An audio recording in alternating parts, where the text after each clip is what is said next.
Hey, what's up, y'all? Welcome back to the Jess Marshall Podcast. Today, something special for y'all. Greg Kelley from the documentary Outcry on Showtime. Absolutely unbelievable story. It's going to be awesome. Hope you love it. Hey, what's going on, everybody? Welcome back to the Jess Marshall Podcast. Wow. Mark that swipe. Bring it. So you've been living in Austin for a minute now since you transferred through the transfer portal out of Eastern Michigan. Yeah, so I was up in Eastern Michigan playing football for How a many while. seasons? Just actually one. Yeah. So Cold? It was the COVID season. So yeah, You got all the luck, bro. yeah, it's just like when I got released, right, and I got my life back.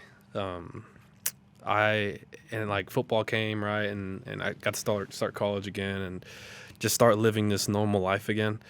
It seemed like it sucked, man, because I couldn't get a stroke of luck. I came out during a pandemic. So my life was given back to me whenever the world was shutting down. So in a sense, it was quite familiar. I'm like, well, I know one thing is I'm going to survive through this. Yeah. I'm going to survive through this because I know about 24-hour lockdowns. I know about, very small confined areas. And there was a time in my life where I didn't see the light of day for 8 months straight. I mean, I'm totally cool with all. And so it was not it was not as tough as it could be for me. But what really sucked was I was ready to get out and fly. I was ready to go out and hit the ground running. And, of course, there's a roadblock, which is the pandemic. So ideally, it wasn't the ideal circumstances that I wanted to get out and have my life back with. But I did the very best I could, and I had to make some tough decisions along the way. You born in that Leander, Cedar Park area? Yeah, so I was born in the Leander area. I was really born, so like Leander, Cedar Park, Liberty But you're Hill. a Texan, though. I'm a Texan. Yeah, there's not a lot of guys who get to say that. See, I moved here as quick as I could, but I wasn't born here. Oh, okay. So yeah, I'm a Texan for sure. It's in my blood, You're a real man. Texan, yeah. You know how you know you're a Texan is whenever you go up to the north, you go up to Michigan, and you absolutely hate it. I mean, you hate everything about it. I mean, you hate. Now, I loved football. I loved meeting new people. I loved my teammates. I loved my coaches.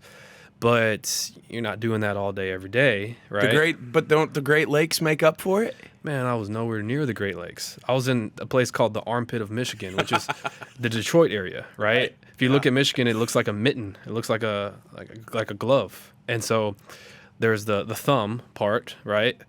And inside there's like the armpit of the thumb.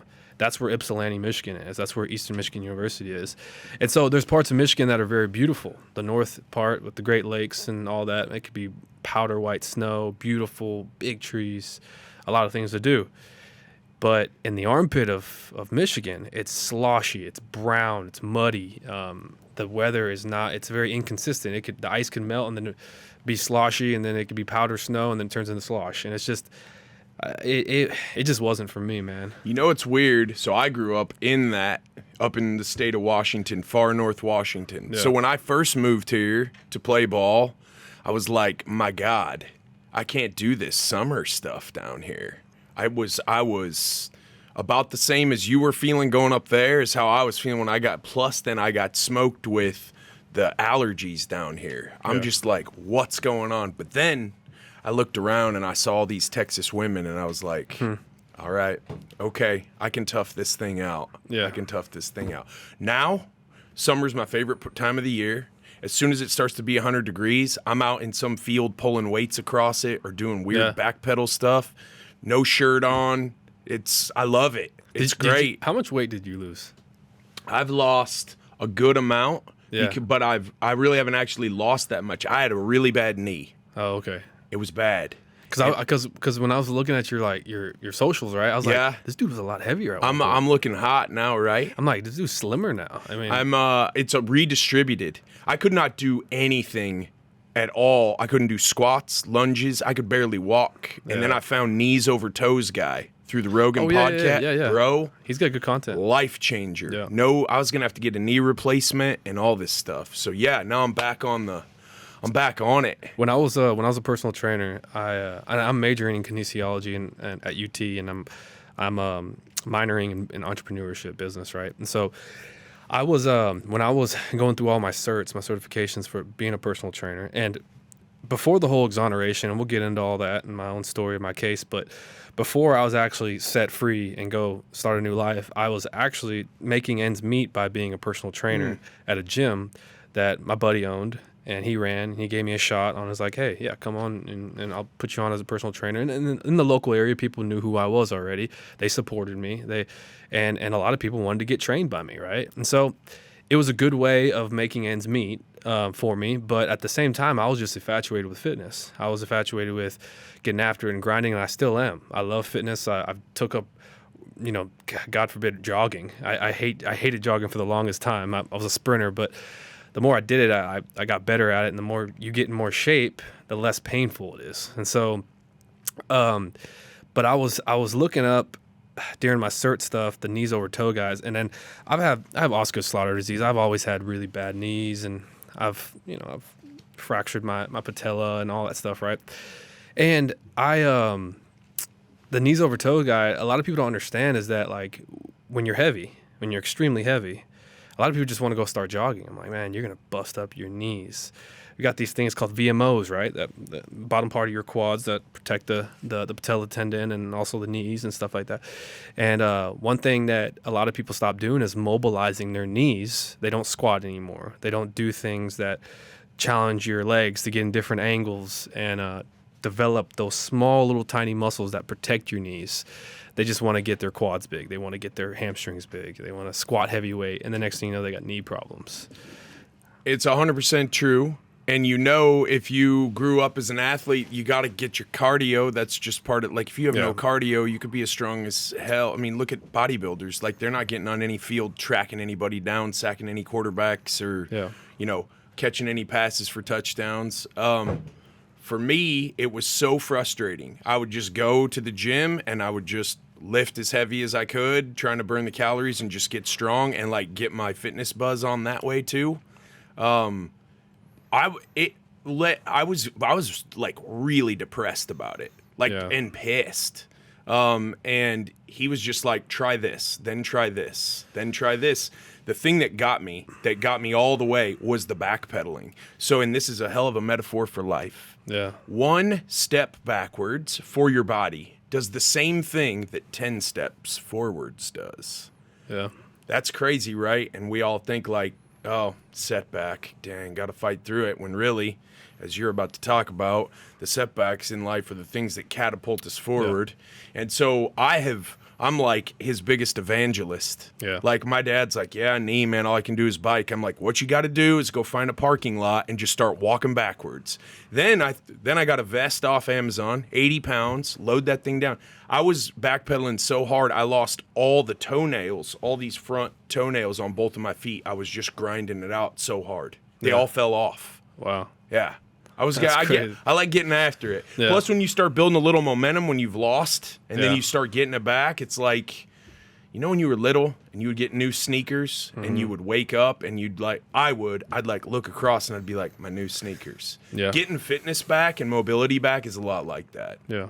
The craziest thing that I forgot about on Outcry, and we'll start talking about that here in a minute though, is the guy who was a personal trainer. You went in there and you'd work out, who accused you of stolen valor, which I think is what ended up tipping the scale on that thing. And they didn't really go back to that guy. They didn't really talk about that anymore. That's not the personal trainer who gave you the shot, is it? No, it's not.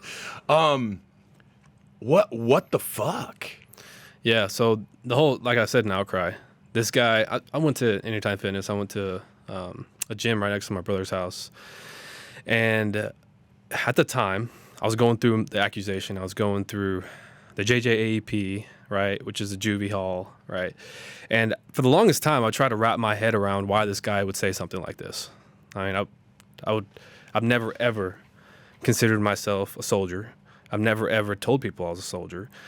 But this guy said that I told him that while I was going to that gym. I was going to the gym one time, and this was, of course, when I was fighting my case. So I had to really watch everywhere I went. My whole schedule was wake up, go to school, which was the JJAEP, show up, and I would have to be in these like jungle cami fatigues, right? Go through all of that. And then the bus would actually take me from Leander to Georgetown, which is like a 30-minute drive. I'd go to Georgetown, go through my school day. The bus would take me back to my car. And from my car, I'd go straight to the gym. Well, I was still wearing the fatigues, but I had some clothes on, right? And I'm not wearing like stuff. I'm not like decorated, right? As like a soldier. I just have these fatigues on, and I try really quick to go to the bathroom, change, then go get a workout in. And so I went to the gym right after school, and I walked through the gym with my fatigues on, and I go to the bathroom and I change, and I've never really had a conversation with this guy. Now, fast forward, I get indicted. This is like maybe 4 or 5 months later. I get indicted. I'm ready to stand trial, and so at that point now, my face is plastered all over the social media, news. At that point, before that, it wasn't. And so anybody who has seen me before will now know what I'm going through. And what I was going through, and the media was painting me out to be a monster. The media lied about so many things in my case. And we can talk about that in a little bit. But with how they were painting me, I stand trial. And then the last day of my trial was going so good in my favor. Like the attorney at my time, we'll talk about my ex-attorney, Patricia Cummings. At the time, let's talk about me first. I was a kid who was scared. I mean, who wouldn't be scared? I'm 18 years old. I'm facing 25 to 99 years. I'm having to make grown man decisions on taking plea deals, going into a courtroom where a judge who could send me to prison for the rest of my life, a jury that could send me to prison for the rest of my life.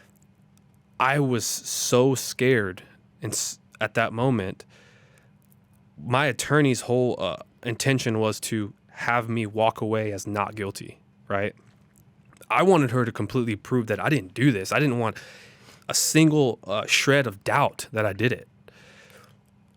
Last day of the trial, everything was going so good. One of the childs recanted, right, and told the truth that, you know what, hey, he didn't molest me. I was actually pressured by the police, right? The kid's literally like saying this on stand. Last day, the gym owner comes in, and I faintly recognize him. I don't know who he is, but I faintly recognize him, and it clicks in my head. He's like, oh, he's the owner of Anytime Fitness. What is he doing here? And he gets on that stand and says that I've told him I was a Marine sniper, I was this, I was that, and for the longest time in my head, I was thinking, I was trying to figure out, is this just like a shot in the dark by the DAs? Is there something going on there? I don't know. Still to this day, I don't try to focus on trying to get an apology by any means. I'm moving forward in my life. It seems like in my whole case, I've had to backpedal to prove, because there's always been character assassinations. It's amazing how that works in life. Is all you're doing is trying to do the right thing and fight for your life and prove to the world that, you know what, you got the wrong guy. But at the same time, I'm having to backpedal to put out these little fires of people lying about me, right? The Texas Rangers being one of them. Now, that one had a lot to do with my case, and I was not going to sit there and let this guy just beat up on me like that. The gym owner did too. The gym owner, the jury for the longest time was like, I don't think there's enough evidence to convict Greg Kelley here. But the gym owner says he's a liar. And he's accusing you of stolen valor, which is like a huge... I used to watch those YouTube videos of people. Oh, yeah. They're funny, but... they are. No, they're funny because you got complete idiots going out there, completely decorated in fatigues and medals and freaking... But when you're a soldier, right, and that's another thing too, is if you're a soldier, if you're in the Army, or if you're in the Air Force, in the Navy, or anything like that, especially in the Marines, they spot out other Marines, people that is like, oh, you've been in the military before. And this guy, I've never been in the, I don't know, I didn't even know what an MOS was before anything. And this guy's saying that I told him I was a Marine sniper, that I've been to Afghanistan, that I was, I'm like, dude, couldn't you have called that BS on me if you were really in the Marines, or if you were in the, I think it was in the Air Force. Air Force, right? And so for the longest time, I've tried to ponder all this stuff, and I stopped thinking about it to move forward in my life. How old are you right now? 27. Okay, 27. Yeah. When you're born in that Leander Cedar Park area, did you come up through the elementary schools, the middle schools, all of that? Yeah, so I was born and raised in Georgetown, which is right outside of Leander. I hopped around from elementary school to elementary school because my parents moved all the time, and maybe went through 4 elementary schools, 2 middle schools, and then I settled in high school at Leander. And when you're turning out for freshman football, had you been excelling in middle school football as well? Yeah, so football was one of my first sports. Soccer was actually my first sport. I feel like that's everybody's first sport. Track as well. My family was a real big track family. That's what both of my other brothers excelled in, was track. We've always been kind of fast as kids, and we knew that, okay, we wanted to utilize our speed. And then from there, I think when we got into middle school, we branched out into different sports. And my brothers stuck with track. They were actually, both of my older brothers, Jonathan and Doug, they were state champions in high school together in the same 4x4 relay. I still have that speed gene too. I figured that out, and I also figured out I love to hit and I love to be aggressive. And then so I channeled football, right? And then I figured I was good at football. I loved the dynamic of things. I loved the problem solving of being in the secondary, of being a safety and having to cover the pass and also attack the run. And so with that, I developed into like a strong safety position, where if I needed to step into the box, I could step in the box and play ball or guard the run or attack the run. But if the motion went away, I could drop back and protect the pass. And so I just continued to grind in it, and I found myself so infatuated with the sport because at the time I have dyslexia, and so and dyslexia for me in middle school was really bad. I had to go to reading classes all the way up until 6th, 7th grade, and then they said, "Hey, you're too old to be in here, so you gotta go figure it out now, Greg." And so I figured it out. And so in high school, I tried really, really hard to get really good grades. I probably tried 3 or 4 times harder than the normal person that didn't have dyslexia just to get C's and B's. And all I needed was C's to continue to play ball. And so I knew that. And so my dream was to get a B. And I finally got a B, and then they turned into A's. And I think I learned the most. I think I learned when in high school how to persevere the most. Was like, okay, this is what I need to do this. And so I continued to play ball, and it wasn't up until my sophomore year when I got called out to play in the varsity, right? The varsity team. I got pulled up my freshman year. And when I got pulled up my freshman year, it did something for my confidence. It says, like, you know what? They recognize me. I think football could be a way for me to go to college without having to worry that my parents could pay for it or have to. I'm not going to get an academic scholarship. So sophomore year came around, I started to go to the gym more. I started to go to Gold's at 5 a.m. and get a workout in before spring ball practice at 7 a.m. And then stay after school for another lift. Then go do my homework, and then start all over again. That's my sophomore and junior year. You're, I don't want to jump around too much because the way all this goes, but we keep saying things that I'm a big cross-referencer. So your appeal attorney, awesome dude. I really want to meet that guy. He sounds like he's just great guy. He comes across just a certain way on the documentary. But he said that the day that the investigating officer called in that this complaint had been made, from there back to when you got your phone, he's going through, your appeal attorney's going through and he's checking, and it's you at a track meet, you at the gym, you on the way to the gym, you on your way home from the gym. It's just work. So did you grow up with this modeled for you? You have 2 older brothers. They were athletes. Track is not a walk in the park. Was this something that from the time you can remember, the people in your life who you watched, were they all workers? Is that where the work ethic comes from? Absolutely, yeah. So everybody in my life growing up, my mother, my father, my brothers, I've been surrounded my whole life by hardworking individuals. my mom, she owned her own business all the way from my childhood up until 9th grade. My mom owned her own cleaning service. So I remember being 5, 6, 7 years old, going to work with my mom, and she would put me to work cleaning bathtubs and sinks and vacuuming. And those were my duties. But my mom would do 2 or 3 houses a day. And my dad was a car salesman. He worked at, now Maxwell, and he worked at different type of dealerships.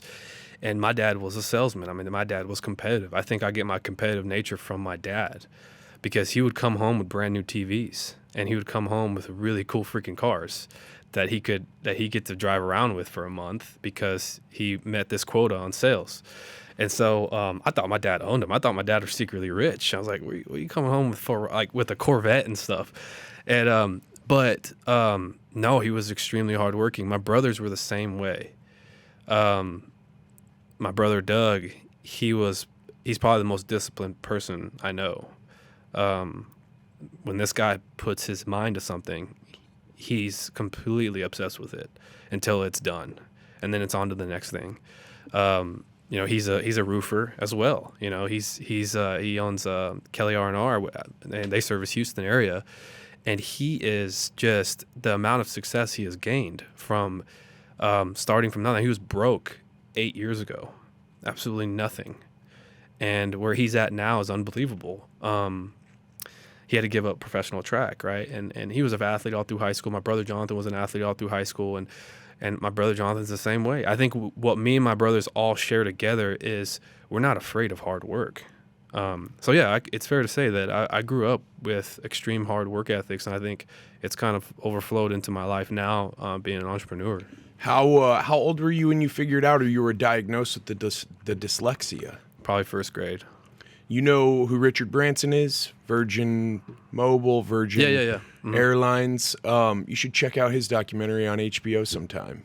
Okay. First of all, some of the quotes that he came up with when he was like 17 will blow your mind. Really? It's a great documentary. It's only like 4 episodes, but he's dyslexic. His whole family was. And him explaining what he had to do, he started a magazine, and he's interviewing people, and he said, well, I can't really, I struggle to read and write, so he would record the entire interview, and then he would just publish the interview as it was recorded, word for word. The dyslexia, was that something you were embarrassed about when you were younger? I mean, you're young, there's other kids picking it up faster. Was it something where from an early age you're... Yeah, it affected my self-esteem and my confidence in school in general, because dyslexia class for me was like the first 30 minutes of the actual English or language arts class inside of the school. I would have to go to a separate classroom, and they know who's getting pulled out at the beginning of class, and it was like me and 3 other people, and I'm just like, they know I have special needs, right? And so I would get picked on about it.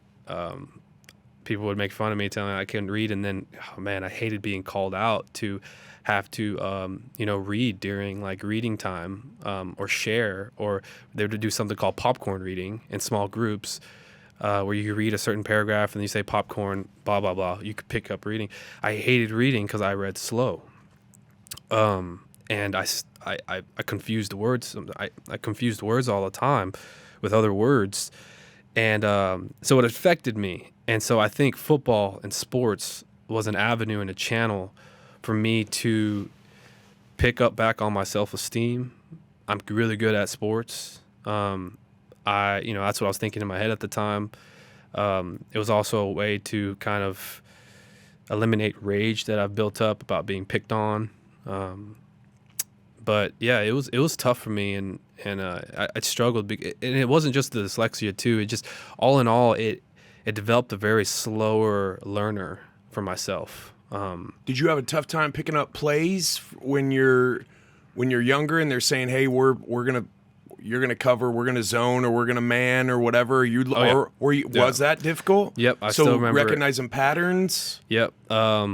That was extremely difficult Okay. for me in middle school because I played offense and defense, and in 9th grade. What position on offense? Running back. Okay. I played one of the running backs, so we had a split tail, Hit this right? gap, hit that gap. Yeah, we had a split backfield, and so there'd be 2 running backs, and anytime that I would go for a jet or a sweep or anything that had to do with running on the outside, it was hard for me to remember the different type of strengths on the. So sometimes I would step and I would go the wrong way, and now me and the other running back are hitting each other, and so it was across the whole board of my childhood. The learning disability really affected me.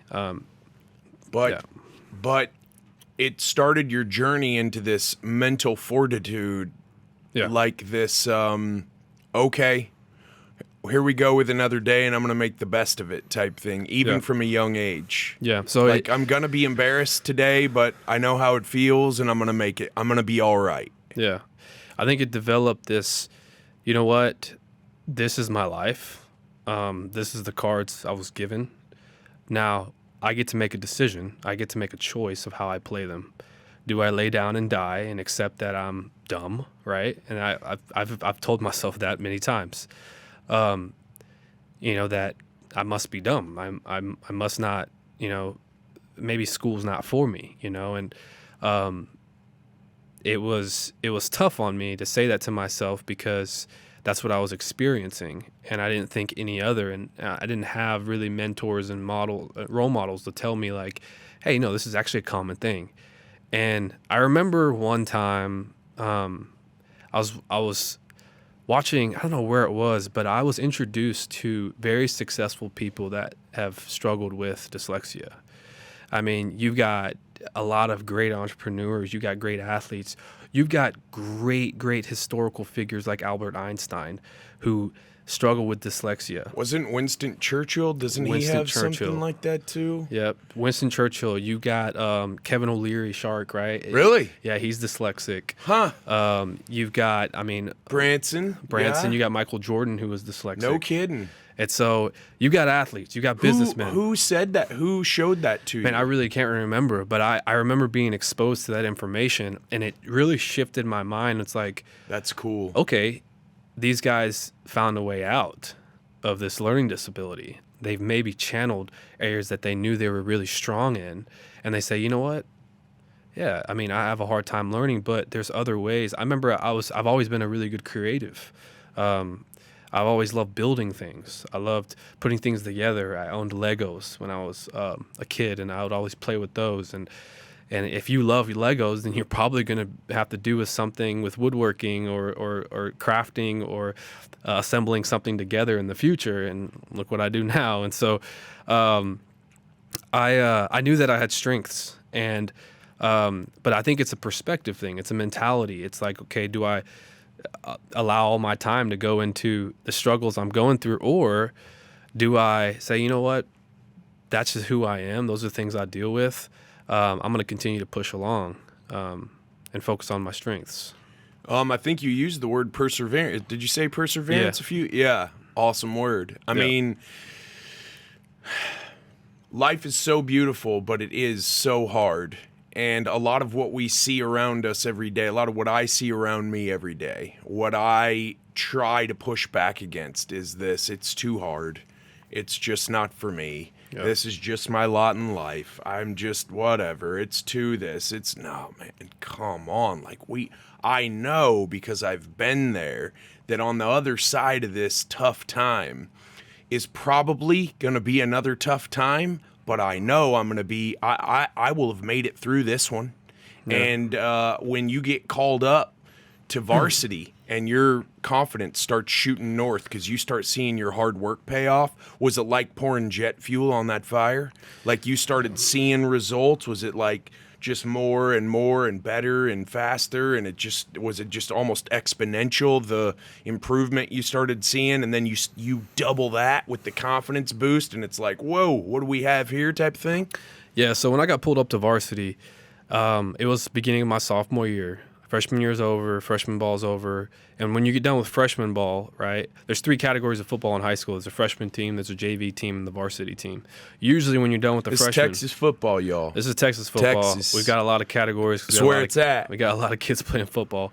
But of course, it was extremely rare to play on varsity. I'm talking about you're most likely going to be a league player if you were playing on the varsity in Texas your freshman year. I got pulled up my at the end of my freshman year during playoffs because we went to playoffs every year. And some freshmen get pulled up just to kind of be on the roster because the roster exceeds now into like 100 players. You could have 100 players on the team. But normally when you get done with freshman year, you go into your sophomore year and you either, if you're just kind of the regular, run-of-the-mill football player, then you go to the JV team. And the exceptional ones that have the potential to be an asset on the varsity would go up to the varsity team. I went up to the varsity team, me and 4 other players. And I was a backup to a starting safety at the time. He was a senior when I was a sophomore. He was really good. And it's funny because he was kind of one of those guys, like those John Tucker must die type guys, right? Really good looking, very athletic, very kind of snobby and cocky, and he knew he was really good. I was backed up to that guy, and so I never got playing time. When it was like for the twos to go in and practice, he would always convince the DC for him to come out again because he needs to do this and that. So I never got to practice. Right, I got to practice every once in a while, and then there's this one time. This is where this thing started shifting. It was now, granted, I never got to practice, but I knew the plays because I studied like heck because I knew that okay, this is an opportunity. I'm not going to blow it. And it was the second game into the season, my sophomore year. And when you're a bench rider, you just kind of like sit on the sideline and you get to enjoy the game from the sideline and stuff. And you're like, I'm never going to go in. This guy, the starter at the time, he did something very bad in the game that got the DC, the defensive coordinator, Coach Salazar, really pissed at him. And he came back at the DC and said a cuss word at him. The DC said, "Get your ass on the bench. Kelley, get in there." And I was like, me? And I grabbed my helmet. I'm like, okay. I go in there, and first play in, got my first tackle. And like just me, little scrawny old me, and you could just tell that I was new because I was, I was stiff as a board. And then after the first series, man, I got that first tackle, and I was ready to be like, yeah, man, I got mine. Like I'm good for the year, really. And but the next drive comes out, the next series comes out, and he's like, you're still in. The whole game I played. And from there, I think that, and the starter was pissed, right? And he was just pissed at his own doings, but he didn't really care that I went in there and made a tackle and I got to play the rest of the game. I think I gained respect from the coach when I stepped up and I took on that role, and he had gained confidence because I didn't let any touchdowns scored on me. I didn't miss a tackle. Now, granted, I only had one opportunity to make the tackle, and I did. But I executed my assignments. I knew the plays. I lined up correctly. He's like, oh, Greg's got a good starting base. And so time went on and practice went on. I found myself practicing more for the rest of the season. Now, the end of my sophomore year, the starter went to go play college ball, and then I became the starter. And I had big shoes to fill because this guy was good. He just wasn't all, he didn't have a good mouth sometimes. And so I filled in those shoes, and my junior year, I started every game. I played every down. Had a few interceptions. Had a couple big hits. Had a couple forced fumbles. Had a couple returns.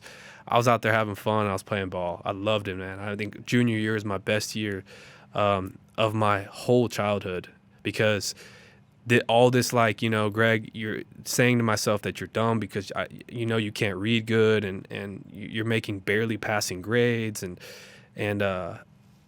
that's all that negativeness in my head started going away because I felt like I was truly authentically me now.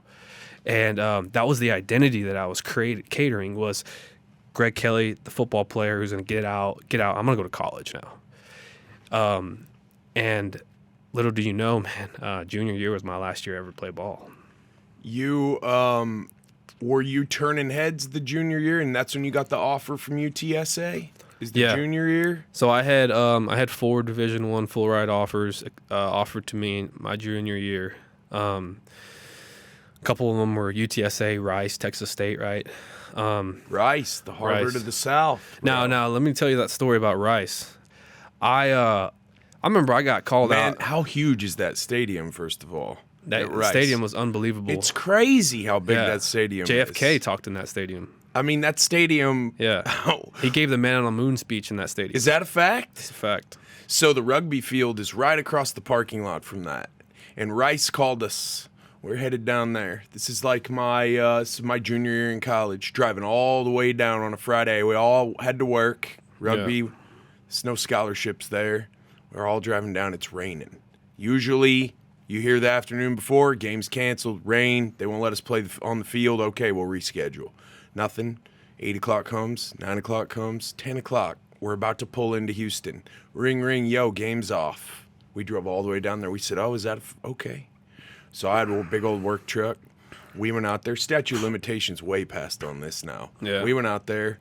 That field has got some Ford Dooley marks in it to this day probably. And...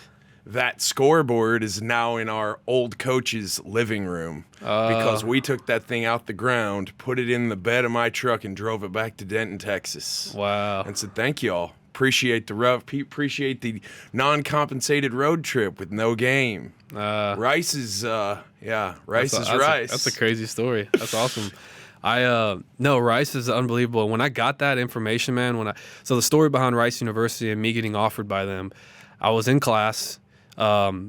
There was a teacher's aide got me out of class and said, hey, you're wanted down in the coach's office. Now, if the coach wants to see you in the middle of the day, it means that there's a college scout coming to talk to you or offer you a scholarship or just want to meet you. And I found me and my other buddy who's my best friend, who actually was my best man in my wedding. We both got called out at the same time, and our classrooms right next to each other. I was like, man, what do you think it is? And we're walking down to the athletic department. I don't know, but I hope it's the college. And it was his.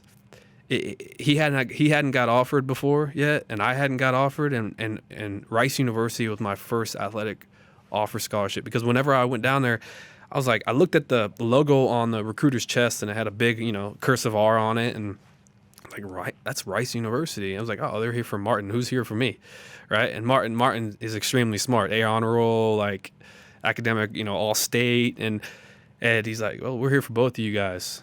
And I was like, you must have a mistake, because have you seen my GPA?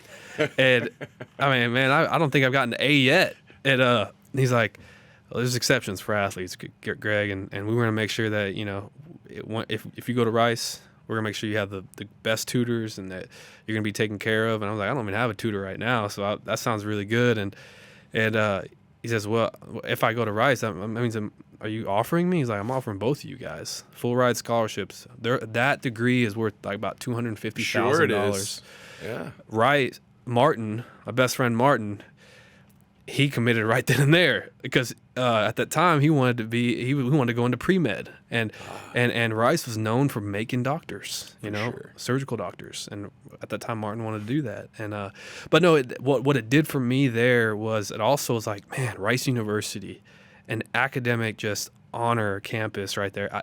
It boosts, like, you know what, I could work a little bit harder in academics, and because if they wanted me, then it meant that I could pull a little bit of weight in academics. So, yeah, I did something for my self-esteem when it came to academics. So did you sign, in February, National Signing Day then?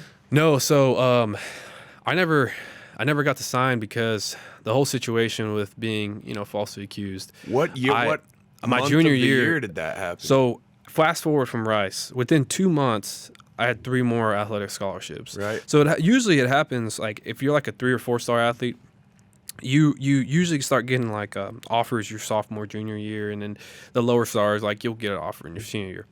But they really start attacking you and trying to talk to you, the recruiters, in your junior year. And so at that time, I nothing really was like on my radar, and so I went to go visit I got offered to go to the junior day at UTSA, and honestly, what sold me out at UTSA when I went to the junior day and visited their campus was the recruiter, his Coach Neil Nethery. He showed me around campus and showed me the different area. They had a great cafeteria, great stadium. They played in the Alamo Dome, which is really freaking cool. They had, and then the safeties that were there were very welcoming. They were very, they weren't huge, like they weren't egotistical. They didn't have big heads. They were very welcoming on newcomers and bringing, you under their wing and teaching you. And I thought that was really cool too. And so ultimately, I ended up verbally committing UTSA, knowing that you could always decommit verbally if another school comes along. Like if UT came along my senior year, if I had a senior year, dropping UTSA, going to UT. And, was that always the dream, just because where you grew up? Yeah. Did you go to games at DKR? Absolutely. Growing up? My dad took us to DKR at least 2 or 3 times a year to go watch a football game. I bleed burnt orange, man. I always have. It doesn't matter where I go. I wore my burnt orange for you today. Yeah. Just I know you. I noticed. I know that. I got the burnt orange sneaks on too, brother. That's awesome. Yeah. That's exciting stuff, man. Getting offered, seeing it's like everything's coming together in your life, and not a lot of kids have already had to face this adversity of dyslexia and moving around and all of that. Where was it in there that your parents moved away from that Leander area and you ended up staying with your friend and his family at her house? Yeah, so the beginning of my junior year, something devastating happened that came over my family, and it came really quick. It happened to both of my parents. It was, Christmas time. Actually, that was a different thing. But going into the fall of my junior year, my dad had a really bad stroke, and it completely numbed the whole left side of his body. I thought he was going to die. I mean, he was in ICU for a very long time, and it shook me up pretty bad because my dad was awesome. He was so cool. My dad, he was the dad that he wasn't perfect by any means. No man is. But one thing that I could honestly say about my dad was he was there for his kids no matter what. He was a complete opposite of a deadbeat. He provided for his family. He protected his family. He loved my mother. And it's so crazy thinking now all the sappy little things that he used to do with my mom, like kiss her and all that. And that's what I do now with my wife. And I knew that in a marriage, that's super important, is to be present, having both husband and wife love each other in front of the kids, because I see myself a lot in a reflection of my father when I treat my wife that way. And my dad had a stroke and he was in a hospital, and it sucked for me going into my junior year, taking on a role where I have to go and step up to the plate athletically, and these responsibilities for me, and it's keeping up with school. And at that time I wasn't even driving yet. I got my license a little late, but my dad having that, and then my mom not only taking care of me, right, having to take me to school, and I had friends, so I got to go to their house after school and after practice. Then a month later, after this happened to my dad, my mom was feeling really bad. She was real ill. She was having mood swings. She couldn't get out of bed sometimes. She was running fevers. She was throwing up. All of just random side effects. I was like, Mom, you need to go to the doctor. And she goes to the doctor, and they find brain tumors in her head. Now, my dad. Now I don't have a dad right now. He's not present because he's fighting his own medical battle, and my mom is now having to go into immediate surgery to get these brain tumors out because she's had them for a while and didn't even know. Now I'm a kid who is a junior in high school. I'm the only one left in the nest. Both of my brothers are off in college and had already graduated college and started their life. And so people are having to take turns to take me to school and pick me up, and I have to go back to the house. And it became so much of a burden where now both of my parents are in the hospital while I'm having to go through all this. I'm staying at the house by myself, still finding time to go check on my parents.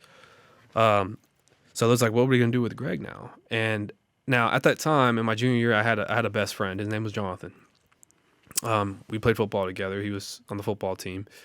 And we had mutual friends together as well. And Jonathan lived close to the high school.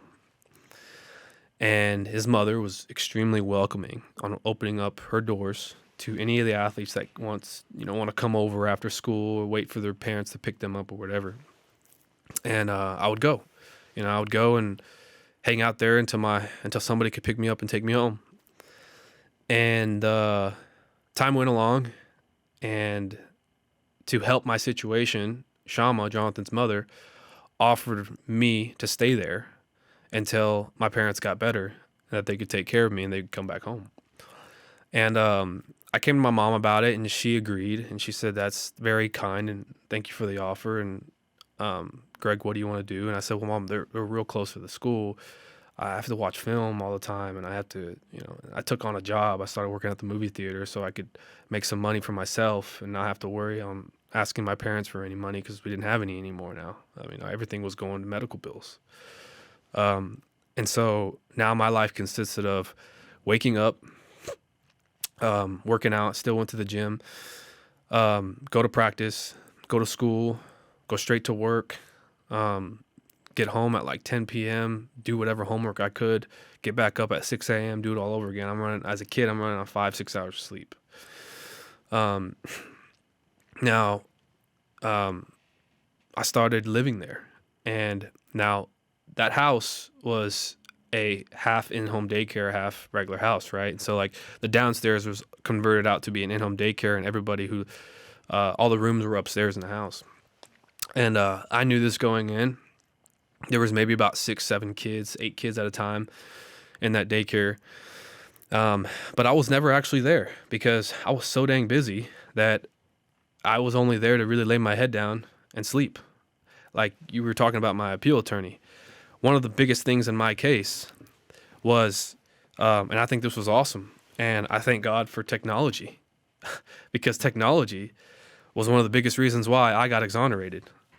Because if my original defense attorney did what my appeal attorney did, then I wouldn't have to go down to Huntsville. Because I was everywhere. I was at school. I was at the gym. I was with my girlfriend. I was helping my brother move, and I was doing this. I was in San Marcos during a junior day. And so thank God if you have a phone and you have your location on, keep it on. Never go incognito, because every time you take you send a text message, you take a picture, it is time stamped, and it is always GPS location stamped. So I thank God that my iPhone at the time, like an iPhone 4 or something, it stamped every time I took a picture of where I was, and my GPS stamped it, and that's really freaking cool, because we'll get on to the story of how that ended up saving my life. And so I was living in this daycare, and I lived there all my junior year, and I moved out April of 2013. Where'd you move? I moved back home with my parents because now my mom was released. My dad was now in a rehab facility. But the prior 10 months, I was living in that daycare, and my mom said, I was waiting for my mom to finally give me the okay to come back, that she was okay enough for me to come back. And then also, I wanted to really take care of her. I wanted to make sure that she was okay. And I found excitement on being able to keep her close when I moved back. So yeah, I moved out back with my mom in April. So you moved back in April, and when does this first complaint get called into the police department? So the summer had started, right? Was Shama's house in Cedar Park, or was it in Leander? Because they're right next to each other. You guys can see the Cedar Park water tower from the football field. Correct. Yeah, so the Leander High School is right on the city line between Cedar Park and Leander. So sometimes Cedar Park and Leander are so close together, you don't even know which city you're in at the time. Sure. There's a lot of that in Texas with these big metro areas. So you don't even know where you're at. And so now Shama the daycare was only 3 minutes away from the high school. It was right over the city line. And so you can almost see the high school from her house. And so, I moved out in April, and then the first complaint. So the summer had already started, and in the summertime, all the athletes, they go into something called sports strength and conditioning camp at the high school. It's an attempt to keep the kids active and working out. Just keep you young bucks out of trouble. And that's what I was gonna say is keep you off the street and keep you focused on the fall that's coming. Need to keep you guys off Lake Travis. You know how crazy it gets down there. Lake Travis, but also another thing too is just sitting around on your butt playing video games, because that's a whole lot of that too in high school during the summertime. Nobody's getting faster and stronger playing Fortnite, bro. No.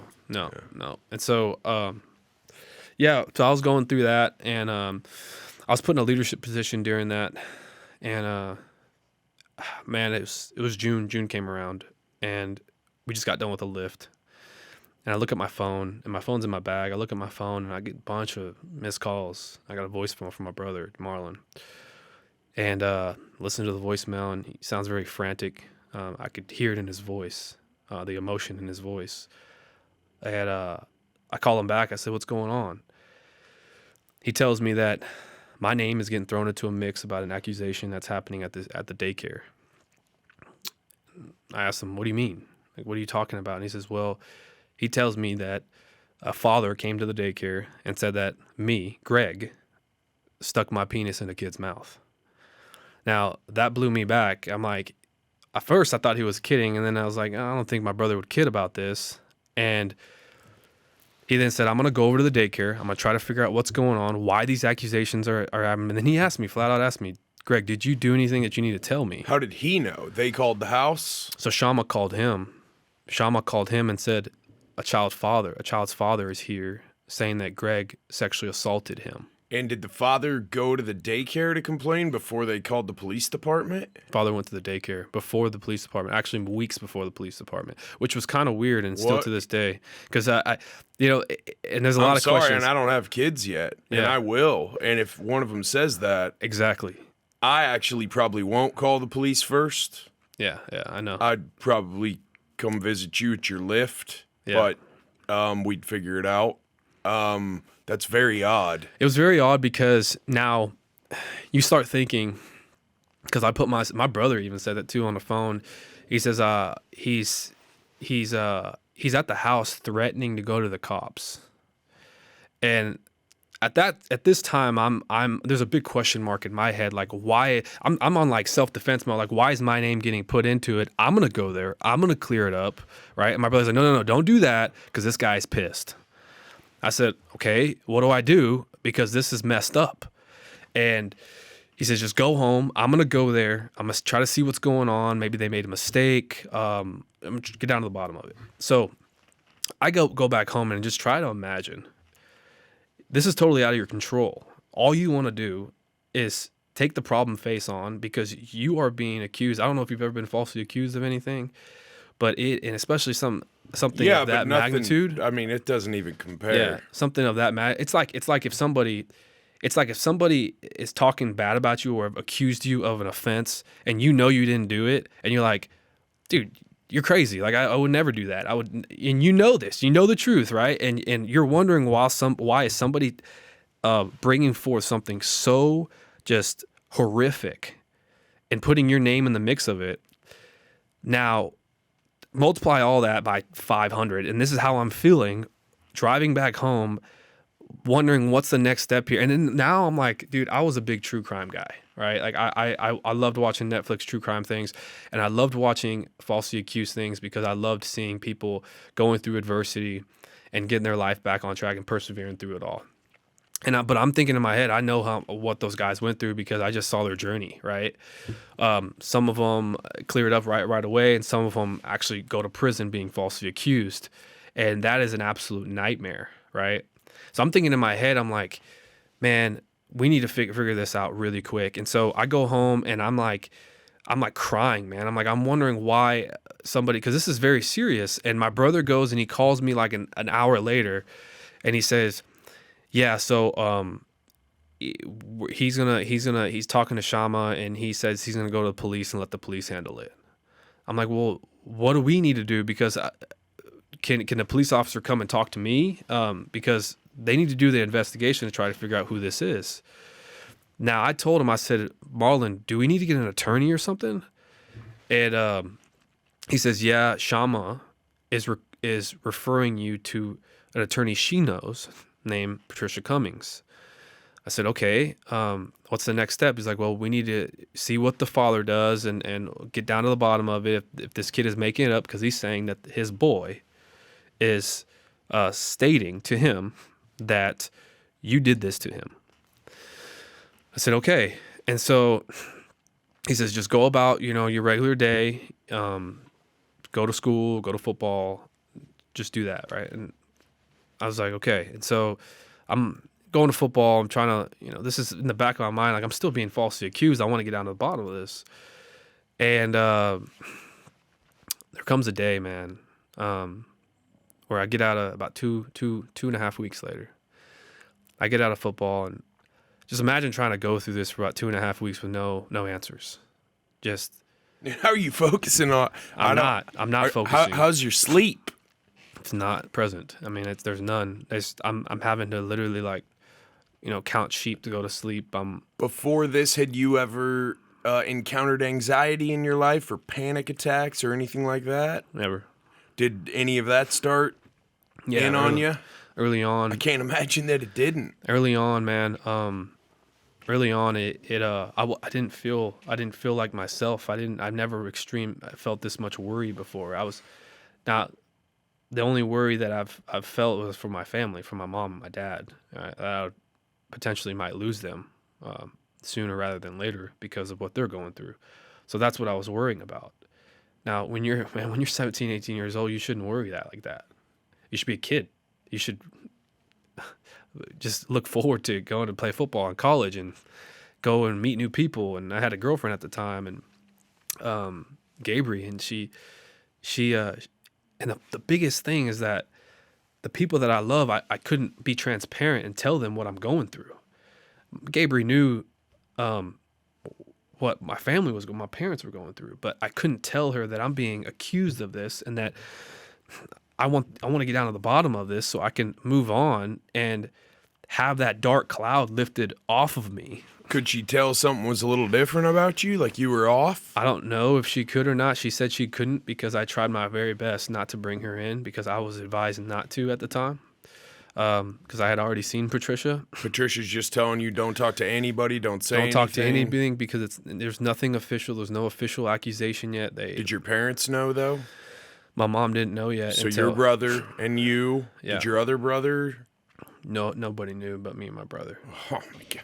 And so the people you're just carrying it on your own. I'm carrying on my own as an 18-year-old. And it's so crazy because during those 2 weeks, I was scheduled to go to LA for a family trip with my girlfriend's parents. And so it was more towards the end of the 2 weeks after the accusation. I get a call from my brother while I'm in LA, and I have to step away. And Gabriel, my wife now, she remembers it.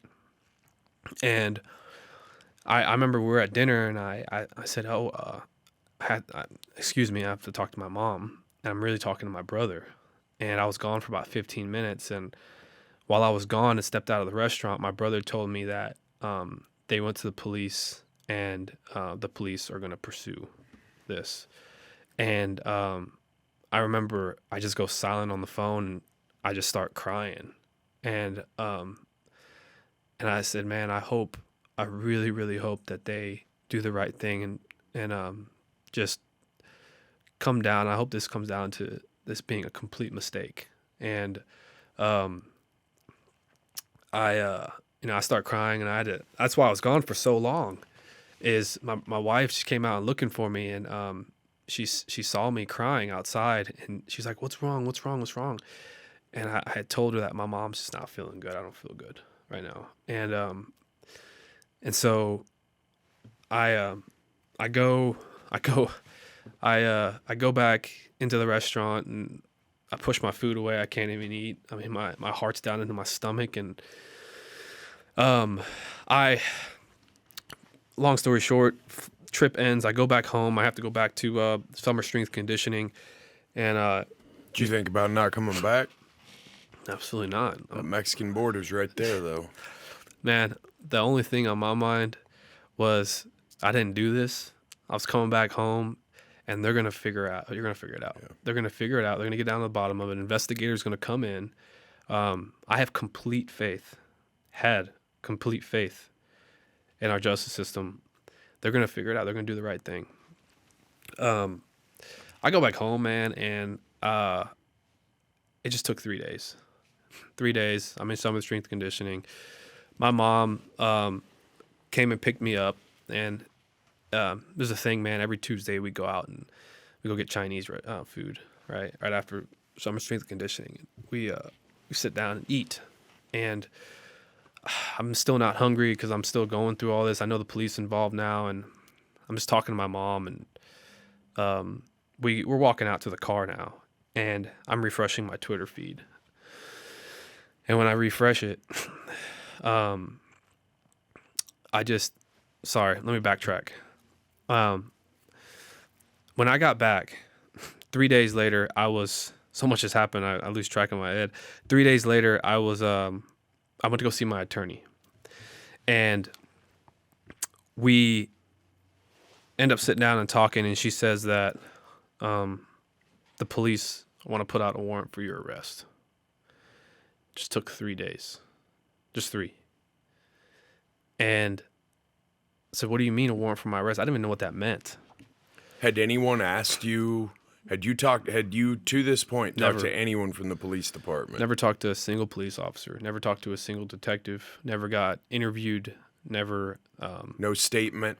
No statement. Nothing. This is Cedar Park Police. Yeah. And so there's a warrant out for my arrest. And at that time, I wanted to make sure, what does that mean to her? And she said, Greg, it means that you're ultimately going to have to go into jail and go through holding and get booked in and be formally arraigned for this charge. And they're going to come arrest me? And she said, no, you need to turn yourself in. I didn't do this. I'm not turning myself in.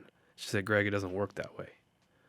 You have to go in and turn yourself in, or they're going to come to your school, or they're going to go wherever you're at, and they're going to come in and arrest you in front of everybody.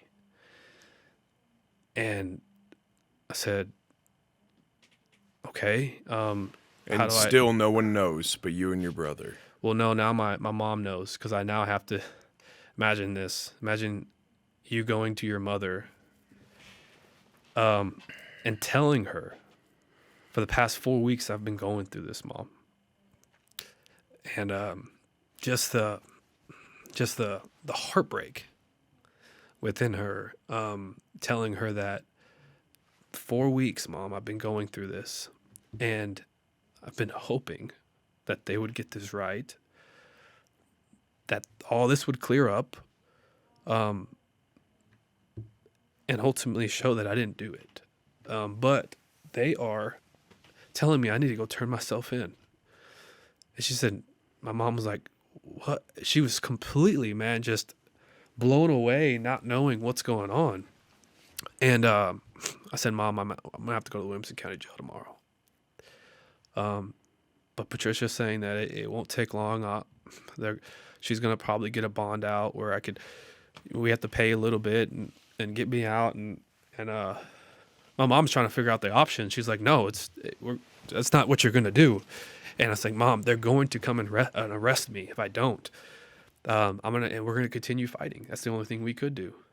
And the next morning, I go to the Williamson County Jail at 6 a.m. with my mom and my brother. I have to walk into the jail and say, I'm here to turn myself in on a warrant for my arrest. And my mom can attest to this, and she's talked about her feelings of watching them put handcuffs on me. And I'm about to go through these doors that I never thought in my life I would have to go through. And I sat down in that booking waiting room, and I was in booking for 13 hours. Just sat there, just numb to the emotions that I'm feeling. I'm not even scared. The biggest thing I'm thinking about is this road that I'm gonna have to go down now, because if they're going to arrest me, then they probably think I did this. And that's what's going on through my head. Is now I'm gonna have to stand up and fight. And I'm an 18-year-old kid, and the only adversity I've ever felt in my life was my parents getting sick and having to go into an overtime football game. That's it. And of course the dyslexia part. But we could talk about this later, and the importance of those things in my life and how I got introduced to those at an early age and what unfolded from there. But going through that booking, 13 hours, I finally get out, and I'm looking forward to my mugshot being blasted all over, because I'm not just some normal football player, man. Like I was on the paper for being committed to UTSA for a Leander High School football player. I mean, in Texas, football is so important that when a high school football player gets committed to a D1 scholarship, you're in the paper, right? That big hit I had against Rouse High School, right? The big, pop the football out, big clap you hear across the whole stadium. That was a hit of the year, my junior year. Classified as the Friday Night Fan Stand, right? Hit of the year. And so my name was already recognized in the community. So I was really surprised that I wasn't on the news that night. And I was like, thank God, maybe this just kind of flew under the radar, right? And I could fight maybe in silence, and I don't have to now worry about my reputation being put out there as being arrested for this. And because you got to realize what's going on through my head is my scholarships are going to be stripped from me. Right? This is a college worst nightmare, man. Any type of arrest, even something as simple as drugs, Yeah, drugs or stealing a candy bar from racetrack or something. Yeah. But this is far more serious. This is disgraceful. The actual charge, too, the name of the actual charge is just next level, like comic book sensational. What's the name of the actual charge that they charged you with? So at the time, it changed, of course. At the time, it was aggravated sexual assault of a child. And now this is the 3-day part. 3 days later, I go to summer strength conditioning because I'm still trying to live a normal life, right? And I get out. Now my mom's in the loop of what I'm going through. We go to the Chinese restaurant, and now we're eating. And I refresh my Twitter feed on the way out to the car. And immediately after I refresh it, boom, headline. Leander High School football star Greg Kelley arrested and booked into Williamson County Jail 3 days ago on super aggravated sexual assault of a child. Why do you think it took 3 days when that's already public record after you were arraigned? I don't know. And that's now immediately my phone just started blowing up over and over and over again. Mixture of hate, support, what's going on. Calls coming in from my friends, pictures being sent to me. I turned off my phone. And power off. I powered off and disconnected because now I feel like a zombie. I don't even feel alive anymore. Like it's turned into a nightmare. It turned into maybe me dealing with a lot of things, and I could deal with it, but I couldn't deal with it anymore. And I remember my mom holding me in the car, and I was just crying, and I was crying, and I was crying. I said, "Mom, they're ruining my life. They're ruining my life." And she said, "No, Greg, we're going to fight this." Are you 18 now? Yeah. When the complaint was made, how old were you when this allegedly happened? When the dad goes to the daycare and says, this happened on this day, how old were you when he said you did it that day? I was, when he said I did it that day, I had just turned 18. Okay. Just turned 18. Okay. I just turned 18, and I'm a little older because I got held back in first grade. Yeah, but now 18's a different ball game in the legal system. Yeah, you're an adult. You're an adult. I have a funny saying: you're an adult, but you're not a man. And yeah, because I've met a lot of grown babies in prison. And yeah. Well, you can vote. You can go die for your country. You can be put to death for a crime, but you can't drink a beer. Yeah, It's crazy. It's a hell of a setup we've got going on around here. Man, after my face got blown all over the news, and the media just had a heyday with the whole thing. That was the next big story. So now it just shifted into this new series of events of me getting kicked off the football team, me getting kicked out. I mean, having to now go to Leo, not even go to school anymore. I have to go to Leo, which is a learning alternative center for criminals in the district. And then while I'm at Leo and having to go through this limbo of the legal system, meeting with my attorney, continuing to fight, pressuring her and saying, hey, what's the next move? I need to clear this up. What can we do? Can we investigate? Can we hire PIs? I'm ready to go to war.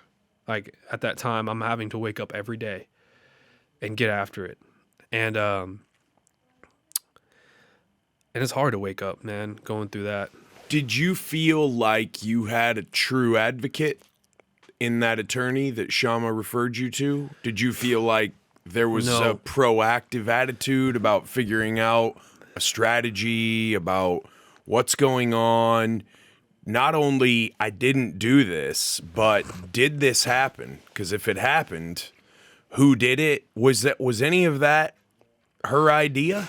No. So Patricia, I felt like she wasn't doing her job at all. I was very disappointed on how she was navigating things. She was very slow. She was very distant on trying to get down to the bottom of it. I don't think she was very proactive. And we'll move along in here in a little bit about some of the really big negative things that she did and didn't do when we get closer to trial. But she ideally kind of held this stance of, you know what, like, they're going to do their investigation. They're going to get down to the bottom of it. All we need to do is just kind of be on the back burner and see what they give me, because they have to give me any information they have, right, during the investigation. I'll review it and we'll reply. And I just felt like it was just kind of run-of-the-mill type stuff. And it was my childhood, man. It was like my 18-year-old years of sitting there waiting. It was a waiting process, a whole year of me having to go to Leo to finish up my whole senior year. That's why I said my senior year didn't happen in my high school. Were you watching your buddies playing? Yeah, so going through all of that, I would go to school, I would go to Leo and sit down in a cubicle until 4:00 to get done. And sometimes I wasn't even allowed on campus, and I would break the rules because I missed my guys so much. I missed my coach so much. I missed all my players. I missed just playing ball, and I just sat there and just watched practice from the fence with a hat on, and just see another kid play my position, and it was just extremely hard. Did you get a letter retracting the D1 offers? No, so all of them. They just channel all that through coach. So all of them pulled out except one. And it was the school I originally committed to. And I told Coach Nethery what I was going through after he saw it on the news, and we had a phone call. And he didn't really ask much questions. He said, Greg, I know I can only imagine what you're going through right now. And if you tell me you didn't do this and you tell me that you're innocent, I remember him telling me that you need to go fight like hell. Damn. And I said, yes, sir, that's what I intend to do. That's a good man right there. Yep. I'm going to show you how much of a great man he is in the future here in a little bit. But because that's not the last time I ever got to talk to Coach Nethery.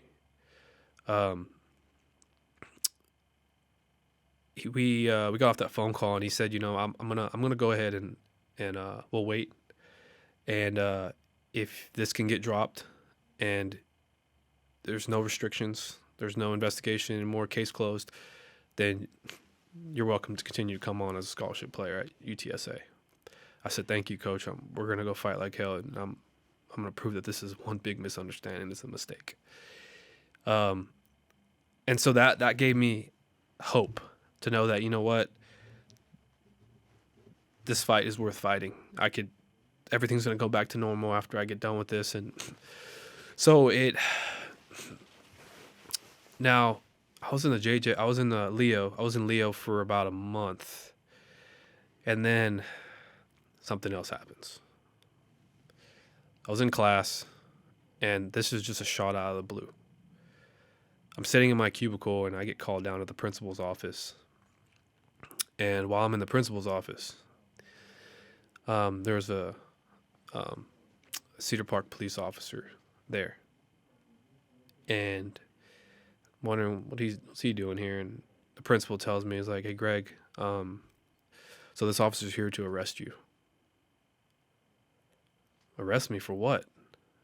He says, I don't know. There's a warrant out for your arrest. I had no idea that this was happening. So I've already been arrested, right? I'm thinking it's for the first accusation. I've already been arrested. I've already went through that hell. I'm not, what do you mean this is a mistake? He says, no, the officer says he has a warrant right here for you. My attorney didn't tell me this. And he's like, son, put your hands behind your back. And I'm just completely in disbelief.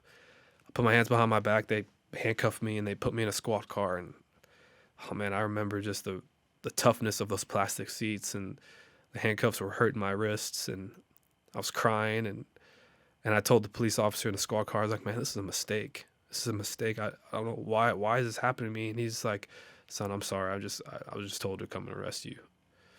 And I go to the Williamson County jail, and I remember the police officer at the time, he looks back at me and he says, God bless you. That's all he said. And I just walk out and go into the jail. And at this time, it wasn't that easy of a booking, because now everybody in that booking area knew who I was. Because immediately, I'm not kidding, when I walk in, my face is all over the news, as if they knew before I knew that I was about to get arrested. And you don't know what for. I don't know what for. When he says, Greg Kelley, you're arrested on, he doesn't say charges. He doesn't even. He just gives me. Put your hands behind your back. He just gives me my Miranda rights, and he didn't tell me what I'm being arrested for. He just says you're under arrest. And I go in, and immediately when I walk in, the people recognize me because my face is all over the news, and that's when I'm being yelled at as a child molester. And I remember somebody yelling at me like, fucking chomo.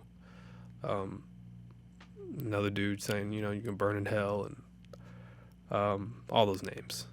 And I'm just having to just keep walking in the there's 3 deputies surrounding me because they think something might happen to me by somebody in booking. And they put me in a holding cell by myself. They actually put me in a psych cell so I wouldn't hurt myself. And I stayed there for 12 hours.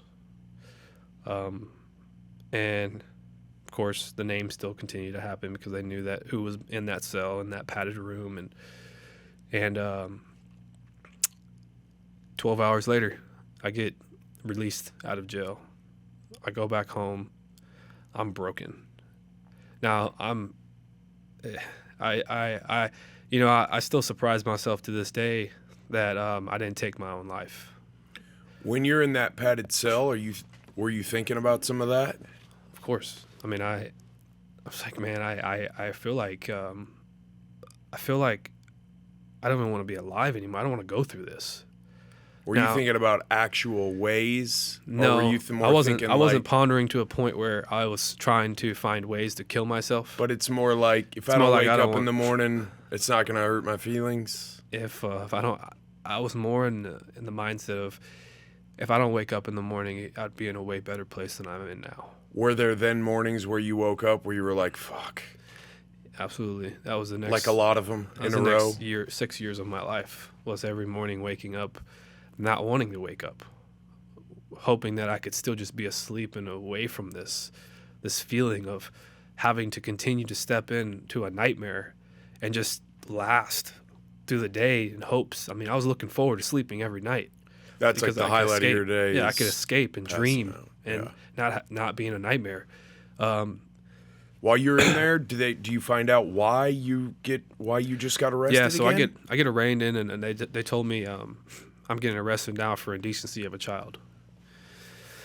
And now the biggest thing in my head is, what child? What are you talking about? Is it the same accusation? Is it the same child that they're accusing me of doing this to? And in my head, and I don't even know this until I get back home and I get a call from my attorney. And I'm pissed. I'm so pissed. They're saying, well, Greg, this happened so fast. I didn't have time to tell you. I'm like, bullshit, dude. And they're saying that you another child came forward. It said that you assaulted them too. You made them touch your penis. And now I'm in disbelief. I have no reply. I'm like, dude, I don't know why this is happening to me. Now, you want to talk about a nightmare to live, man? It's when you're in a situation, you're living life, and you have no control over the things that are being said about you. You have no control, because I'm telling everybody, man. I'm telling even the judge that is arraigning me, and I didn't do this. You're making a mistake. I'm telling every deputy that's handling me, I didn't do this. You're making a mistake. I don't know why this is happening to me. And they can't do anything about it. But I want it to be known that I didn't do this to every single person that handled me. You know, fast forward now, and of course that's blasted all over the news again. And then I enter this long period of nothing. The next 10 months, the investigation is apparently happening with the police department. And about 3 months before my trial, I figured out that I am getting indicted. Now, let me tell you what has happened in the 10 months from that second arrest. I get kicked out of the district. I get what's it called? It's a word bigger than kicked out. It's bigger than expelled. Like banned? No, it's bigger than expelled. It's like expelled with ultimate disgrace. Like I forgot what it's called. With prejudice, maybe? No, it's a. Is it almost a biblical term? No, it's another term. It's like one of those X terms. EX. Like excommunicated? No, I'll figure it out. I'll remember it. But it's where you get kicked out because you apparently it's like being convicted of murder, and they have to put you somewhere. That's where I go to the JJAP. I'm literally, as a person that has not been convicted, that is going through accusations, I get casted to the Georgetown ISD, which is where the juvenile hall is, where there's two parts of the juvie hall. There's the JJAP side, and then there's the detention side, where it's like kid prison, and then like military style boot camp type of place where you go just to have a place to continue schooling and get your education. You got to go there every day, go home and sleep, go back every... Yeah, I had to go there every day because I was still in high school. I was still in my senior year. And I hated that place so much that I decided to double down on my schoolwork and graduated early at the end of December. Now, let me give you a timeline. The first accusation happened in June. Okay? Now, I get expelled to the JJAP in September, right? In the beginning of my senior year. I double down and I do a whole year's of work for the next 3 months to graduate in December.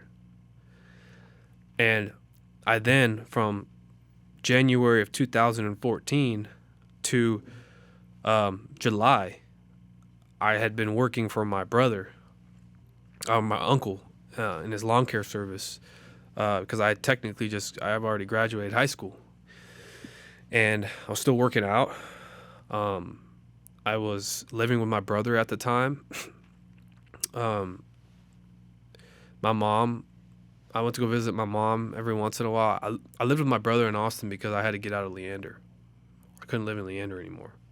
I could live with my mom, but I couldn't go anywhere because everybody knew who I was. Leander at that time, Leander's grown crazy, 4 times now from 2013 and 14. But at that time, there's only maybe 10, 12,000 people. And every single person knew my face. So I would go everywhere and people would give me dirty looks. And so I was like, I'm getting out of here. I got to go live in Austin with my brother. And so I lived with my brother up until I think it was April or May. I get indicted. And indictment means that you're going to trial. The DA's office presented it to the grand jury and said they want to try this case.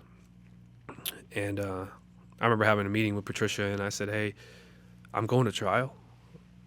And she said, well, that could be a good thing. That means that now we can prove in court that you didn't do this, and it's not a lingering investigation of nothingness anymore. So she was trying to be positive in it. I said, well, where's the investigation at? Please tell me that there's evidence to prove that I didn't do this so we could go into trial and I could have my day in court and get done with this. And she said, well, the PI, we're going to buckle down, and we got a PI, AJ Kern, and he's going to, take pictures of you and take pictures of me. What do you mean? He says, well, Greg, I'm going to have to ask you to do something that you're not going to want to do. What do you mean? This is going to be in my book too, and we didn't share this because we didn't have to use it, and I kind of wish we did, and I kind of wish we didn't. But I ended up going to this. I remember in May, and a couple months before my trial, I ended up going to this house, man, and there's a PI there waiting for me, and he's going to take pictures of me. I was like, what is he going to take pictures of? And Patricia said that the first victim said that the penis I got put in his mouth was purple. You're going to need to get pictures of your dick taken. Fuck, man. Do I have to? And she said, Greg, we need to prove that your dick is not purple.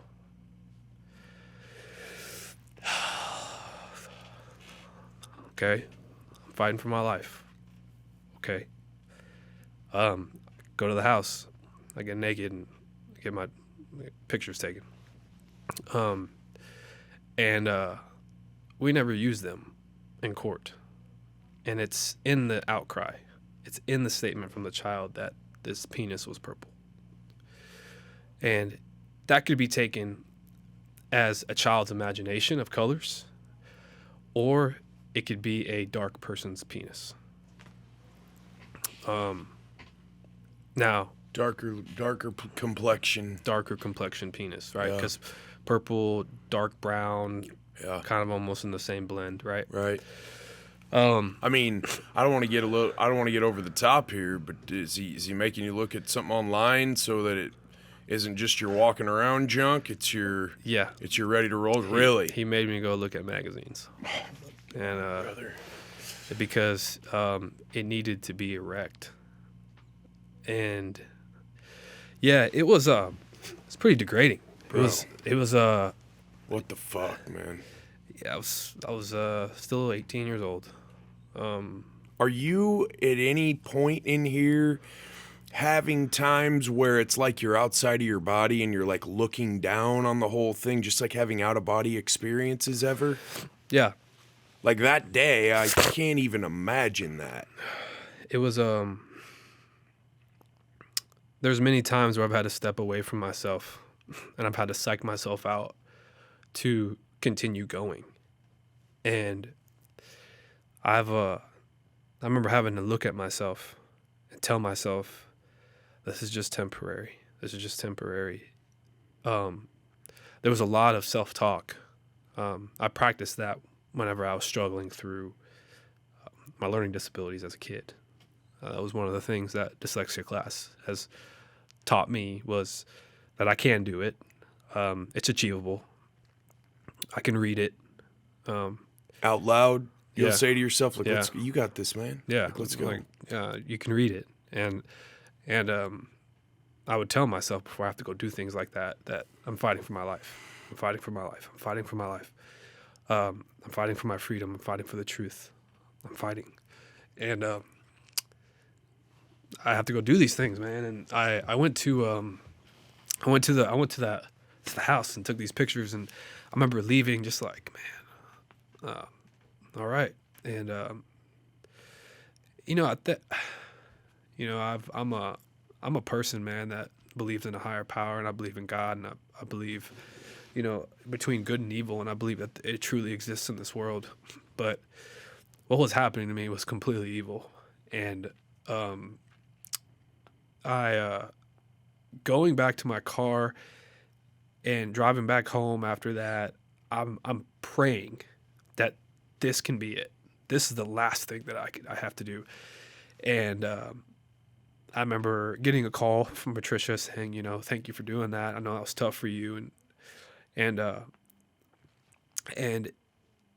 she told me, I have something to tell you, that they found a date for your trial, and we need to start preparing. So we were preparing to go to trial, and she said, just continue to live your life, Greg. Watch what you do. There's probably going to be private investigators trying to take pictures of you during this process, trying to get whatever they can. From what I know and what the DA has shared with me is that we're going to approach trial in the most unconventional matter possible. I said, what do you mean by that? He said, your trial is going to be this child's word versus yours, because the DA's office has no evidence, no tangible evidence that connects you to this crime. And I said, how the hell am I going to trial? How the hell can they schedule a trial where there's no evidence that proves that I did this? And I was like, did they do a rape kit on the kid? Did they figure out? And he's like, well, apparently this happened like months before the actual accusation, so they couldn't. So there's no evidence to prove who did this. And I said, okay, how do we proceed? She said, well, we need to get character witnesses. We need to get your girlfriend on stand. We need to get your coaches involved in what type of athlete you are, what type of person, what type of leader you are. And we need all of it to be consistent of who you truly are, and that you cannot be this person. That's my agenda. That's my goal. And I said, okay, and that's the only thing we can do. Like, we can't do anything else. And so she says, no, that's all I got right now. That's all we could get. And then I said, you know what? I want to tell you something really quick. And this has been, I know my mother-in-law wants to tell you this, and my girlfriend wants to tell you this. But at the time, something really big came up on Jonathan McCarty. And it was rumors going around. And this had happened literally probably a few days or the day of that, when she called me telling me I'm going to go to trial, that there's rumors going around. Now, Jonathan's my best friend. He's the son of Shama McCarty, the owner of that daycare where all this went down. There's a whole backstory about Jonathan and I's relationship of being best friends, and then while I was living there, him going down a bad road of drugs, hanging out with bad people. I mean, this guy was just awesome. I mean, he was an awesome kid, great athlete, a lot smaller, very undersized, but very athletic. I think he got this rebellious attitude. It started doing just hardcore drugs, selling drugs. What kind of drugs? Really. Oh, everything, man. From marijuana to coke to Molly to dabs to bars. Not meth. I don't think he ever sold meth. But I think everything but meth, really. So I remember specific stories of Jonathan during the journey of me living there. Jonathan being caught with drugs in his backpack, and his mother catching the drugs in his backpack, and him only being grounded for like a week. Or like his phone taken away for a week. His phone taken away. I mean, which means that he still has an iPad, which really didn't matter. So he was never disciplined very well, and just watching him go down this road was really heartbreaking for me because I actually cared about him. Did he have brothers and sisters? Yeah, so he had a brother. He had a brother that would come live there sometimes. Older, yeah, that would live there on the weekends. He owned a few businesses in the area and gas stations, and he would come in and stay for the weekend or whatever, every other weekend. And then he also had a brother in prison that was about to get out, and he actually got out in April. And we could talk about him later. The month you were indicted. The month I was indicted. Well, I'm sorry, not the month I was indicted. The April before. Okay. The year prior, where the accusations started coming out. Yeah. So now I'm gonna give a disclosure because this actually never got cleared up in the documentary. But the documentary, when the Texas Rangers got involved, when my case was getting relooked at, right? Jonathan's brother, who got out of prison, he was the third suspect that never got identified in the documentary. So now to stay on track with the original topic, Jonathan, he was my best friend, man. And to see him go down that road, I was not in the mental capacity of, at that time, to be fully there for him. I wish I was there for him more. But my sole goal was myself on taking care of my family and going to college to play football. And so, like, all this, like, messing around with friends and going to play video games and go to the mall and this and that, it wasn't in my routine. And so I think Jonathan saw that, and he envied me a little bit, because there would be times in the house where I would do something for his mother or do something for his father or do things around the house, and to pull my own weight to show how grateful I am for me to stay there. And sometimes when Jonathan would get in trouble, I would hear Shama, his own mother, tell him, "I wish you were more like Greg sometimes." And I can only imagine maybe what that would feel like to a son, And, John, there was some stuff that came out on Jonathan right before I went to trial. And it was that Jonathan was at a party, and he was looking through his phone and his pictures, and one of his buddies was overlooking his shoulder and saw that there was naked pictures in his photo album of kids. And he knew that his friend knew what I was going through, that it involved the children, and that Jonathan was my best friend at the time. And so this guy, his friend, ends up telling Gabriel, my girlfriend at the time, and I'm going through this whole pretrial thing, and Gabriel ends up telling me, and I'm kind of hurt. I'm like, what? And I was like, okay, well, we need to look into this. And Jonathan then talks to the person who saw those pictures and said, yeah, dude, they're all over his phone. There was like kids, like genitals and all that stuff. So, well, we need to go to Patricia about this. And so we go to Patricia, and Patricia, well, actually, I don't go to Patricia first.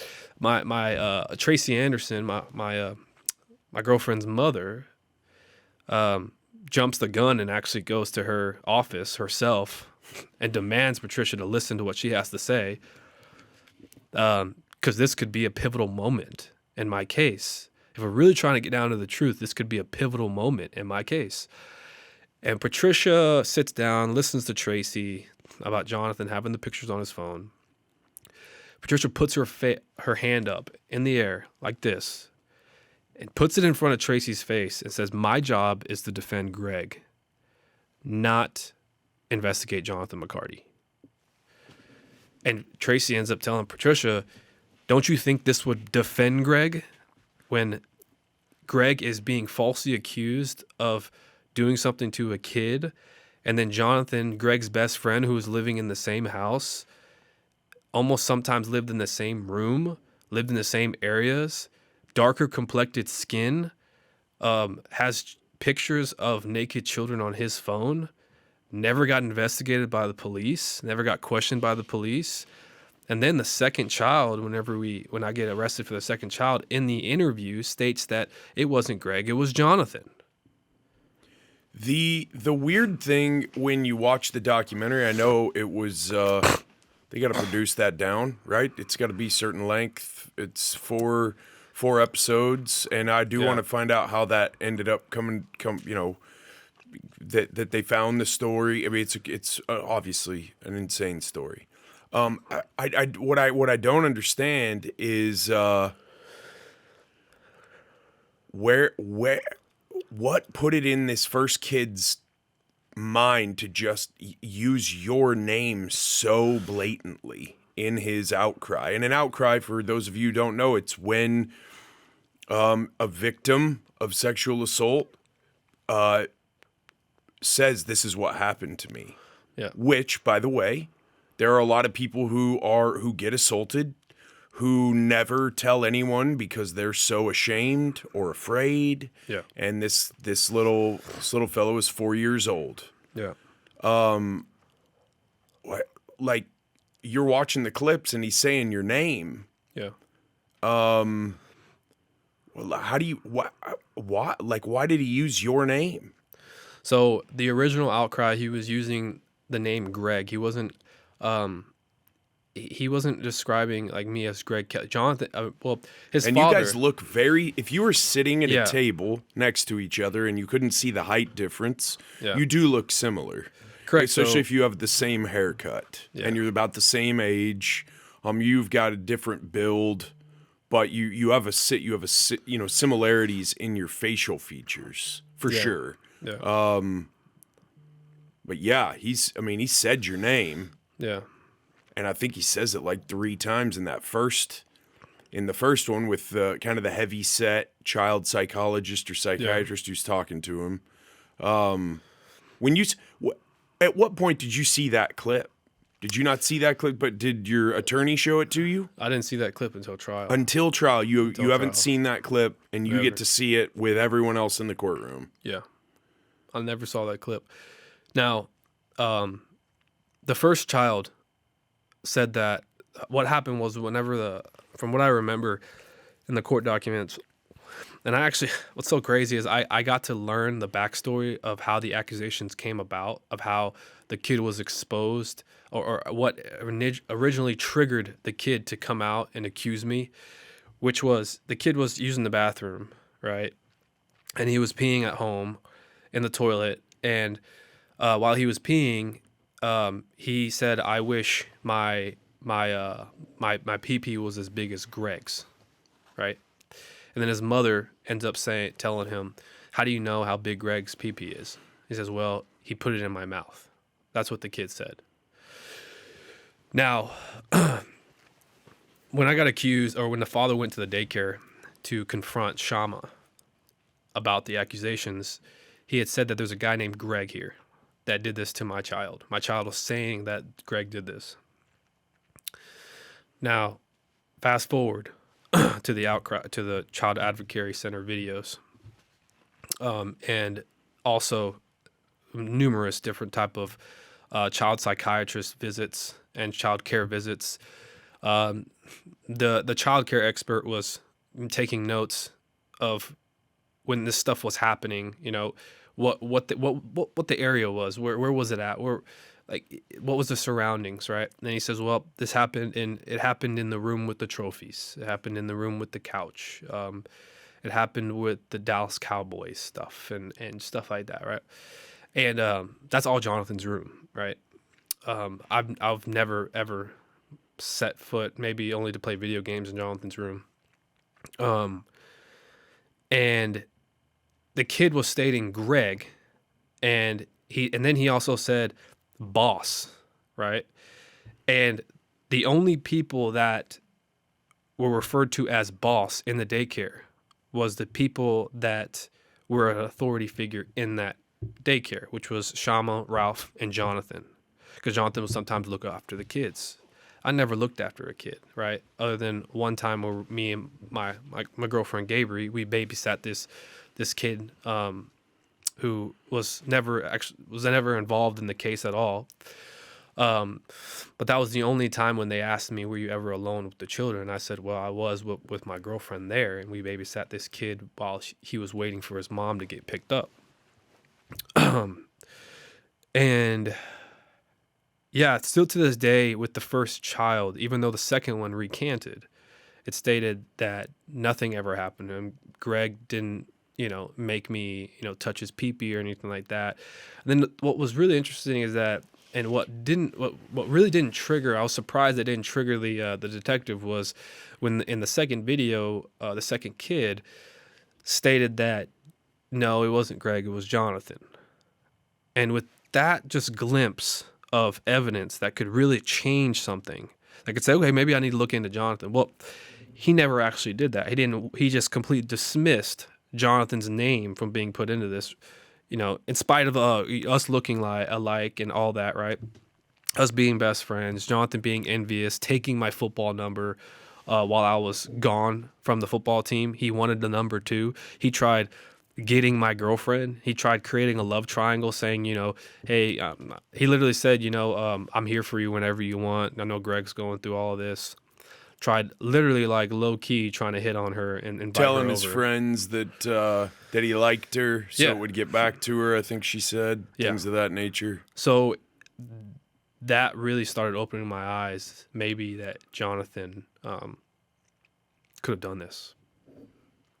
When you look back, and we still have a lot of the story to go, but when you look back at, okay, so if you're law enforcement, why aren't you looking at, why are you leaving any stone unturned when you're talking about a charge like this that's so terrible that your life is over, your name is ruined, your reputation is ruined? Why wouldn't you, especially knowing there was a teammate of yours living in the same house? Right.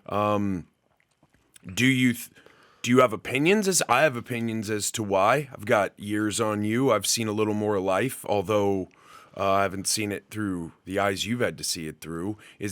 Am I off base that it was just such a sexy story? Tough word to use there, but it's just you're a football star. You have a scholarship. This is big news. Yeah. They got their guy. When you watch the documentary, the DA is right out there, man. I mean, you've not been convicted, and it's we've got our guy. This guy isn't who he says he is.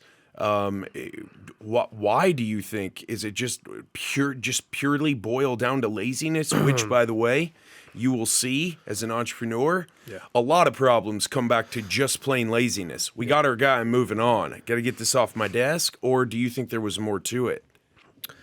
I think it was the perfect storm in the sense, to use the words that the Texas Rangers used when they were relooking at my case. The Texas Ranger used his case as the perfect storm. He classified it as that. What that means is every area of the justice system could fail somebody. From the defense attorney to the DA's office, to the investigation through the police department, because they investigate before it gets pushed to the DA's office. Unless it's a county issue, then the sheriff's office will investigate. But it is literally the perfect storm. And I think what contributed to this false accusation and wrongful conviction was a little bit of, hey, the Williamson County has a 98% conviction rate. We need to maintain that at all costs. Integrity, throw that out the window. We're going to maintain this. And what that means is, hey, we're going to try to get him cop to a deal. That's still a conviction. See, in most convictions, they don't go to trial, and people don't get convicted in trial. Actually, 88% of convictions are plea deals in Williamson County. So that means 10% go to trial, which means only maybe one out of 10, cases actually go to some type of trial, right? The rest are just, plea deals. I haven't had law enforcement on the podcast yet, but I've had a couple of attorneys, criminal attorneys, business attorneys. Criminal attorneys talking all the time about how when you choose an attorney, that's an important decision. You got to be your own best advocate. An attorney is in business. They're billing hours. They're busy. They got their own family. And this really sounds like a strategy error on behalf of this first attorney more than anything. Instead of just Greg didn't do it, like it never happened, like just discredit the 4-year-old. How old was the other accuser? It's 4. Both are 4-year-old children who the second one recanted. And instead of, hey, maybe it did happen, let's find out who did. Let's shift the spotlight off of Greg onto, hey, y'all don't even know. It could be this kid. It could be this kid. These two other brothers who lived in the house.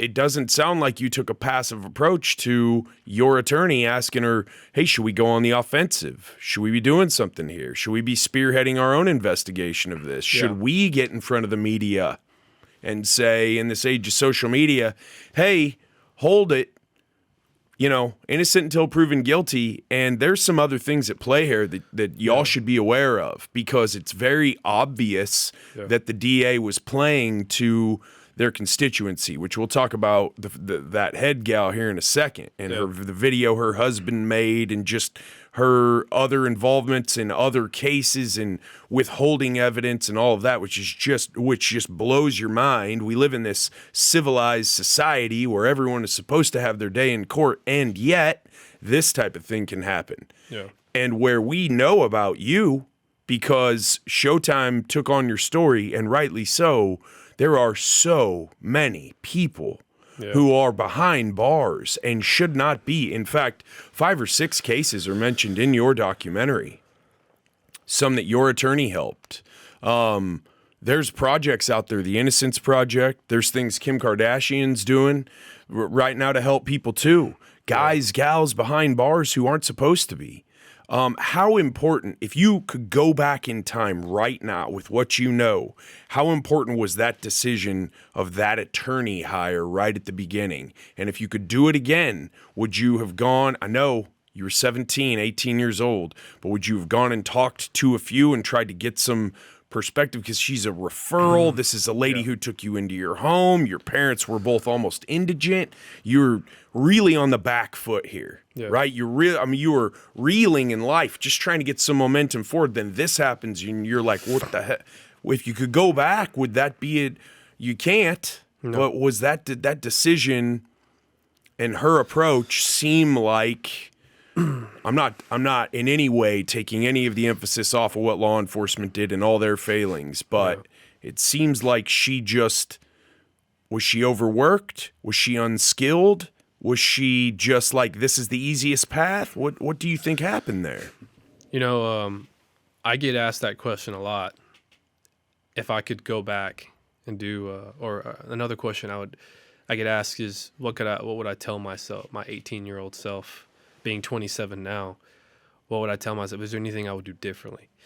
And the biggest thing that I dealt with for a very long time, it's a lot to ask for an 18-year-old kid to be brave in that situation when he hasn't had the life lessons of learning how to persevere through things. It's learning how to do it in real time. I think the biggest thing that I would do, and if I could do it again at this age, was be more of a flame underneath her ass about saving my life. Like calling her every day, making sure that she is on top of my case. My case should be priority. This is my life. They're trying to send me to prison for 99 years. When you would call, would she just be like, yeah, Greg, we're working on it? Absolutely. Or you wouldn't get a call back for a few days? A lot of times. No, I'd get a call back. The phone would be answered, and she would say, there's really nothing new in the case. There's nothing new in development. I could understand. Because the DA and the Cedar Park police, see, that's the thing, man, is whenever you're going down this rabbit hole of absolutely nothing, you're not going to find anything, dude. Like, you need to start, grinding, doing the work, and doing a proper investigation. The city of Cedar Park, the Cedar Park Police Department, and you asked me earlier about, why do you think this detective did it? Why do you think the DA's office did it? Why did Williamson County do it? And like I said, a lot of it was that 98% conviction rate, but also another one is that detective, I just think that he was not classified to be a detective. I think that he was, he had a name to prove. He needed to put another notch on his belt to become a sergeant, which he did after I was convicted. He became a sergeant and was over 10 other detectives in the department. The way he questioned the child alone. Yeah. That's all you need. All you needed, there's 4 minutes to watch and say, this guy is in way over his head. Yeah. Way over his. That's not how you do it. He's got his gun on his hip. That kid is terrified. He's standing there. I have 6 nephews. Yeah. You can tell when a child is uneasy. And he didn't put that child at ease. He talked to him like you and I are talking to each other, like grown men. He's talking to a little dude who, you know what I mean? Like totally unqualified to even be in that position. In fact, I think that the expert who came on and talked about the way that you talk to children who've experienced trauma is very important. You should be following certain procedures. Everything should be open-ended. It should be inviting. It should be inviting to the child. Not suggesting. Not suggesting.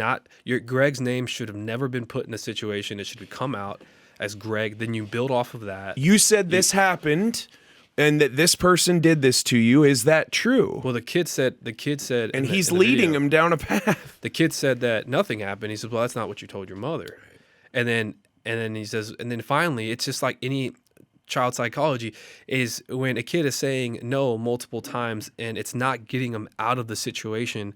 Now you look at adults and you see them as an authority figure, and kids, man, they have a natural tendency to please adults. They want to please adults. He had a gun on in a room with a 4-year-old. Exactly. Did the other child investigator leave at one point as well, so that he was in the room with the child alone? Cameras on, yes. Yes. She left, and he was in the child. There's a grown man, a very large man. Very large man, unqualified, doesn't have... With a firearm. The firearm on his hip. Visible, not in uniform.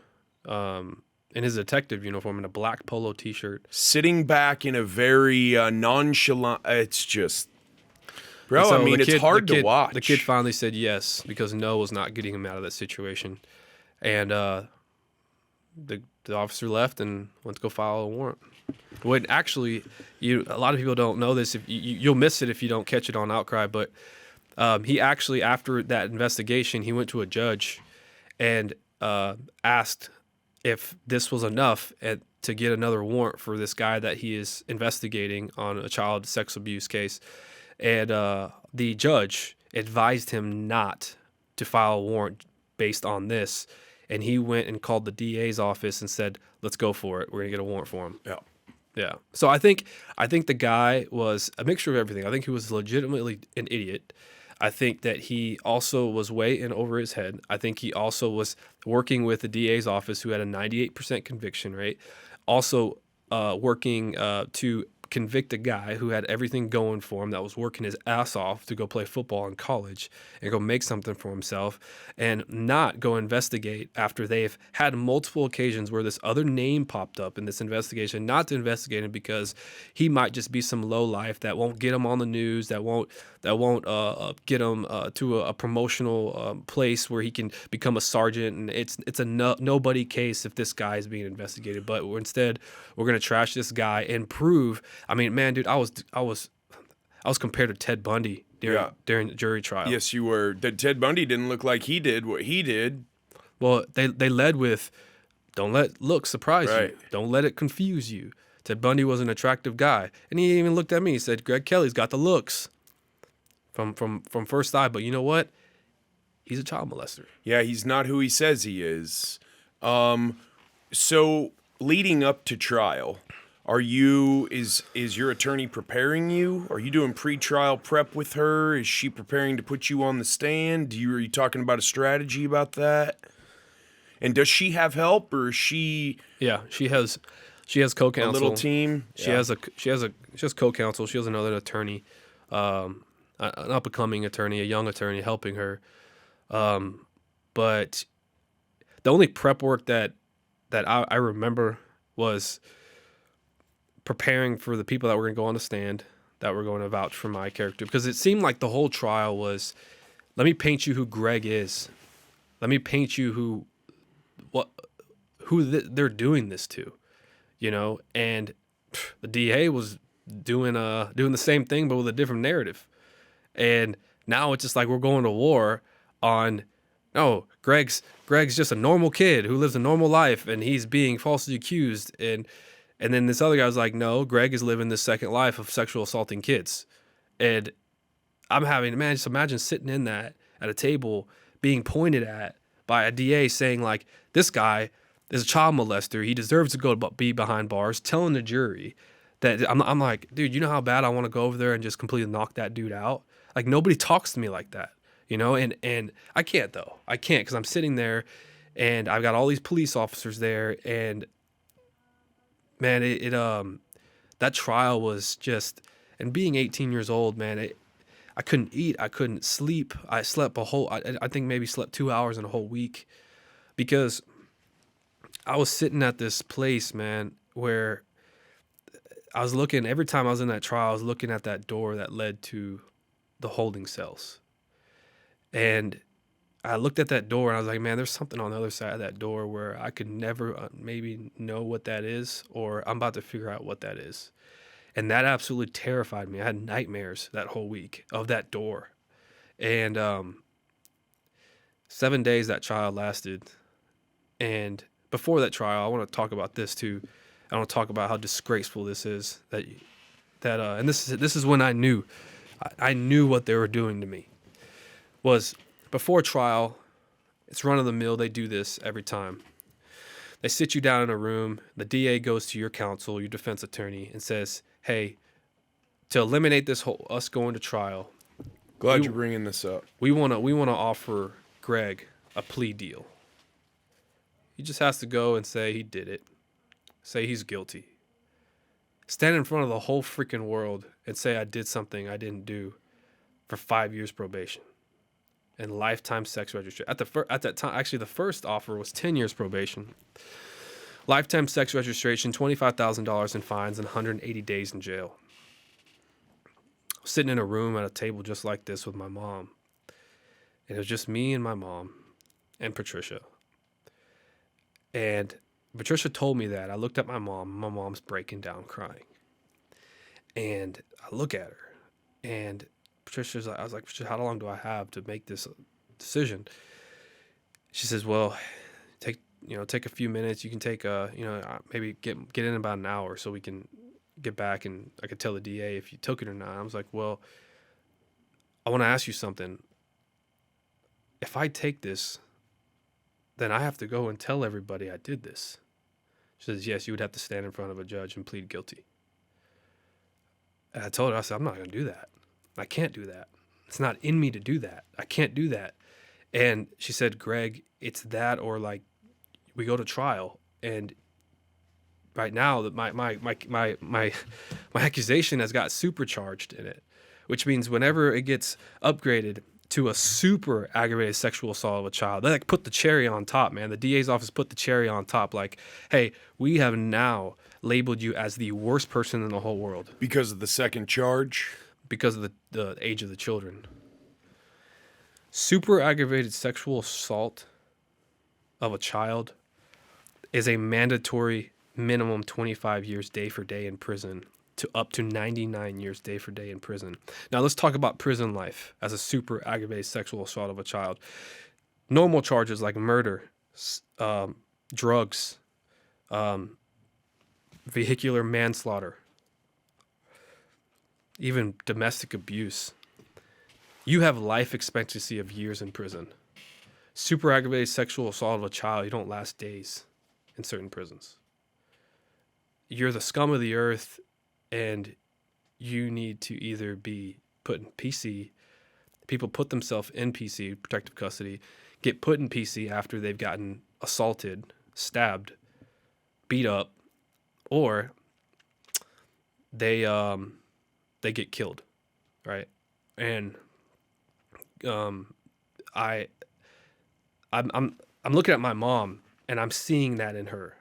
I'm looking at my mom as I'm having to try to make this decision.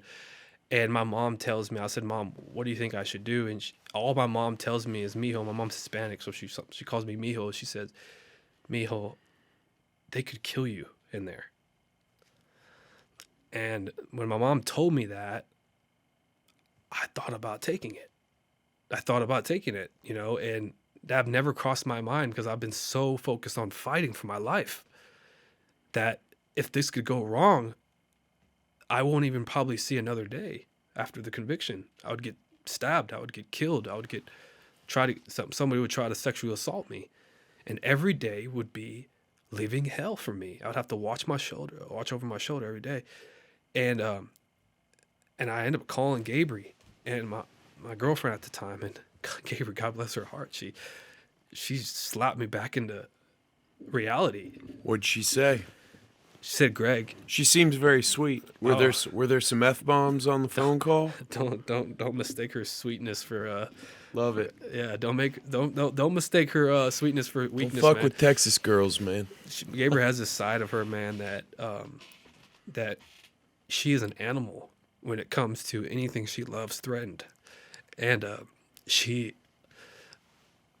told me, she said, Greg, you need to keep fighting. Remember who you are. And for the fact that a woman, my girlfriend was stronger than me at the time, blew my mind. I said, man, I'm the man here. I'm the man here. And I told her, I said, no, I say no. I told her no. And then she came back. She said, she came back 15 minutes later and she said, well, they'll offer 5 years probation. And I told her, I said, tell them they can go shove it up their ass because I'm going to trial and I'm going to go fight for my life and prove that I didn't do this. She said, okay. And so we go to trial, man, and 7 days is what it lasted. And the jury had a lot to take on. I try to put myself in the jury's shoes of what just happened. And I know that they were having a tough time. It would probably be one of the worst. I mean, imagine yourself being in that trial and it's seeing me. And I'm looking at the jury in their eyes like the whole time. And they're trying not to look at me. And I'm trying to show them like, man, just look at me. Just look at me, man. Like I shouldn't be here. And they wouldn't look at me. And they go and deliberate. And deliberation lasts the whole day after the trial. And I remember sitting out there just holding my family, just waiting, drinking coffee. And the day went on. They started deliberation early in the morning. On the 7th day, we waited all day. And it came around to about 5 p.m. at night. I'm sorry, it came around to 9 p.m. at night. And it's already dark. And the judge brought the jury back in. And this was after, 14 hours of deliberation. Brought them back in and said, hey, we need to recess for the night in about an hour. And if we cannot come to a decision, then we're going to room and board you in a hotel, separate you from your family, right? Because you can't talk about the case and what you guys were talking about in there. And we're going to resume in the morning. Now, these jurors have already been away from work for about a week. They've already went through just some grueling freaking deliberations inside of a room, and they're dead ass tired.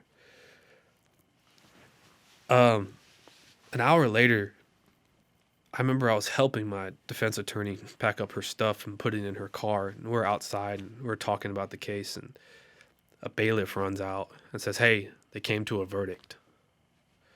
This was an hour after the judge briefed them saying that we need to find a verdict or you're going to get put in a hotel. And we go into the courtroom, and I'm standing there, and I still remember this so much, but I don't remember much after. The bailiffs come out, and normally there was only one bailiff in my trial. Before the jurors came out into the jury box, the judge came out, and 3 bailiffs came out and stood next to my table. And either way. No, I knew. I immediately recognized it. You think they already knew? I already knew because I confirm this because I see things, I can point out things. If something's not there and it's there, I can point out like, hey, that wasn't there before. And I told my attorney, I said, hey, the 3 bailiffs normally come out right before a jury verdict? He says, no, normally it's either 1 or 2. He says, well, you're an athlete, Greg, and you're bigger. And at that time, I was 240 pounds, and they said they knew you were going to get convicted. They knew you were going to be found guilty. The bailiffs know.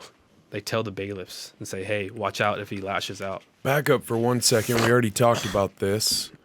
The trial goes through. We see you get all your character witnesses. They do their best on the other side to make you look like a monster. Yeah. We hear the kids. Both of the kids testify through closed circuit CCTV, but they're both there. Right. The one recants. And then, was it on the last day that this gym owner comes in there with this out of the blue stolen valor accusation? He was the last silver bullet. So the narrative is this guy is leading this double life. Children are unpredictable. How old were those kids now? This is 2 years later. In 2014, they were 5, and so they've what 9 years now. So they're what 14 now. But during the trial, though, they're 5. They're 5 years old. So one sort of repeats his original, but it's certainly not to the point. But it's such as to be expected. That doesn't mean, and this is chill. The other recants, looking good then. Yeah, looking good. And then this out of the blue. Yeah. Have you gotten to the bottom of that? No, and that's is that a publicity chaser? Is that a guy who wants to be on TV? It might have been. It might have been. So that's one of the most bizarre things. How in the fuck do you sleep at night accusing someone of that, knowing that could be the straw that breaks the camel's back? We analyzed that. I analyzed it for quite a while after that happened, and in Outcry, he's on camera stating that I was doing this. He was wearing his company T-shirt. Yeah, it looked like he had just done a set of shrugs, right? Yeah. And big guy. Yeah, it was when I was in the courtroom. Like I said, I immediately kind of recognized him until he was asked the questions, and what really was the silver bullet out of all of this was that he turned to the jury and said, "He's a liar." I've dealt with a lot of people doing business for a long time and can get a read on someone really, really fast. Doing this, too, has helped that for me, for better, for worse. Yeah. I've had some people on the podcast who then I've tried to do business with, and it hasn't gone well. You learn things about people really fast. Immediately, there was something on the documentary, something off with his delivery, the way there was just something that it didn't ring true. It was like one of these, just a publicity chaser type. I mean, how did they even come in contact with this guy? Obviously, these investigators are going around. You're going to this gym. They're going in there asking around. Right. Well, I think that what my attorney said is that he called in to the DA's office. It's even more. He called in, so it's not like the DA went to the gym, and I think the DA. I think they knew though. The thing is that like when I was going through all of this before trial, when I would go to the gym sometimes, I would feel like I was being watched. Like there would be an unmarked car that would it was the same car 3 different times. Unmarked car, it looked like a Crown Vic like type of car that would pull away when I was walking out of the gym going towards it. And it was 3 different times, same car. And I asked Patricia about it. I was like, do not be surprised if they have a PI with a camera going around following you, taking pictures. Was what he had to say so outlandish to you that again you're finding yourself like this is Twilight Zone bullshit, right? I felt like I was in a alternate universe. Like I could not believe this was happening to me. I could not believe that I was continuing to be accused of things that I did not do. I had no involvement with. And then this guy comes in with this story. Like it was so crazy, and what blew me away what was outlandish was that he went into details that I was telling him that I was a sniper, that I had, I was in Afghanistan, that I think here's what's weird, man. So he's saying you said that to him. Yeah. How much time you cannot enlist before you're 18 years old. Yeah. You cannot serve in active duty before you're 18 years old. He described that I was in Afghanistan for years. So the timeline doesn't even add up. And just like the accusation. The thing is that I was a member at that gym. He sees my age.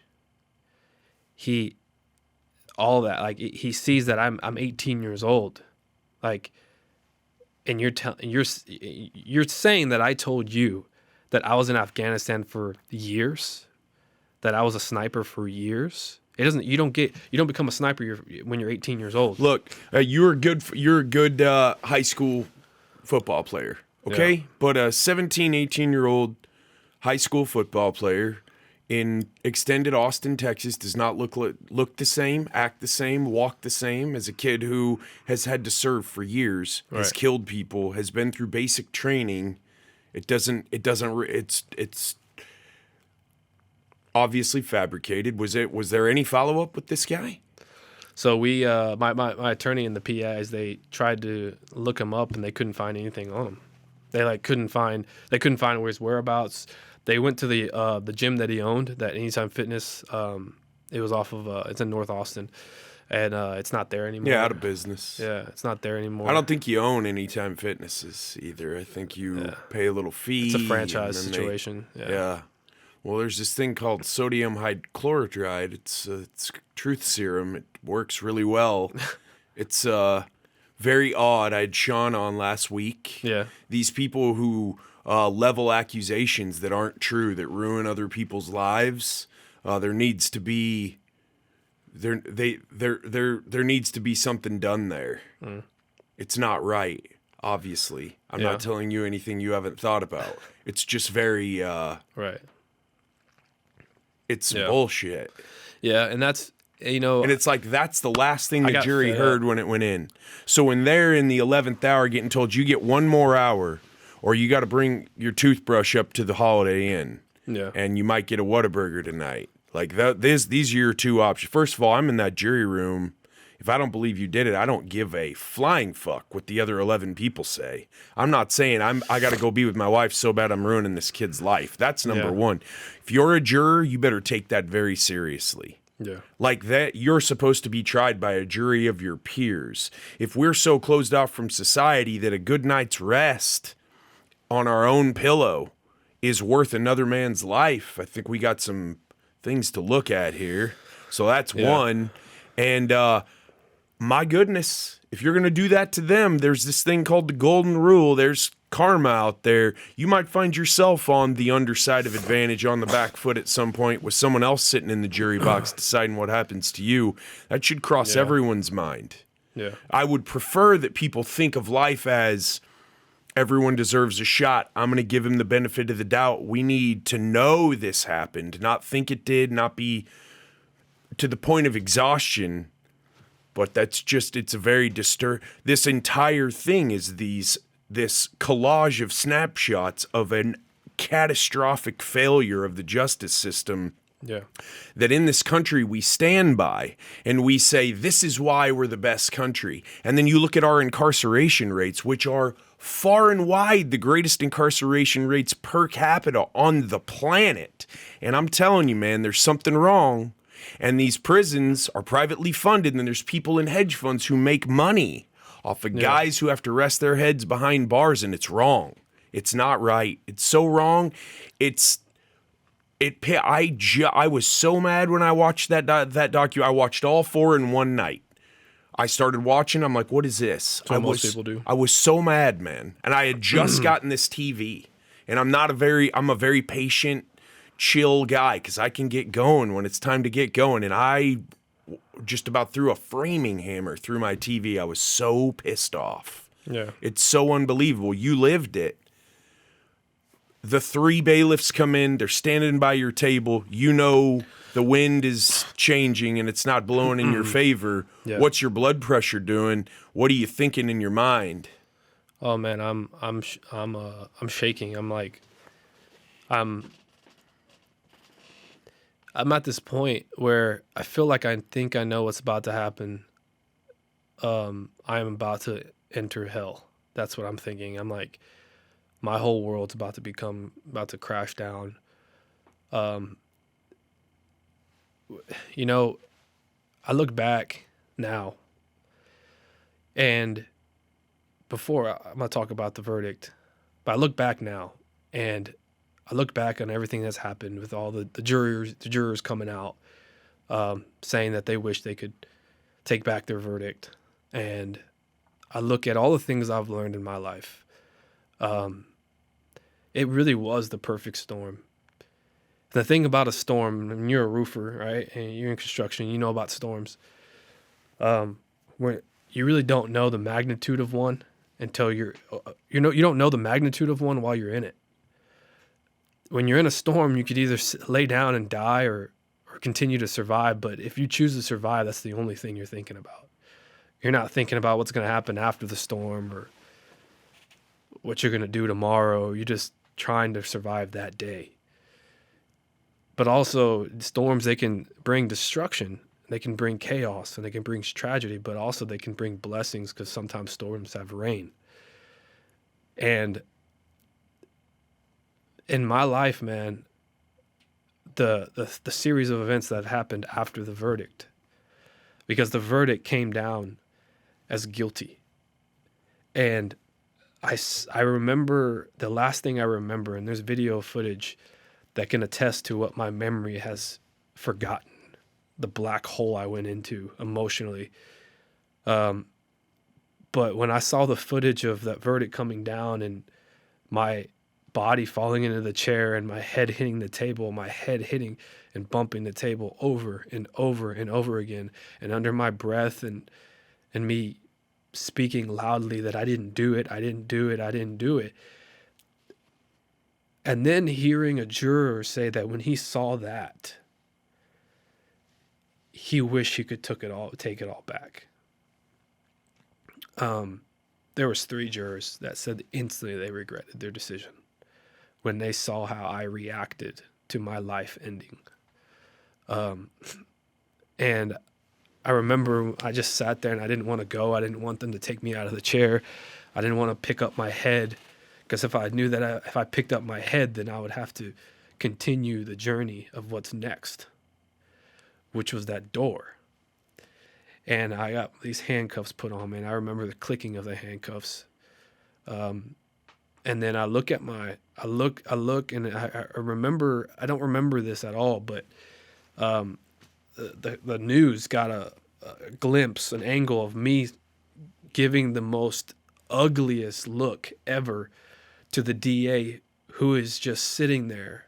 Joffrey Purrier, he's just standing there with his chin up high with a grin on his face, thinking that he came to work and he put in the work and he just made this world a little bit better.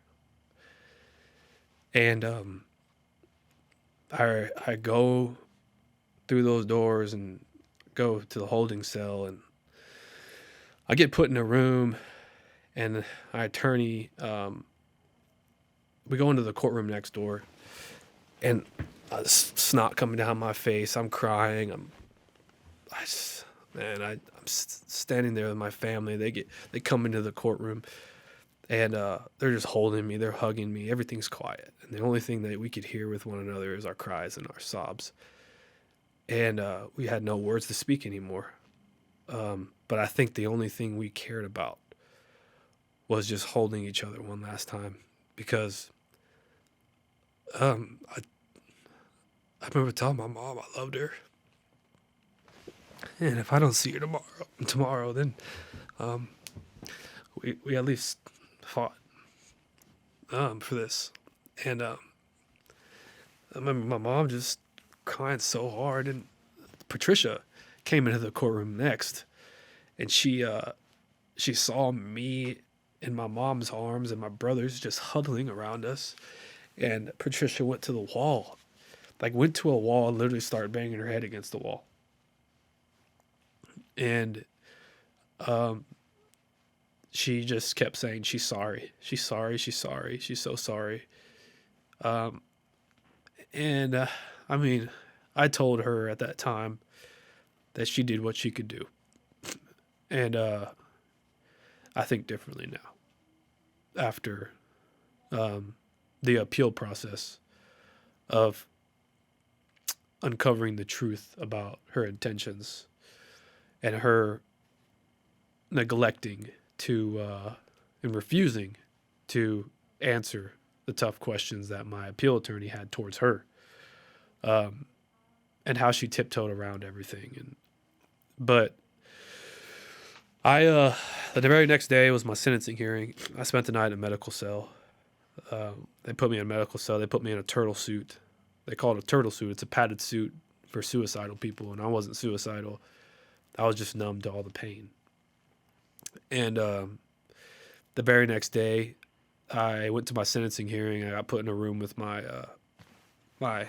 family, and they told me that Patricia's going to come in here and tell you something. And she had already told them.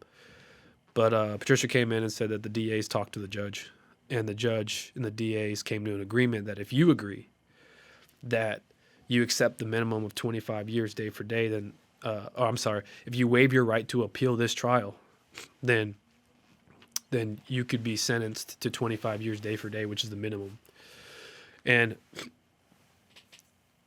the next thing Patricia said is word from her mouth. And I will remember this because I was so locked in on what she was saying to me, because this was going to be a tough decision for me. And she said, "You could accept this, Greg, and sentence yourself to 25 years, waive your right to appeal, or give it back to the jury that just convicted you, and they can give you anywhere between 25 to 99 years without parole." I then looked at my brothers and my mom, and I said, "I want you guys to make the decision. I don't want to make decisions anymore. I feel like I make wrong ones." And they talked about it, and they ultimately came up with that I was going to get out at 44 years old, just 25 years. Now, at that moment, that appeal was not in my head. I was just trying to get past this, and that was going to be another battle. But I go out there and I sign paperwork accepting 25 years, and now I'm not accepting that I'm guilty. I still tell them, and I make it very clear in that sentencing hearing, that I didn't do this and you just wrongfully convicted me. You're sending me to prison as an innocent man, but I'm doing this so I could have a hope to get out one day as a free man at 44 years old. And I told the judge that I don't want to give it back to them. And I signed the paperwork, and I kissed everybody that was there for me in the trial goodbye. And and then from there, it was just a journey of going through prison, having to defend myself on multiple occasions. Thank God nobody ever threatened to kill me. And I never had to kill anybody. But that journey of prison, man, is a whole other story that I'm actually writing my book about right now, of my personal experiences, the things I've learned, the things I wish I never got to see or hear. And it's ultimately made me who I am today. And that's the thing about those storms I'm telling you about, is you really don't know the magnitude of them and what they produce and how tragic they are or the blessings they bring until you actually separate yourself from or get distance from that storm and you reflect upon it. We can only see how big a storm is through like a radar, right? But when we're caught in it, we don't know if it's going to kill you or if it's going to make you stronger, but all you're doing is surviving. And I think for the next 6 years, or for the next 3.5 years while I was in a maximum security prison, the only thing in my head, and day for day when I woke up to those bars, when I knew I shouldn't be here, I went to the day room and I sat down on those chairs, and I tried to watch football and I couldn't. It hurt so bad to watch it because that was the life I had. That was the identity I had. And I felt like when I was in prison, I was sitting in those benches that I didn't know who I was because I wasn't playing football anymore. And I just felt like I was nobody. And I sat there and I went back to my cell every time and cried, and because I wish I was out there with my buddies, and I would see people that I played against go out there and make plays, and I just wish so bad that I was on that football field. And but I woke up every day in a complete hellhole. And until I made a decision within myself to continue to live, and that I dive deep into faith and figuring out who is higher than me. Because if I try to go and find something within myself, there's nothing there. There's absolutely nothing there. I'm empty. And so I started filling myself up with things that I believe that have shaped me and molded me into who I am today, the drive that I have today. When I got married, I don't know if we have time to talk about the prison journey, but fast forward, and the investigation. We have time. I mean, first of all, I think one of the very many touching things about the story is that your sweetheart stuck by you the whole time. Her parents as well speak very, very highly of you. You guys were, you meet a girl in high school. A lot of us have those stories, and then it is what it is. You're young, then you learn the world, then you go to college, you drift apart, you meet other people. Not your story. How grateful are you for her?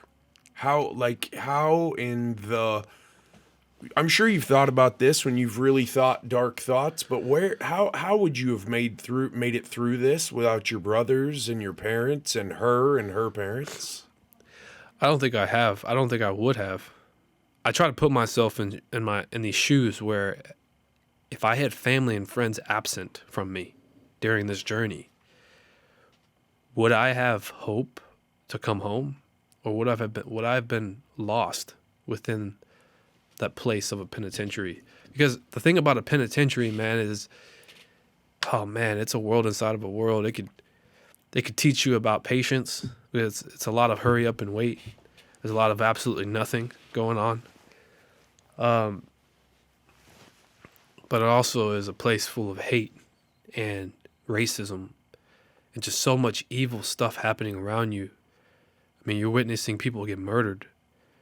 I mean, Did you see someone get? Yeah, multiple times. I've seen somebody get stabbed to death, and I could hear the pop of the dull blade going into their skin. And that's my own cellmate, my first cellmate. When you're in prison, they pair you up with people of your charge, your type of charge, and your type of time, normally. And I'm going to say that because there was an exception to the rule on my fourth cellmate. But my first cellmate was a guy who was kind of my age, and he did what he did. And he sexually assaulted his niece. He raped her. He was 24, 25. This kind of a weird, odd fella guy. And he was into like weird anime and extreme heavy on pornography. And he was just my guy, a guy I had to share a cell with. And I felt very uncomfortable all the time. I was in school. I was working out all the time. I was anywhere but that cell block. I couldn't be on that cell block. There's people that didn't like me. And there was positions I didn't want to be in, to ever have to defend myself. Because in prison sometimes, depending on where you're at and what blocks you're in, it's either kill or be killed. And so my prison journey required me to really manipulate where I went. I signed myself up with college so I could be in the schoolhouse for at least 10 hours a day. I went to chapel class so I could be in the church house for at least 2 hours a day. Do you have anybody to help you figure this out, or is this all you? I made friends in there. Yeah. I made buddies. I made guys. I made older dudes, older guys, like solid guys. Cadillac guys. I'm talking about Cadillac. What's that mean? Cadillac means that they've been in there for a while. Okay. And when you're in there for a while, you're not rocking and rolling anymore, unless you've been in with the gangs and you stayed with gangs. Then you're one of the higher ups, right? In those gangs. The unit I was on was also classified as a grad unit. A grad unit is a gang affiliation unit, a gang defiliation unit. So when you get affiliated as a gang member in prison, you get separated and segregated into administrative segregation. And you cannot leave that 5x9 cell unless you de-affiliate from the gang. It doesn't matter if you hold out for 20 years, right? You will be in there until the end of your bid if you do not defiliate. Take a program, right? You got to take a 1-year program and then de-affiliate from your gang, and then you get shot to these different type of grad units around all of Texas. The WIN unit that I was at, the maximum security unit I was at in Huntsville, was a grad unit. So there was a lot of de-affiliated gang members there, but there was also a lot of gang members there. So I had a very small circle of people I could call my friends in prison. I only had about maybe 3 guys that I talked to. And all of them were in there for life. They have life sentences, all for murder. And one of them is a grad gang member. His name's Thomas. He's my best friend. Still to this day, he is my best friend. This guy right here, I think my first year in prison, I met him on the rec yard. I was working out, and he was working out. He worked out by himself, and I was working out by myself, and we shared a push-up station together. I said, "Hey, can I get in here?" And he just said, "Yeah." He's real quiet. So we're doing push-ups, and he's doing push-ups, and he's like, "What's your name?" And I'm Greg, and he's just like, he said he's Thomas. He's 44 years old. Looks like he's 30 years old, right? Super in shape. I didn't know how.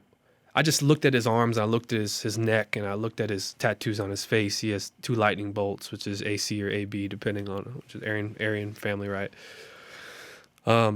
He's got bolts on his arms, and he's got tattoos, very demonic tattoos on his back. And he worked out with his shirt off and all that. And I'm looking at his tattoos, and I'm seeing how he's speaking to me, and it doesn't match up, right? He's speaking with such well manner. He's speaking with such high vocabulary.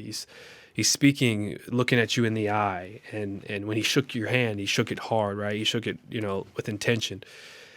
And he smiled sometimes. And I was like, it's really hard to smile in prison, And you're not supposed to, right? You're supposed to actually not smile, because smiling meant that sometimes you're weak. So it's weird, because in prison you have to take on this other side of you that you don't want to be. You want to be happy, right? It's such a depressing place. I talked to Thomas, and he's very closed off at first. He's a man with very few words. But as time went on, we saw each other on the rec yard a lot, and we worked out together, and then finally I took a semester off of school to go and do a trade. I got into some woodworking, cabinet making. And he was Legos, bro. Yeah. Well, I was like, you know what? I want to go learn a trade. I want to go work with some power tools. And I had actually just received my classification to go out there. So for about a year, it was just good behavior. I got a G2 classification, which was the best one you can get before a trustee classification. Trustees were like, you're actually like working in like visit room. You get to go out and like mow the lawn of like the mall and like all that stuff, right? I can never get that with my charge. The best I could get is G2, which I could work in the factories and take trades and stuff like that. I went to go take a trade, and then I also got a factory job whenever I'm not in a trade. And Thomas was an assistant carpenter in the woodworking class, but also he worked out in the factory. So I got to see him in the woodworking class, but also out in the factory. He was a welder out in the factory, and he was a woodworker assistant in the woodworking class. So when I went to class and I also went to work, he had taught me a lot about wood, and then he also taught me how to weld when I was out in the factory, right? Whenever we were slow. And I was working in the injection molding factory where I ran a injection molding machine where we made, in the state of Texas, like every college and all that. Like, there's a master's factory too, but the industry is called TCI, Texas Correctional Industries. And all it is just a bunch of slave labor of inmates that want to get out, and a very high profitable factory industry. All the workers work for free, and all the workers are inmates, and the only people that are being paid are the supervisors. And so Thomas and I grew very, very tight friendship. And then also, he was also a Christian. And at that point, I was going down my own faith walk. And so we had numerous conversations about the Bible, and he was more of an apologetic Christian. Like, he was more of like defending of the faith. He's a very high intellectual person. And now Thomas, he just graduated from the Darrington Seminary, so now he has a PhD in theology. And if you ever read one of his letters, he's writing the foreword to my book. If you ever read one of his letters, he has a type of writing vocabulary. It's extremely hard to read. And he writes with such great penmanship that it looks like it should be on the Declaration of Independence. And little do I know that Thomas, I remember talking to him, and I said, "Man, are you like a genius or something?" And he's like, "No." And like, I remember we took an IQ test, and I was talking about my IQ test because when you're in diagnostics, you have to take an IQ test, and we were talking about IQs, and Ray, my other buddy, was like, "Thomas scored a 155." I was like, "What?" I scored like a 92, and I was like, "Dude, you have a 155?" He's like, "Yeah," and I was like, "Are you kidding me?" And he's like, "Yeah, they segregated me for 2 years because they thought that I was." Early on in his prison life, he was so thrown off running into the AB and AC gangs. Every time he went to seg, he would figure out ways to pop open that seg door, and he was an escape artist. There was one story where he was on a seg block, and they could not find a door that they could put him behind without him popping it open. And there was one story where another buddy who was with Thomas got there. It was like, "Hey, there's a story of Thomas. We're on the cell blocks, and all you hear is just like these ding sounds, ding, ding, ding, ding, ding, and ding, ding, ding, ding, ding." And literally, we know is Thomas over here at the end of the run is taking out all the ball bearings to the doors, and next thing you know, you just hear this, whoosh, and you just see Thomas just walking down the run, and I'm like, "Are you serious?" He's like, "Dude, you escaped through cells and stuff?" He's like, "Yeah." And then they finally told me that I could have special visits with all of my visitors, like my kid, or not his kids, but his mom and his sister, contact, because he was a gang member, so he couldn't. And so they said, "We'll give you contact visits if you stop breaking out of our doors, dude." What was he using? Tools? No, he wasn't using any tools. He was using whatever he could make out of things. And I was just like, "Dude, that's so unbelievable." That's going to be in my book. But Thomas, man, he's my best friend. Still to this day, we talk to each other. I take care of him financially in there. And when he gets out, God willing, he's going to come work for me. And we're gonna start a metal fabricating business. The trailer he fabricated. So he would do a lot of jobs in there, and a lot of guards sometimes, like these master welders or inmates, they know that they can build really cool things. They would get free labor out of them just to kind of throw them a cheeseburger here and there, right? Some brisket here and there. And so Thomas he literally made and fabricated a 40-foot smoke trailer, gooseneck smoke trailer with 4 different type of barbecue pits, stainless steel kitchen, all this for about a total of a couple, maybe a couple dozen cheeseburgers here and there, and some brisket and this and that. And this trailer went on to the Texas State Fair and got second place in a barbecue cook-off. The guard who owned the trailer went to go and get second place, and it was off the trailer that Thomas made in prison. How did that guard source all that steel? Boy, he just got the material. And the labor was free. Brought the material up to the labor shop, had a good connection with the labor, that's $150 an hour work right there out here. Oh, absolutely, yeah.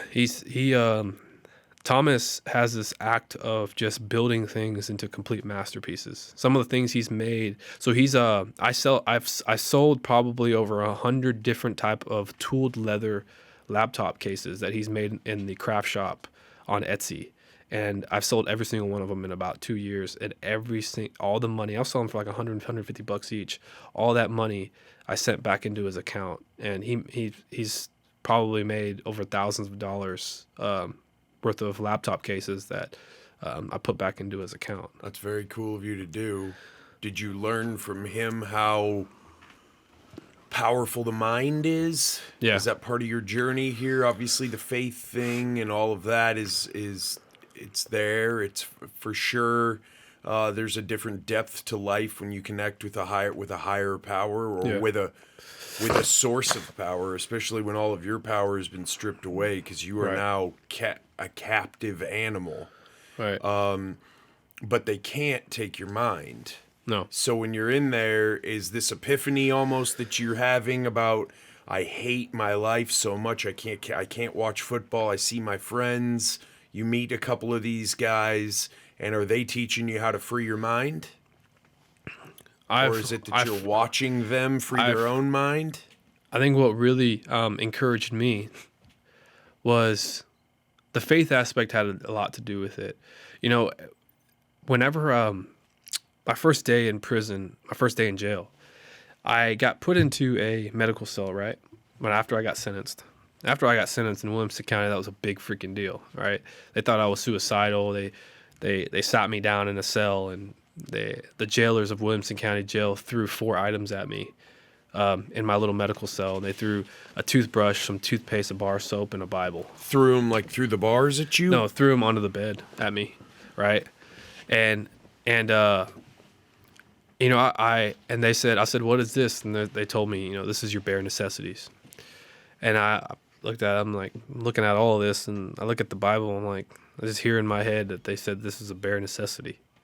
And I'm like, I wonder why they gave me this. And I started reading it, and, you know, I felt like when I was reading it, at that moment, I escaped my reality of what I was going through. Did you just start on page 1, book 1, Genesis? Yeah. No, I didn't start. I didn't start on Genesis because I grew up in church. My mom brought me to church. I remember one time I didn't listen a lot, dude. I was a kid, and you don't care when you're a kid, right? Church sucks when you're a kid, man. Church sucks, dude. I mean, you don't know what's going on, right? But I took stay awake. I took those kids classes, man, and I remember one of my church teachers telling me that if you're ever going to start the Bible, you need to read Matthew and read the Gospels and read all the way up, right? And then read, you know, the Old Testament. Read the red letters first. Read the red letters, because that's ultimately what the Christian faith is derived from, is Christ. And then you read the Old Testament because that's the history of Jesus. I said, okay, cool.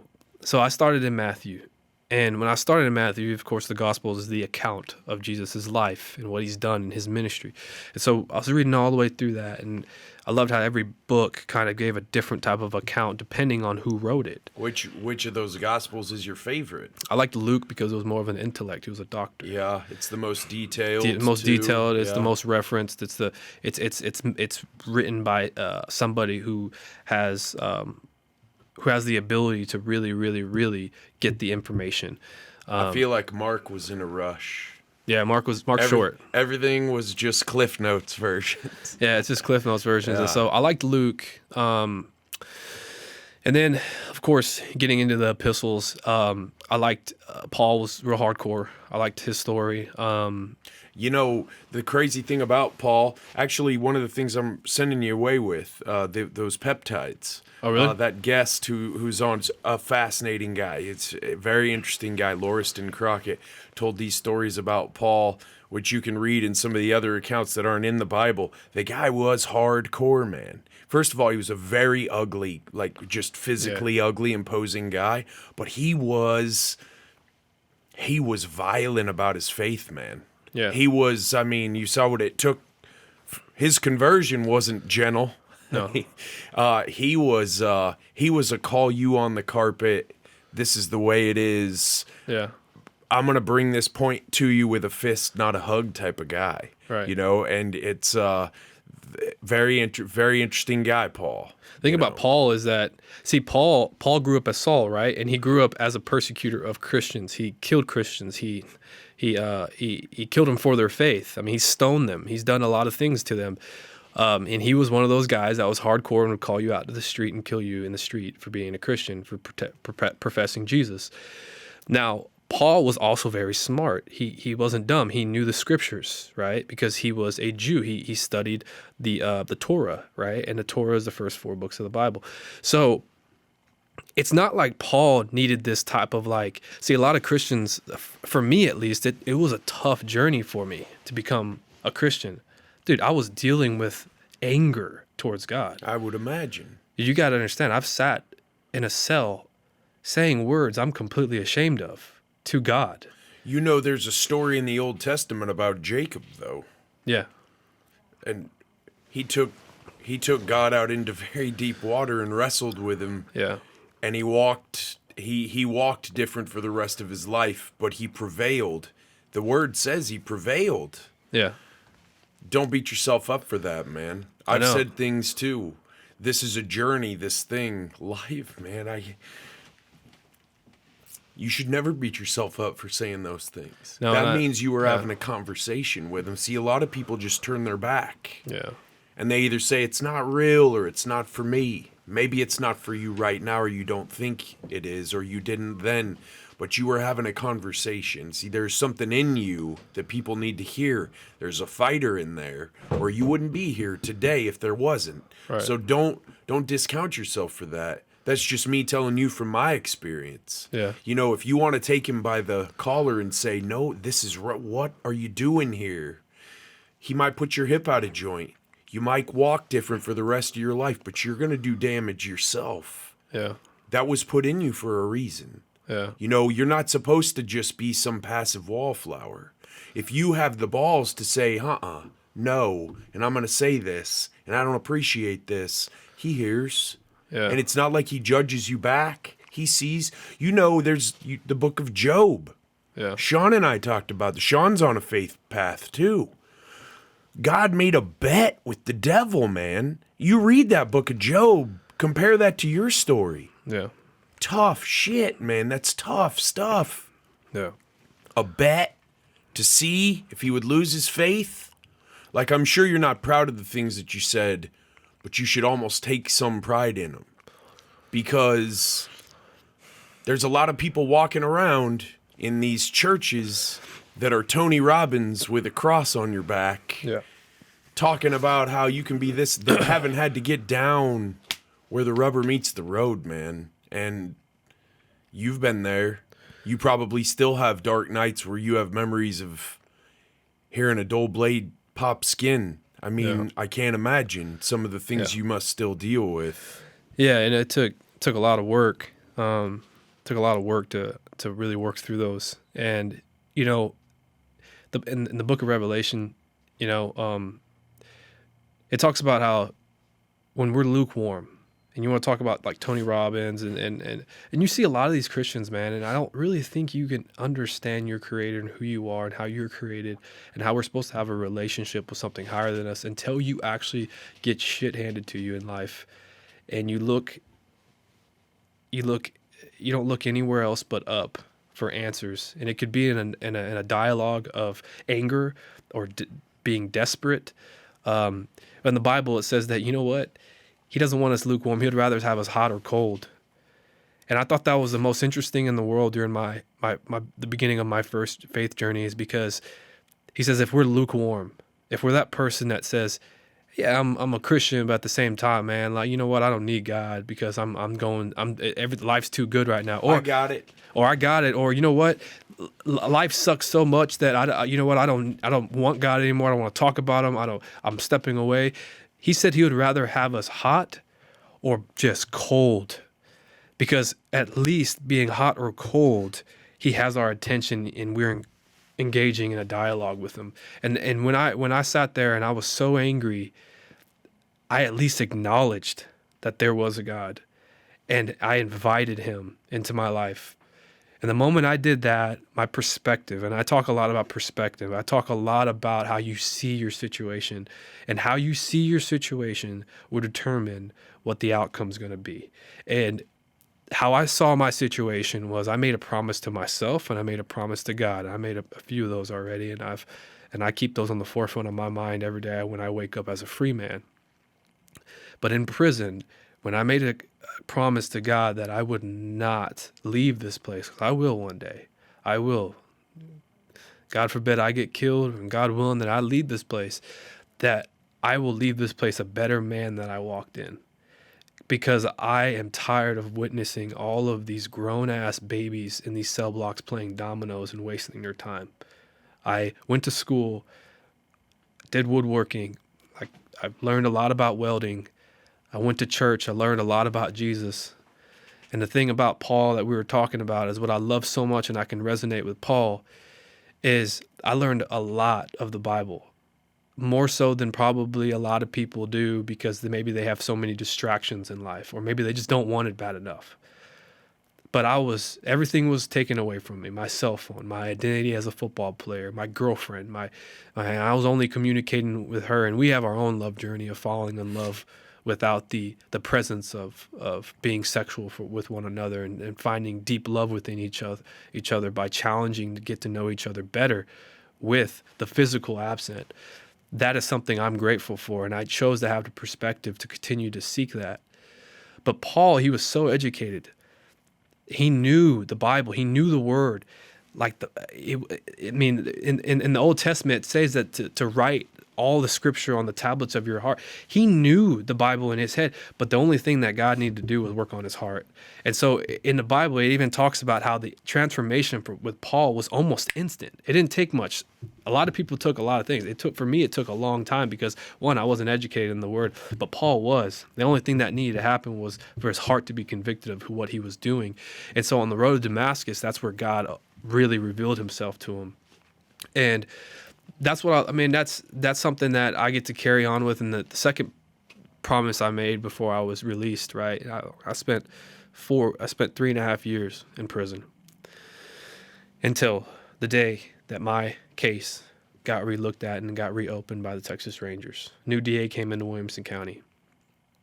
And Sean Dick. I'm going through prison. Reasonable guy.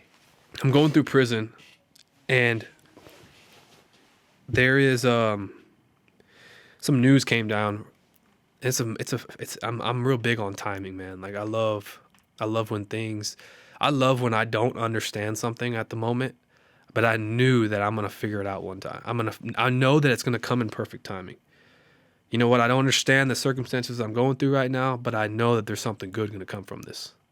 I listen to Jocko Willink. Oh, yeah. I listen to him all the time, man. And while I'm working out, I'm running a 5K or something. And there's this one video where he talks about good. Have you seen it? Oh, yeah. I think Trevor Lawrence referenced it on a post time. We should probably go outside and run through that brick wall out there. What I love about good, about good is he's talking about every situation that is uncomfortable, that is dark, that you don't want to hear, and you're complaining. And he talks about how he was a lot of people that were under him while he was in his military days were complaining about certain situations, and he would always respond good. And he said there's something to learn from this. There's something that we can carry from this. There's something that can be achieved from this. There's more time to get better. There's more time to learn. Maybe we don't need it at this time. Maybe we need it at a different time where we can handle it and use it good. And so going through prison, and 3.5 years later, I'm going through college, man, and I'm about to graduate with an associate's degree. And I get a letter in the mail saying that I am getting kicked out of college. I'm wondering why. And it says, I end up calling on the phone to the administrator, and they said that anybody with aggravated sexual assault cases can't go to college anymore. You have to do a minimum of 5 years before you go back. I'm like, I'm only 3 credits shy of graduating with my associates. Can I go finish out next semester? I already have my classes schedule? He's like, no, I'm sorry. Something that went through the state legislature or Yeah. something? Yeah. I said, man, that's not fair. And that was just so disappointing for me. And well, I was bummed out about that. But I wasn't going to let that take me down. I was dealing with that for a week. And then I get a phone call from my attorney saying that Sean Dick has decided to reopen your case after I went to go see him yesterday. How was it that that attorney found your case and you were connected with him? How did that happen? Was that a Jake Brydon thing? Yeah, so Jake, there's a guy who stepped in, right? And if you watch the documentary, you won't be so confused whenever we talk about different topics. But Jake stepped in. He was a guy that stepped in earlier on into after my conviction. He called my mother and said, my name's Jake Brydon. Your brother, right? He called your brother? Yeah, he called my brother. And your brother woke your mother up? My brother woke my mother up. And then my mom talked to him on the phone. And he made him come down to his office to talk to him. Yeah. And then Jake, Jake reminds me a lot of you, too. Yeah, Jake's a good dude, man. Jake, Jake has a fire within him, man. Fuck injustice, man. Injustice anywhere is a threat to justice everywhere. Yeah. Martin Luther King said that, and truer words have never been spoken. And you don't get to found this country on the things this country was founded on and have the Revolutionary War and then put more people in prison than anyone else. Yeah. That's not what it's about, man. And no one talks about it. It's ugly. Yeah. Have many of the things that we've talked about today been fun? Because it's not fun. No. Right? It's not Tony Robbins. It's not Ed Milet fun. Like, we can do it. Let's go. It's wrongly accused in prison. I mean, I do vibe with energy recognizes energy, man. Yeah. And when it's wrong, and fuck that shit. And somebody's got to speak up. And everyone's afraid to say anything these days. You'll never find me lukewarm on much of anything. I can tell you that. Yeah. I think it also says in there he'd rather have you hot than cold. If you're lukewarm, he'd rather spew you out of his mouth. Yeah. Jake comes along, finds your story. He said he moved back to. I've talked to Jake a lot about this. Yeah. That he came back to Austin, called your brother, got with your mother, said if I feel like Greg did this, I'm gone. Yeah. And then became somewhat of a community organizer on your behalf. Yeah, he stepped in as the vocal lead for my situation. Jake's good at that. Jake, you got a nickname, man. It's Mouth of the South. Mouth of the South. And I closed in my exoneration hearing when I got exonerated with my speech, and I thanked the Mouth of the South because ultimately he was the guy that stepped in when I look back and I see a lot of cases. I do a lot of research and people that are wrongfully convicted. And not a lot of people have that vocal person, and Jake was one of those guys, man, that he wouldn't take no for an answer. And I feel like that's how he is in business too. He's a go-getter. He's gets boots on the ground. He go gets the job done, and there's nothing going to stop him from what he believes in. And he's going to go fight like hell until death, and that's just kind of, he has that warrior mentality. And, Jake, I never got to meet Jake, man, until right before. Really? Right before I was released, he came and saw me. When you're up for your 3.5 and you're getting you got the note that Sean Dick is the new DA. Where were you being held in the state? I was on the WIN unit. What city is that near? Huntsville, Texas. That's in Huntsville. That's in the Capitol Prison System. Yeah, that's where that's where death row is. Texas death row is. That's where the execution is. Okay. The Polunsky unit is where they hold them. And the Polunsky unit is where they death row holding is. So like where the death row cells are. But the Huntsville unit, which is AKA nicknamed the Walls unit, is the oldest unit in the state of Texas. It was built in like 1860 something, and it's a red brick unit in the heart downtown of Huntsville, Texas. It takes up a whole city block. Wow. So if you look at it bird's eye view on Google Maps, it takes up a city block, and they call it the Walls because it has a big old wall surrounding around it, right, with barbed wire. And that's where, man, I mean, I remember talking to some old inmates at the WIN unit, and they would talk about stories while they were on the walls unit. And they talked about, I mean, I don't know if you remember those old stories you might have seen in the movies where the lights flicker when somebody's getting executed. There's this one guy that's been in, it was Green old. Mile. Yeah, it's big in Green Mile. There was this old guy, man. He was in his 70s, and he had been in prison for 42 years already. And he says, man, my first unit was the walls unit 42 years ago. And he says the lights flicker is real.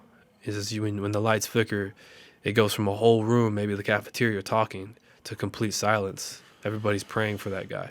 That is heavy, man.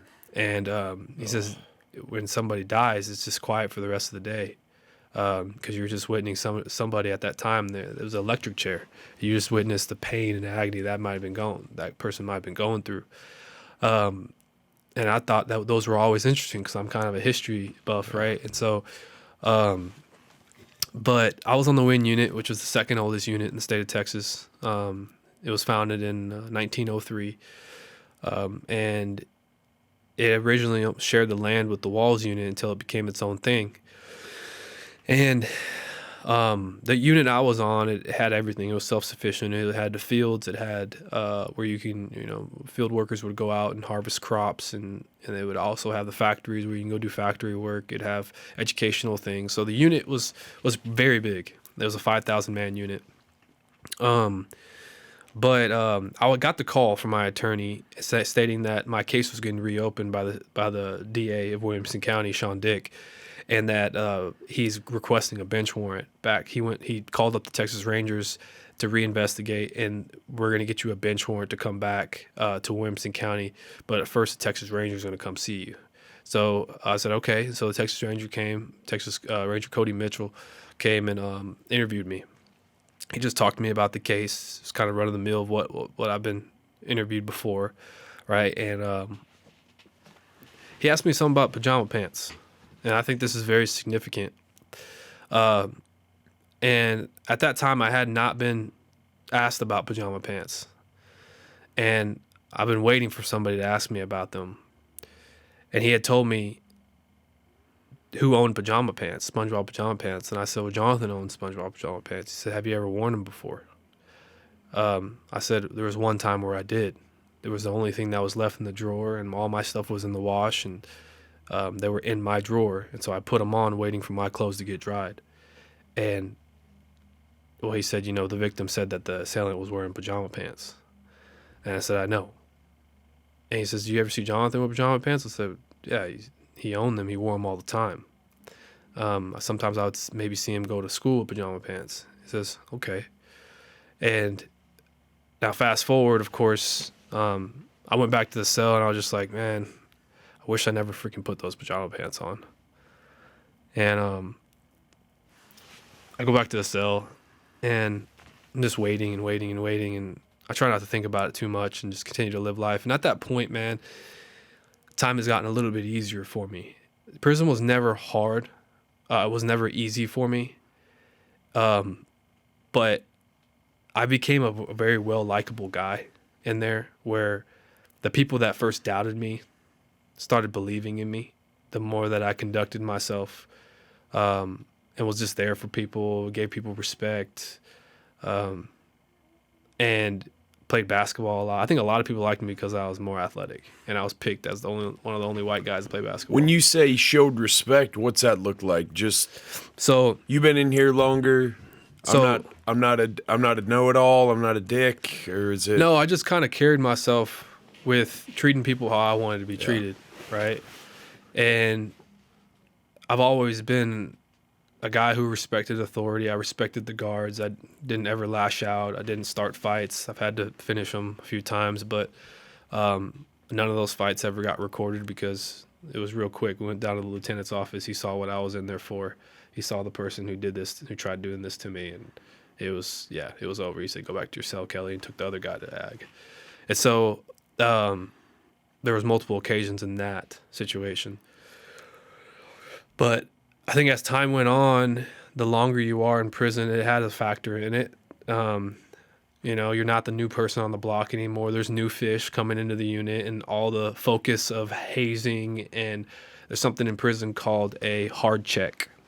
I don't know if you're familiar with that term, but a hard check is the testing of how hard you are, which means how hard you are is how tough you are. If you can take a beating, everybody gets one.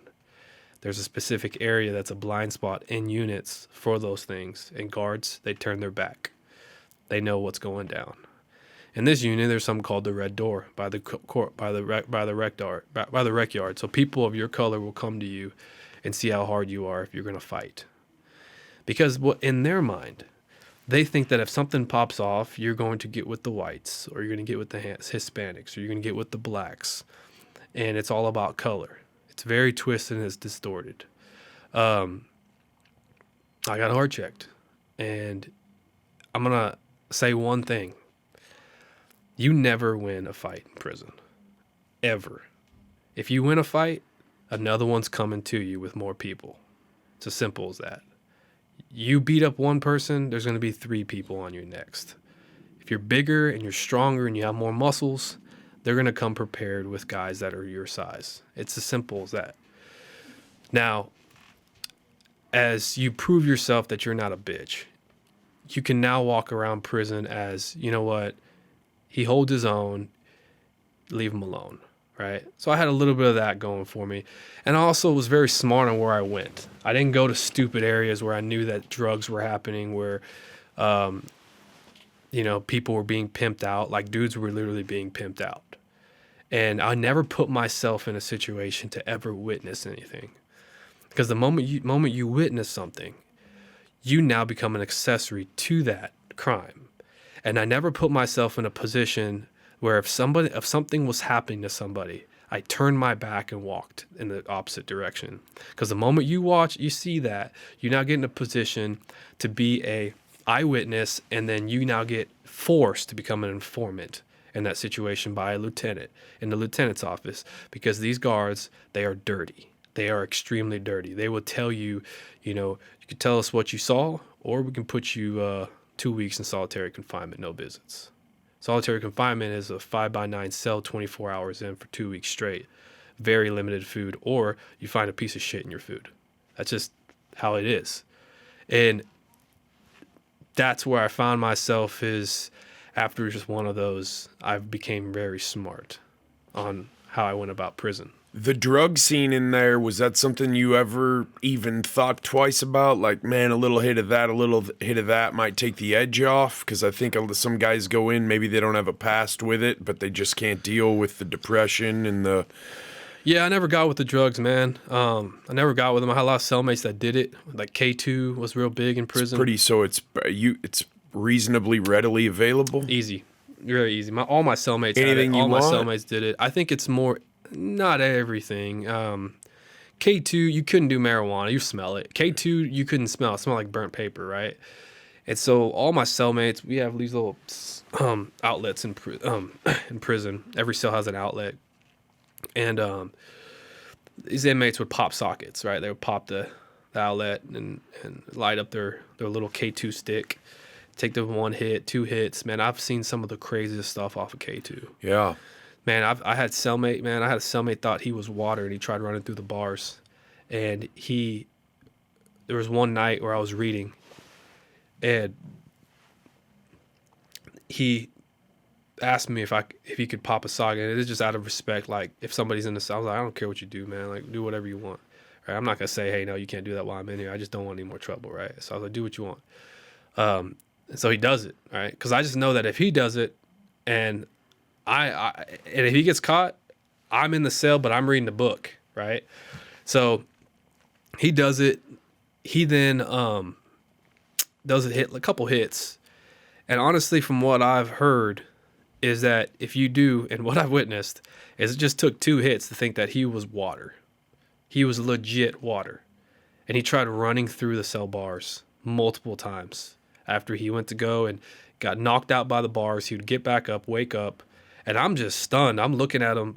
I'm like, this dude's going to kill himself. He tried it 3-4 times. And finally, completely gashed his head open, started bleeding out on the floor, laying there. The officers are already coming, running to the cell. Everybody's hooping and hollering, laughing, and it's like, oh, man, you got Crazy in the cell. His nickname's Crazy. The dude's crazy. The lieutenant started running, and the captain started running towards the cell. He's like, what's going on here? I'm like, look, man, I'm just reading a book. He was hitting the K2. He thought he started running through the wall. He kept saying, he's water, he's water. He's running through the bars. Knocked himself out. He's bleeding on the floor. I'm like, look, I have nothing to do with this. I told him he could do whatever he wants. I'm not going to tell him not to do it. And he says, no, Kelly, you're all right. You're good. Yeah, this is crazy. He does this every month. Like, I just got in the cell with that guy last week. The first cellmate I ever had, he hung himself and killed himself. And I was going to school one day, and I was coming back, and I noticed my whole cell block was in the gym. The gym's right down the hallway. There's a big corridor that connects all the cell blocks together. And at the end of the corridor, there's a big room with glass windows, and I saw a bunch of people in there completely with their shirts off and just in boxers, and they're all sitting on the ground. And I'm like, man, that looks like my people from my cell block. And I noticed as I'm walking to my cell block that there's yellow caution tape, and it's blocked off. And I'm like, what's going on? Why can't I get in here? And he's like, yeah, some dude's hanging in there. And I'm like, who? And before they're like telling me to go to the gym, I walk past the door and I see it, and it's my cellmate. He is hanging from the 3rd tier bars from a sheet that's wrapped around his neck. And I'm just stunned as I walk back to the gym. And some of the guys on my cell block walk up to me. He's like, hey, man, yeah, he hung himself. And he was in there for sexual assault of a child, but he was getting raped. And I knew he was getting raped. And it was it's wild, man. It's wild. That's the world that I got thrown into.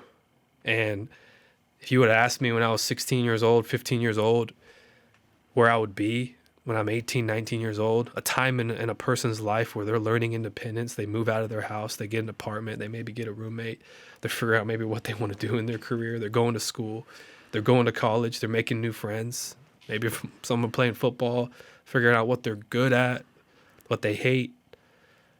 I'm getting thrown into a world where I'm having to learn how to survive, but also witness a lot of things that you would only see in horror movies. You know, I never thought that I would go down that path in life.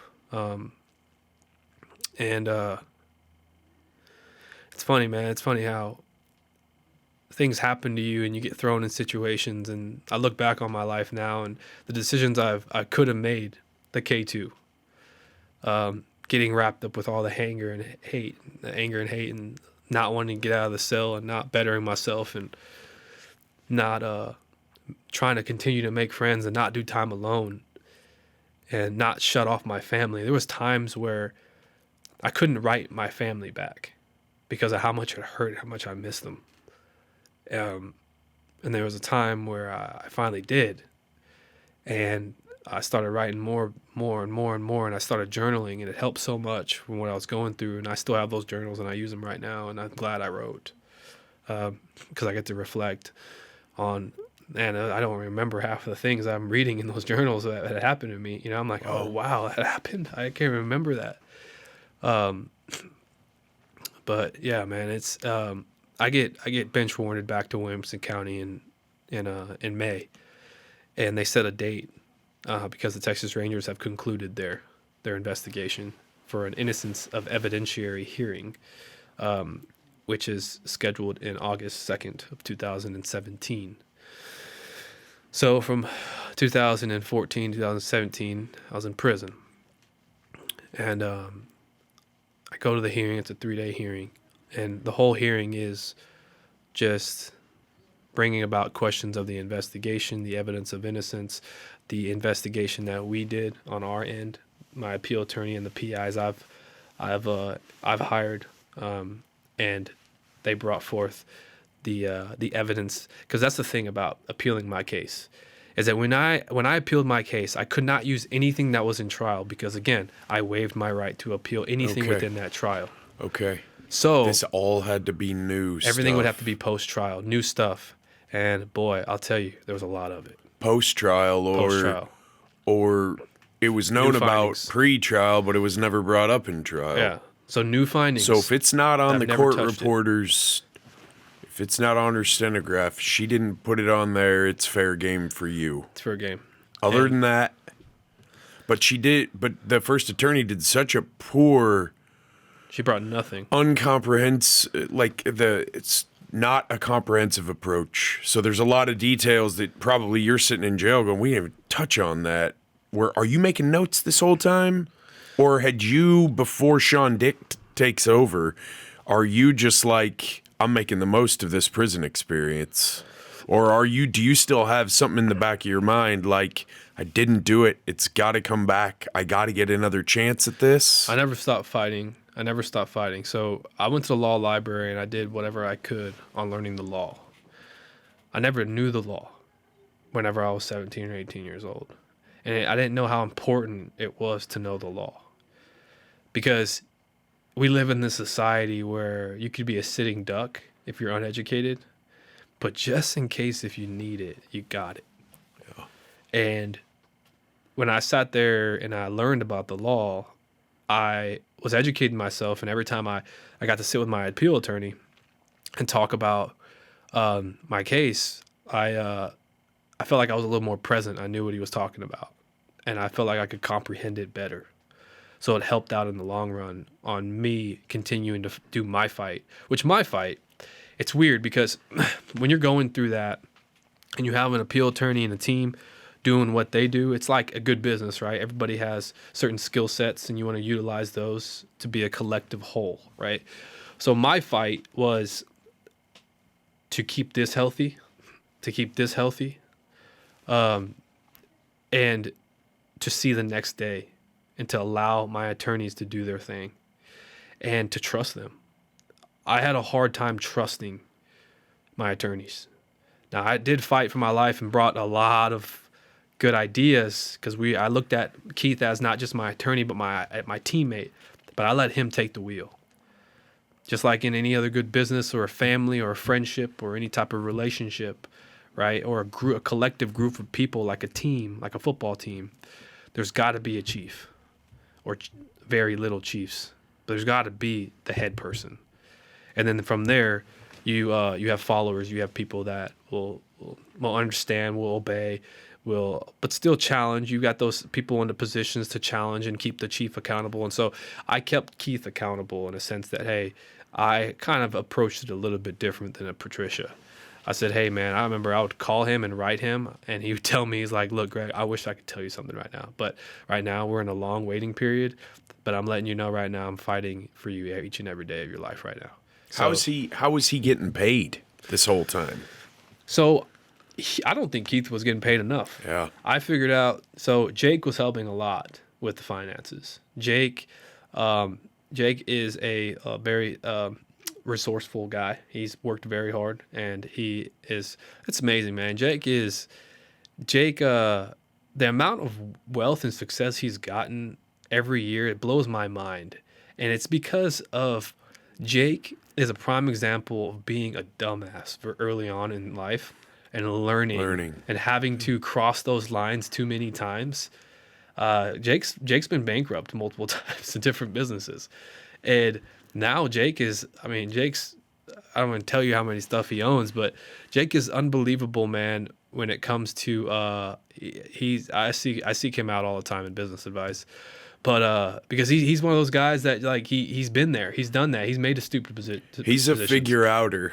Yeah, you know what I mean. And I think he's tough enough, and he has enough perseverance to, not let a bad decision be like, oh, okay, that is what it is. It's more like, okay, I learned from this. Okay, I'm gonna keep moving. I'm not gonna do that again.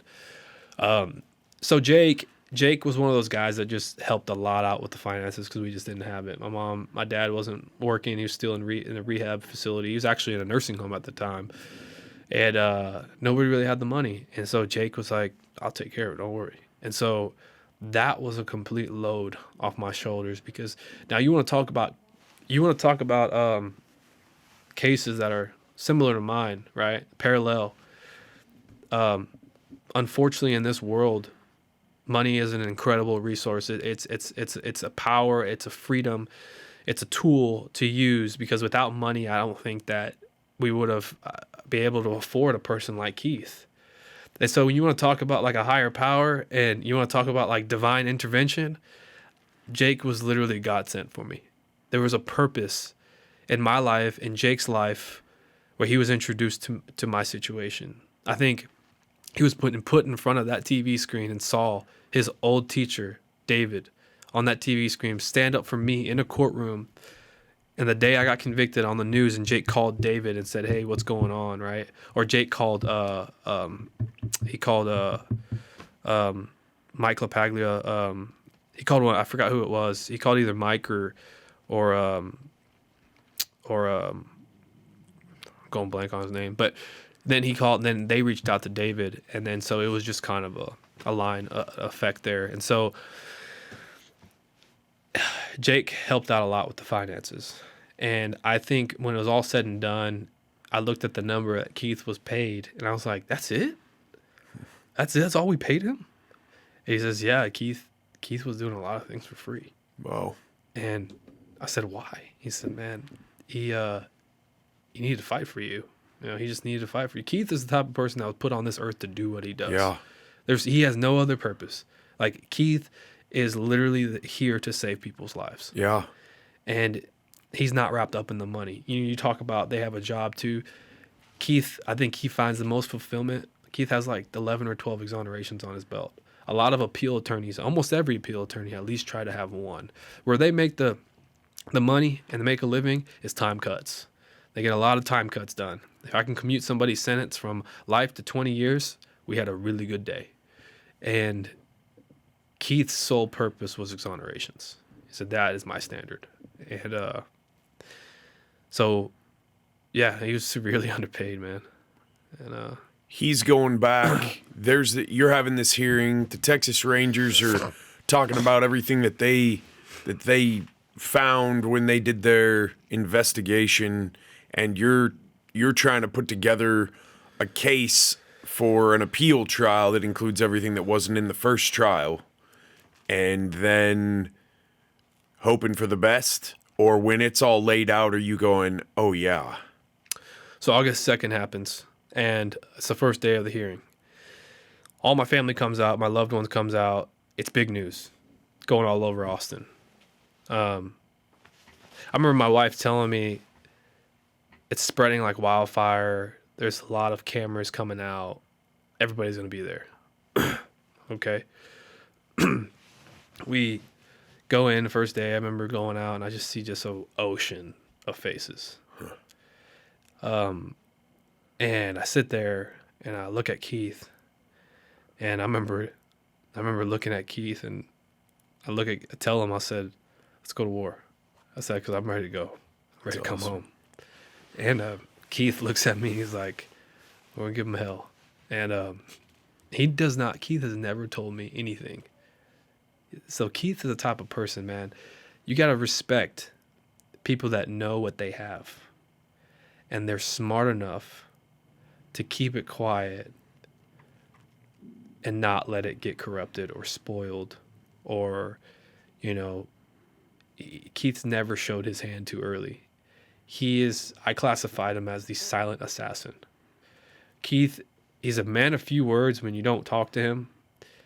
But when you spark something of his interest, he can go all day about it. Yeah. And he's so interested on bringing me home.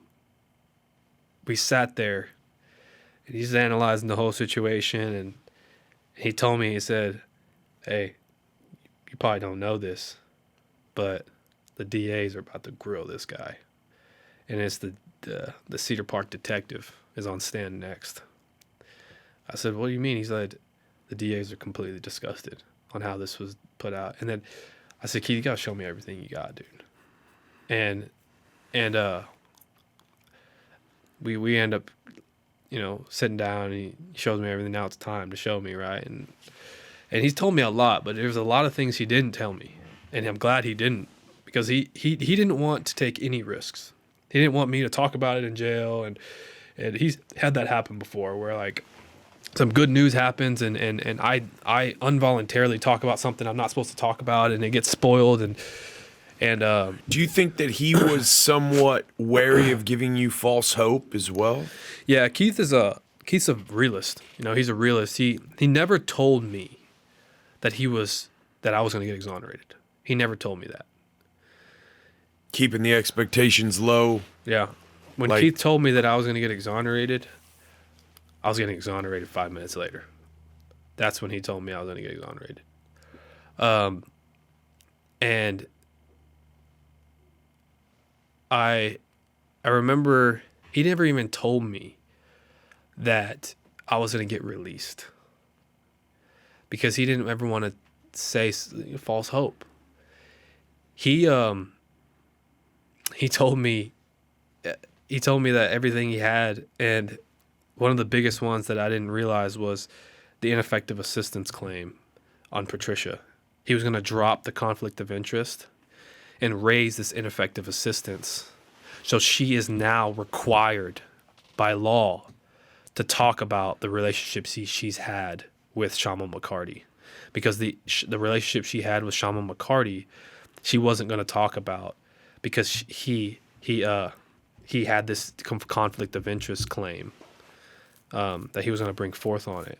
So she was bound by law not to talk about what was happening in trial. But if he raised this ineffective assistance, then that binding goes down, and now he can ask questions about a stance of her being ineffective, not conflicted. And so it's weird. It's like semantics, dude. It's like exactly. The way you say it and the procedural. Well, he has to go in and do the research. Yeah. He has to do in the research. He's like, okay, if I drop this, can I make this move? And can I move this piece? What did he find out about her and her relationship with Jonathan's mother? That they were friends. That she knew about Jonathan. She knew. She was asked on stand if she ever possibly thought that Jonathan could have done this. And she said, yes.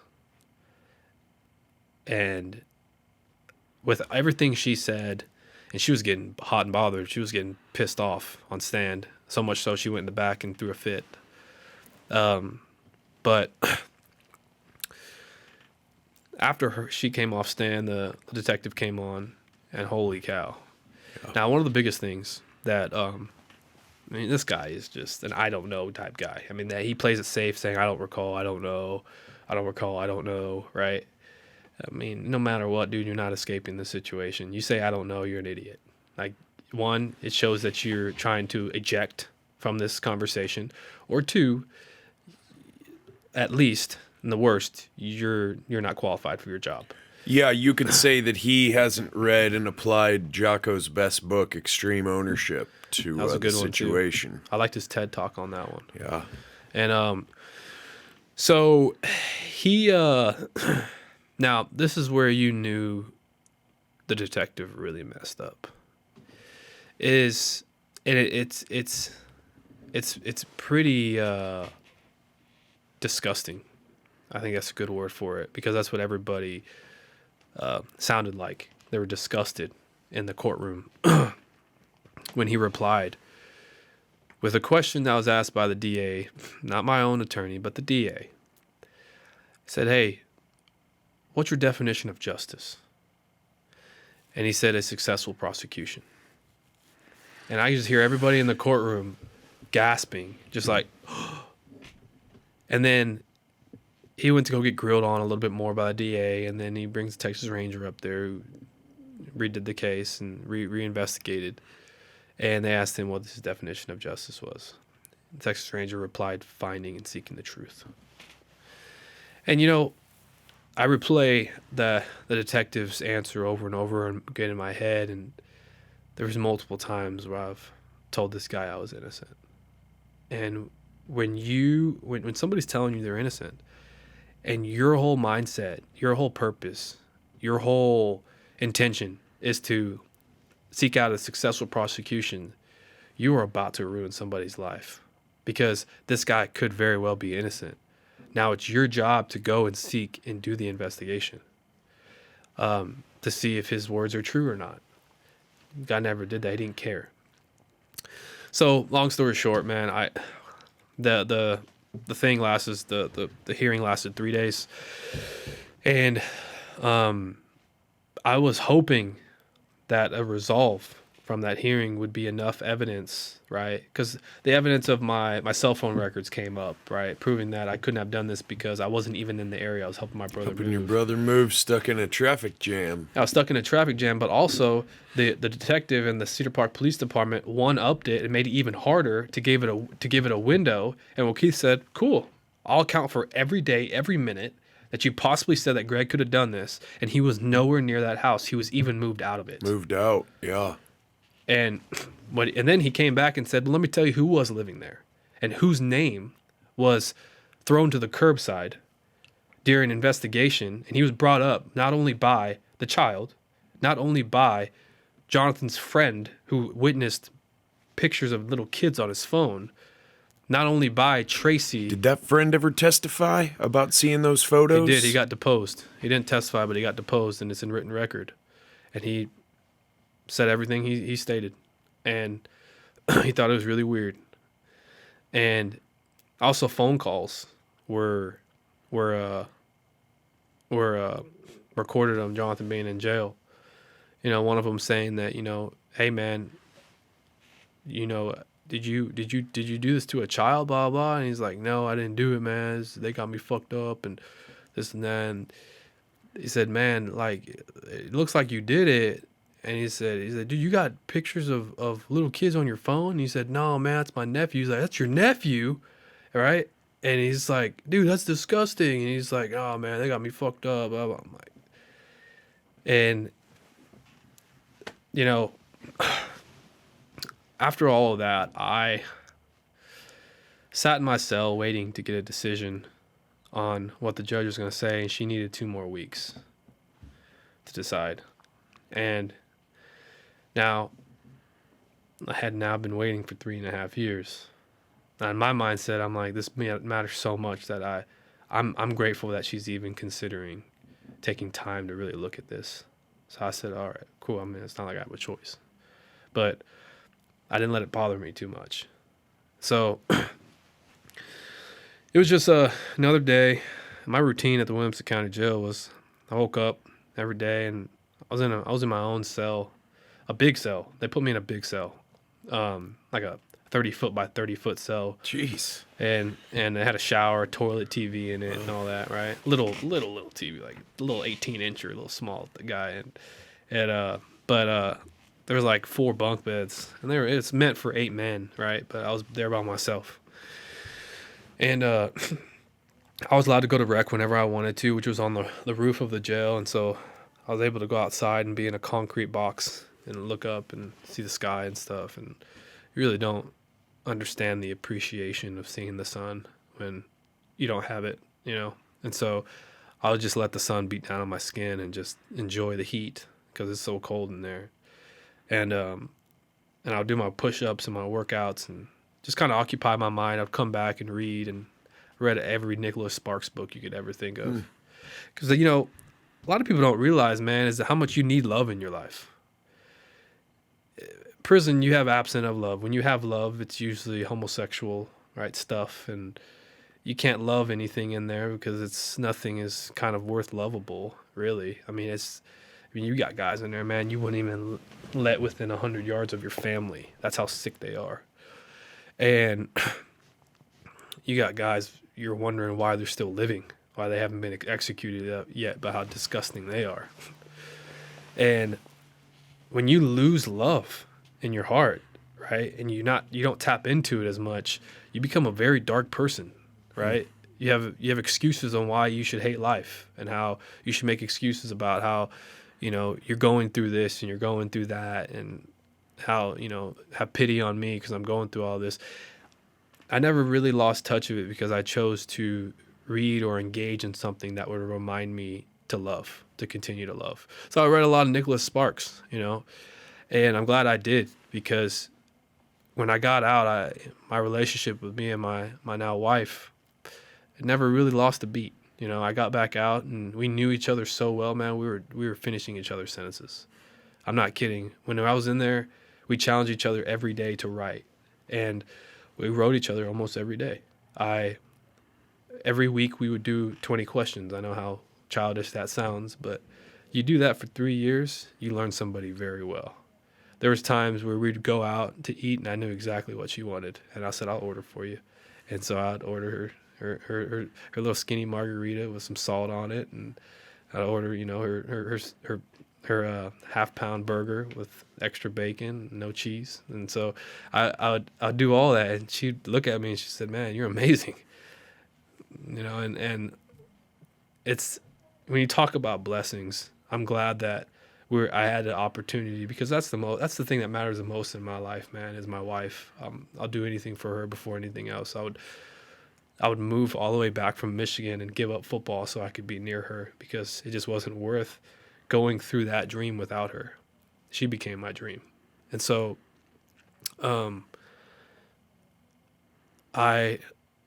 weeks had gone by since the hearing, and the door opens up and the sheriff walks in. The sheriff of Williamson County walks in. Robert Chody walks in, and he's kind of smiling or grinning a little bit. I'm like, what's going on? I know who you are. And he's like, hey, you got an attorney visit.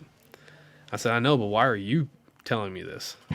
And he's like, well, I'm going to walk you down there. So I thought that was really interesting. And so I walk up to the door that has a little beam chute, a little slot where you put your hands through and they handcuff you and get you ready. And they do the whole 9 yards for me. They put the cuffs on the feet and all that, because I'm an aggravated prison guy, right? And he didn't do that to me that time. I thought that was weird. No hands, no feet? Huh? No hands or feet? No hands nor feet. Didn't even grab my arm and guide me to the visit room. I said, all right, I guess I'm doing this a little different this time. And so I thought that was really cool. And we're walking down to the visit room, and he just closes the door behind me, and he says, congratulations. And I'm like, for what? Wow. And my attorney's waiting for me there, Keith. And he's sitting there, and he's smiling. And I was like, what are you smiling about? And he has this piece of paper, and he puts it on the glass, and it shows the Williamson County judge, Honorable Judge Donna King, and it's headed immediate release of Gregory Kelley. Like right now, that day, Yeah. walking out like it's in a movie. Yeah, and I see that, and my face just goes into my hands, and I'm crying. I'm just breaking down. I'm just like, man, I can't believe this is happening. And I look up at Keith, and I ask him, I'm going home. And he said, yeah, let's go pack up your stuff. And he said, you want me to come help you? And I'm like, yeah, I got a lot of stuff. And we go up to my cell, and we're walking up there, and I'm just smiling. I just can't believe all that's happening right now. And I just have this sense of accomplishment for myself. The past 3.5 years were hell, and I was so proud of myself for getting through it. And I go up to my cell, and I grab my stuff. I start putting it in the bag, and man, I tell you what, as I'm putting all this stuff in my bag, the cellmates next to me, they were all supportive of me because they're watching it in real time. They're all inmates, man. Been in there for months and watched my whole hearing, and they're all cheering for me. They're like, Greg, you going home? You're going home? Wow. You getting released? And I'm like, yeah, man, I'm going home. He said, oh, man, we're so happy for you, bro. He's like, we know you didn't do that shit. And that, go home, man. Go be with your girlfriend. Go live your life. And I'm grabbing my stuff, and I'm putting all the stuff in my bag. And I stop, and I look at my stuff. I said, I don't need this shit. Yeah. And I just throw it out. And the only thing I grabbed was my letters. Yeah. The only things I grabbed was my letters, my coffee mug that I had since day one, my books, and my Bible. That's the only thing I put in that trash bag. And everything else, all my food, all my commissary, I put it in a bag, and I gave it to the inmates next to me. And Keith looked at me. We took a picture. The sheriff took a picture of us in the cell. That'll all be in my book. And I have my arm around him, and he has his arm around me, and I'm pointing at Keith like this. And we walk out, man, and I walk out with a shirt. I put on a shirt that my mother-in-law gave me, and it says, "My story, his glory." And put on some jeans for the first time in a while, and I put on some shoes, and it felt good wearing real clothes again. And I walk out towards the back of the jail. And before I go through those doors, it's a side door. I'm in this room, and Keith's telling me, he said, "Hey, are you ready for this?" And yeah, is my family out there? He says, "Everybody's out there."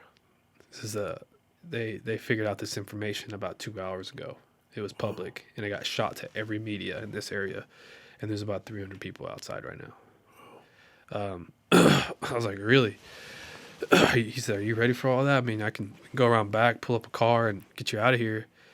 I said, "No." I'm about to go and embrace my family. And they open up that door, and I walk out, and my wife comes running, my girlfriend at the time comes running up to me and embraces me, and my dad's sitting there in his wheelchair. My mom's standing there, and they're all just looking at me, and my mom just opened up her arms. And I go and hug her, and my brother's there, and my family's there, and I just see a bunch of cameras, and I hear a bunch of clicking sounds, which is cameras and flashes, and then I get walked over to Jake's SUV, and we ride off to Jake's house, and we partied. That's awesome. Got to go and wake surf for the first time ever. Got up first try. Did you? Yeah. You son of a bitch. Jake's a good instructor. Good driver. Jake's a good instructor, man. He taught me. He taught me. It was a long board. It took me a while to get the short board, but he said, "God dang it, man, you're just a natural athlete." That's awesome, man. But I knew it wasn't over yet, man. I knew that there was still a long road ahead of me, and there was I needed to.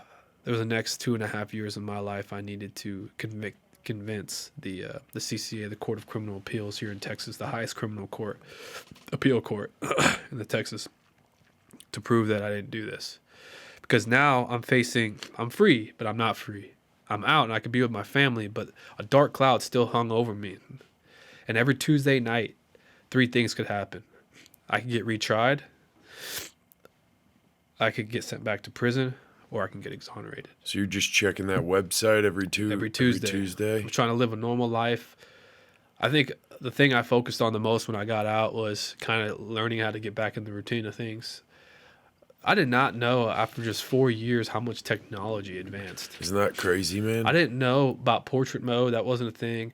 I didn't know Siri wasn't even a thing when I was like, and then I picked up driving really quick. It wasn't that long I was gone, but man, when you're in prison, you don't even have a computer. Like, you're learning school the old textbook way, write up your essays, turn it in.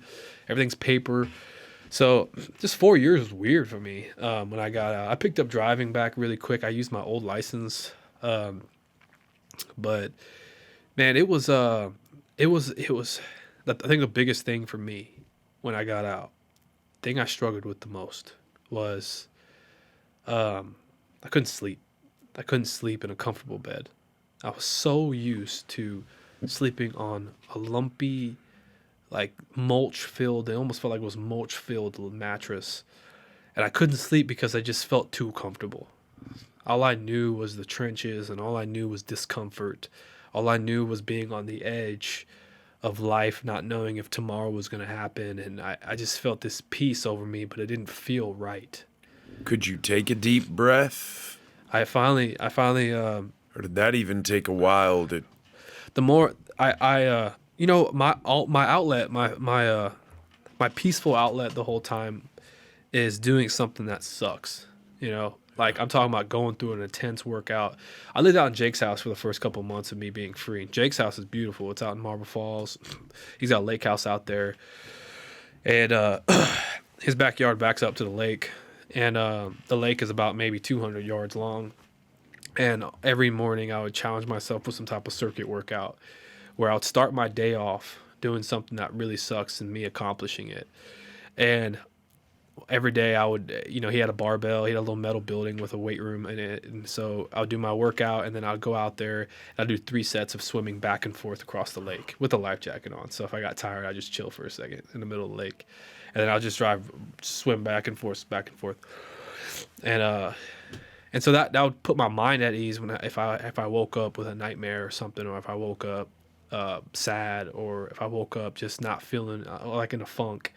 It's so, and then I also surrounded myself with friends and my family, and I continued to do my Bible studies, and I continued to do my devotionals every morning and keep my routine. And I figured out really quick, the most successful people in life have a solid routine, and they stick to a routine. Yep.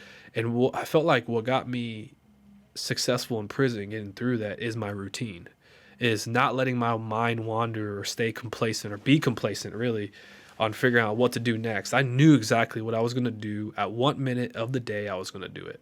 And that's how I carry out to my life now. I have my routine, and it seems like life is a lot more fulfilling, a lot more organized, a lot more structured when I have my routine. You finally checked that website one Tuesday. Yeah, we were up in New York at the time. My wife and I were up in New York, and she accepted a dance scholarship up there to go dance at the Broadway Dance Center. I decided to follow her because at that time I was online fitness programming. I was an online coach. Had a few clients. And just to be clear, you can't walk onto a football team. You can't do anything because you still have this. I'm still a convicted felon. You're still convicted. I'm still considered supposed to be in prison, but Right. I'm on bond. So my life, I feel like I'm in a glass box. I feel like I could see all potential around me. I could see what I could go be, but I can't touch it. I can't even dare to try to get it because that glass box is bulletproof. You can't get through it, right? The CCA was that glass box. And when I was up in New York, and you gotta realize too, is the documentary crew was following me everywhere I went. Because they were documenting my documentary Outcry in real time. Was that a little glass boxy to you, for you? Yeah. So the documentary was weird because I don't like cameras. Like, how did the documentary come about? Was that a Jake thing? That was not a Jake thing. That was actually a close family friend knew a director who directed a documentary. Who was Pat Cadellis, who's the director of Outcry, who works for a production company called Bat Bridge Entertainment. And out of Austin, obviously, Bat Bridge. Yeah. Out of Austin. And they're growing a lot, too. And it's such a great company, man. They just got a new headquarters. And that's awesome. Such a great organization, man, because they have a bunch of Emmy award-winning documentaries under their belt. Wow. And of course, my documentary being one of them. Hey, Greg. Yeah. Do you mind moving that mic to the other side of your face, towards the wall? Yeah, and then pointing it towards your mouth.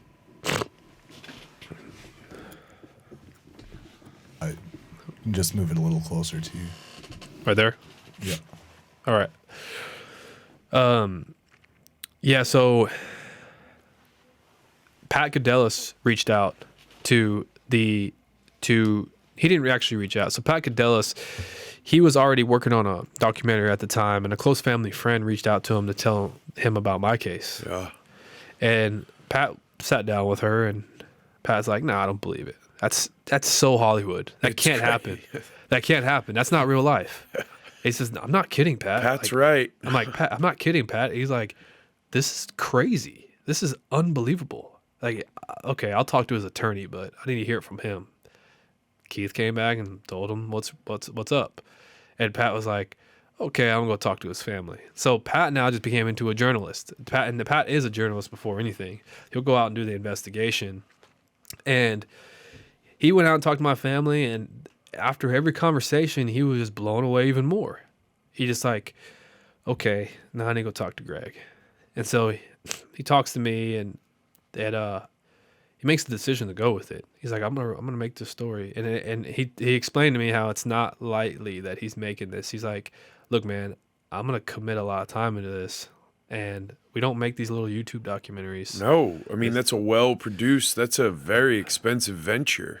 And he says, I want to know if you're willing to share everything I'm asking you to share. Is Pat the one who's interviewing you, like in the cells? Yeah. Like you're okay. Every time I'm talking to a camera, Pat's on the other side of it. Okay. And Pat was challenging. He asked the challenging. Pat never makes a one-sided bias documentary. Sure. He puts the truth out there and he lets the audience make the decision. And that's what every great documentary producer and director does. And that's what he did. Parts of that documentary was not fun to go through. I had to talk a lot of personal stuff. I had to open up my life and I had to make my life an open book to the whole public. But the real reason why I agreed to the documentary, it wasn't try to get more followers or try to get my name out there or anything like that. It was to have a well-documented piece of evidence just in case the state of Texas, the CCA, wanted to be what their reputation is known for. They wanted to follow that reputation of the good old boy system and side with the police on this, no matter the evidence that's put forth, then at least I have this to push out to the world and expose the state of Texas judicial system for what they are. And so it was leverage for me. And just in case if things went south and I went back to prison, we could at least still continue to fight, shoot this documentary out while I go up to the Supreme Court, right? But it came a time in New York, and the documentary came up there too, right? And it was already about 2 years in waiting for the CCA, and it was a Tuesday, and we the documentary came up, and so the backstory behind this was Pat was always he was so committed to be the person to try to get the footage of this. This was the $1 million footage of the documentary. Yeah. Is getting the decision of the CCA on camera and seeing my reaction to it. All right. That was going to be the bow on top of the gift. Right. So he was committed for all of these weeks, every week, bringing me Starbucks coffee and trying to get this shot. Right. And we were always let down with no news. Right. No news. And at that point, as time goes on, it's getting closer and closer. And as it drags on, I'm wondering what's going on with the CCA. And it's almost like no news is good news because I can continue to move on, right? It's a little sense of that. But at the same time, I just want this to be over with. So I got to this point. I was like, man, I'm done with this, man. I want to move on in my life. I need this decision. While maintaining faith, maintaining hope, New York comes around. And I remember it was like early November, like November 1st. He told me, he's like, hey, man, this next week, my cousin's actually going to come up because I'm gonna go on vacation. I haven't gone on a vacation in 2.5 years because I've been so busy with you. And I was like, yeah, man, go enjoy yourself. Where you going? Hawaii. Oh, cool. I've never been. Tell me how it is, right? So he goes, and his cousin comes up. Just think it's going to be another just routine, no news. Man, when it happened, Pat was so thrilled for me, right? He was so thrilled for me. I'll tell you what happened. So, they go into my apartment. We had a little 300 square foot apartment. We go into the apartment, and I do the whole routine of putting on the TV on my Fire Stick and going to the CCA website. And now a lot of people don't know this too, and I want to talk about it in the book. But you got to understand the emotions I'm going through at that time. For the longest time, I was waiting for the CCA and countlessly just getting the answer of no news, right? There was some news that happened in a different case the week prior to November 6th.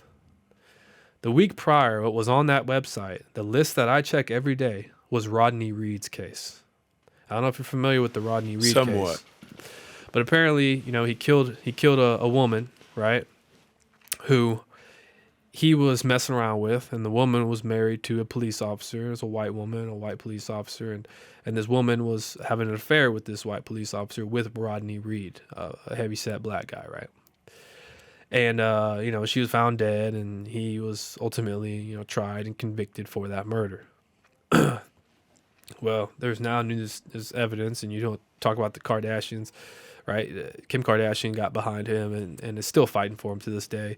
But I think when celebrity backup really got into him, that his case got really known. But there was a lot of evidence proving that he's innocent, and also evidence because the husband of that woman went out and actually killed somebody, murdered somebody, not long ago after that. And so, that case is being looked at. And it was in the CCA, specifically on the motion of staying his execution, which means stopping it, right?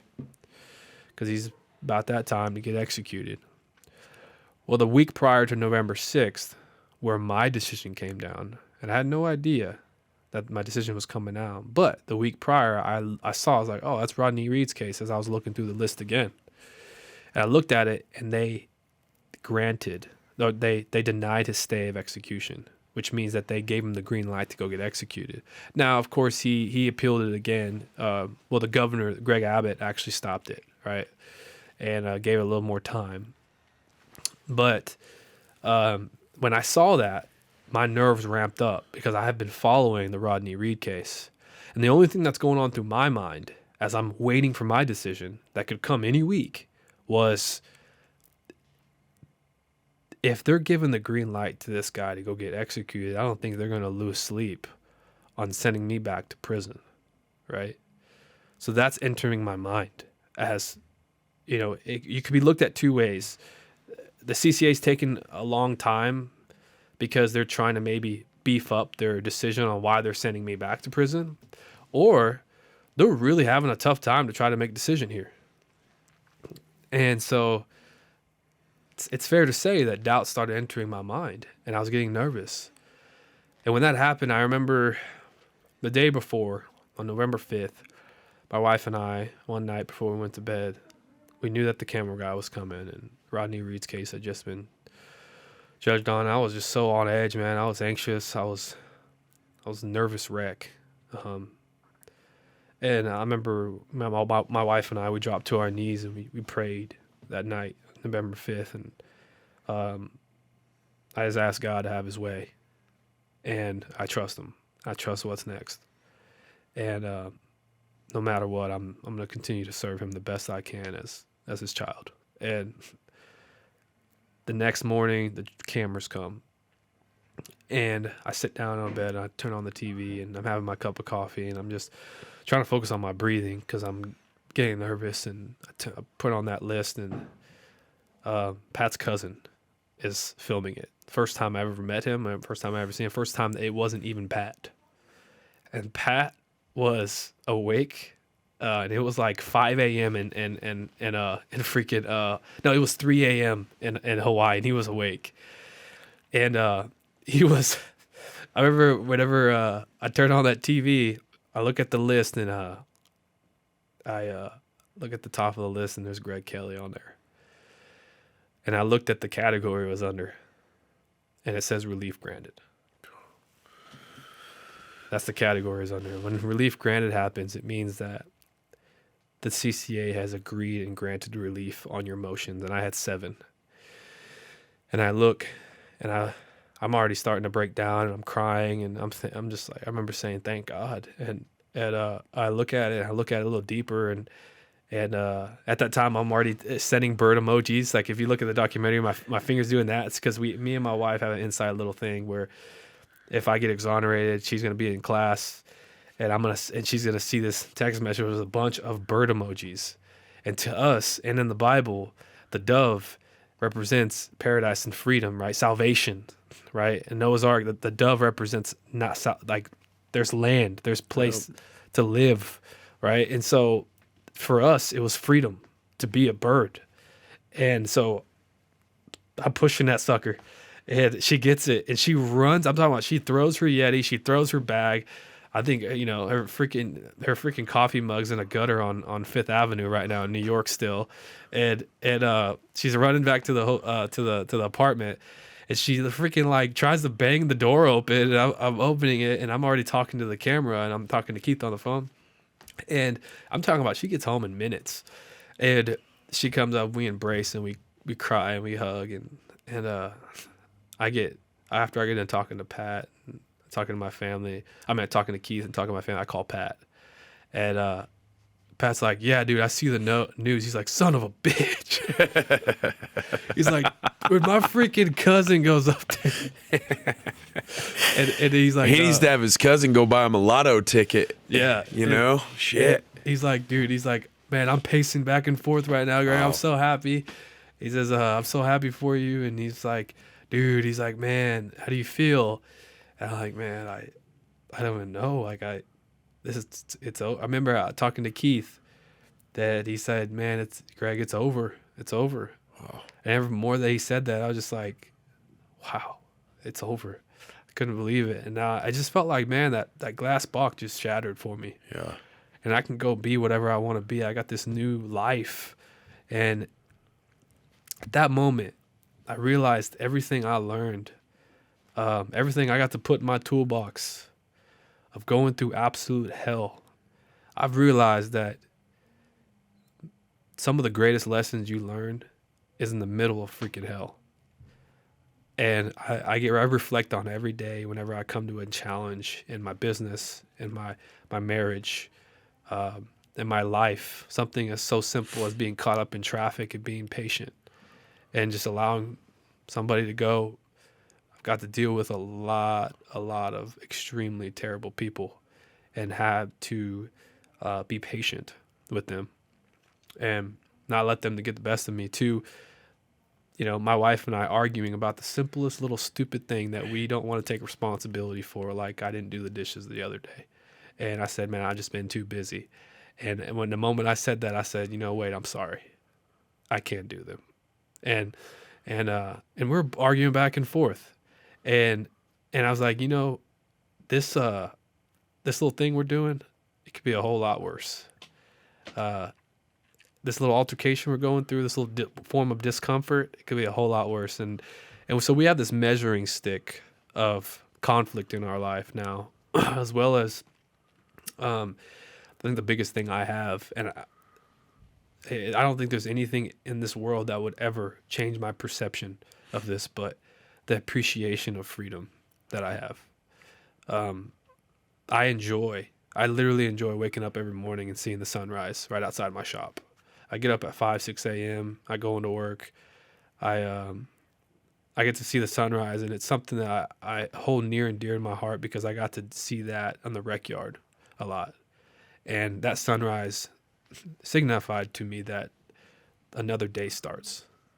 And, the Bible talks about that trouble comes in the night, but he says joy comes in the morning. Yep. And that sun represents joy for my life, that I get to live another day, be free, know the life that's behind, but the things I learned in that life, I get to yield and carry forward with me in my life from now on. I know you just signed the book deal. Yeah.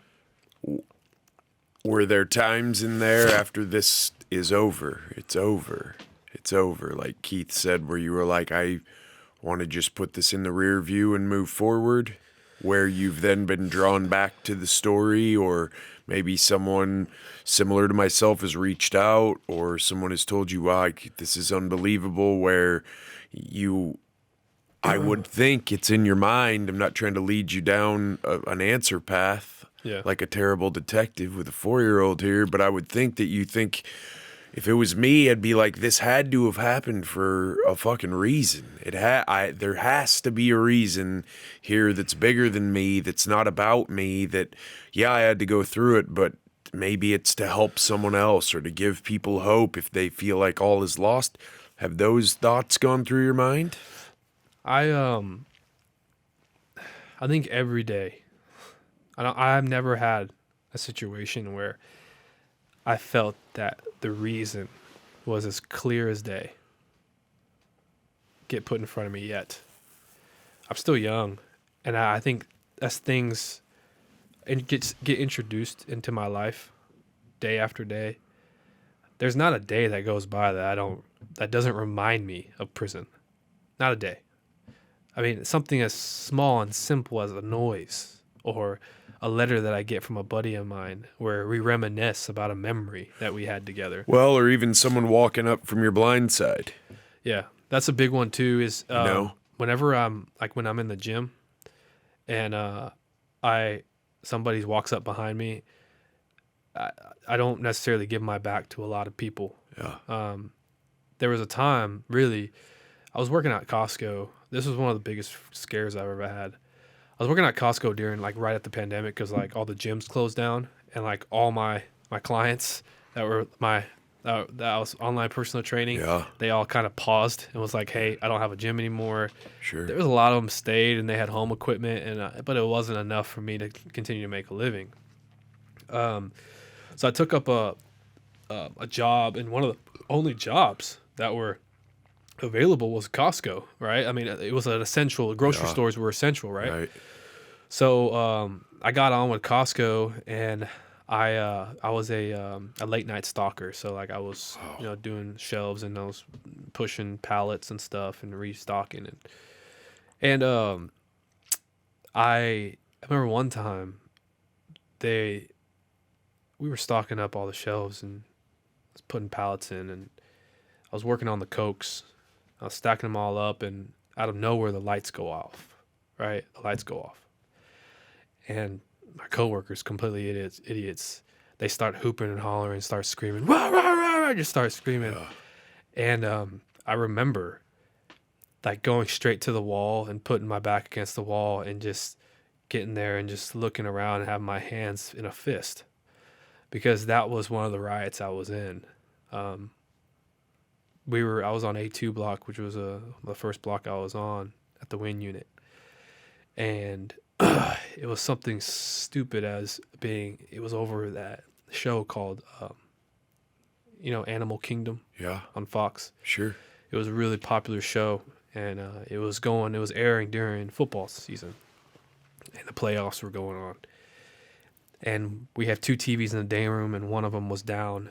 And this day room was one of the most dangerous day rooms. It was the first block I was on, and I was waiting to go to a different block as I was at the unit for a longer period of time. You could request to go to a different block. But I would say this is probably 4 months in prison. The show was on. One of the TVs was down. The TV that was down was the entertainment show for movies and TV shows, and the other one that was working was the sports TV. And in this day room, there was a tank boss, and there was different type of gangs that had different type of generals and different type of authority figures. And they kind of ran the shots, and they communicated with each other and voted amongst one another on what was going to be shown on TV. And that was the governmental, structure that was there. I was in the day room. I remember I was writing a letter, and I could hear this altercation happening, and they wanted to watch Animal Kingdom, the new show Animal Kingdom, the new episode, but the playoff game was on, so they went on a vote, and during the vote, the sports team won, right? The playoffs, and then another guy who wanted to watch Animal Kingdom threw a big fit about it, and they were yelling at each other. You couldn't help but just to watch the altercation, what was going on over there.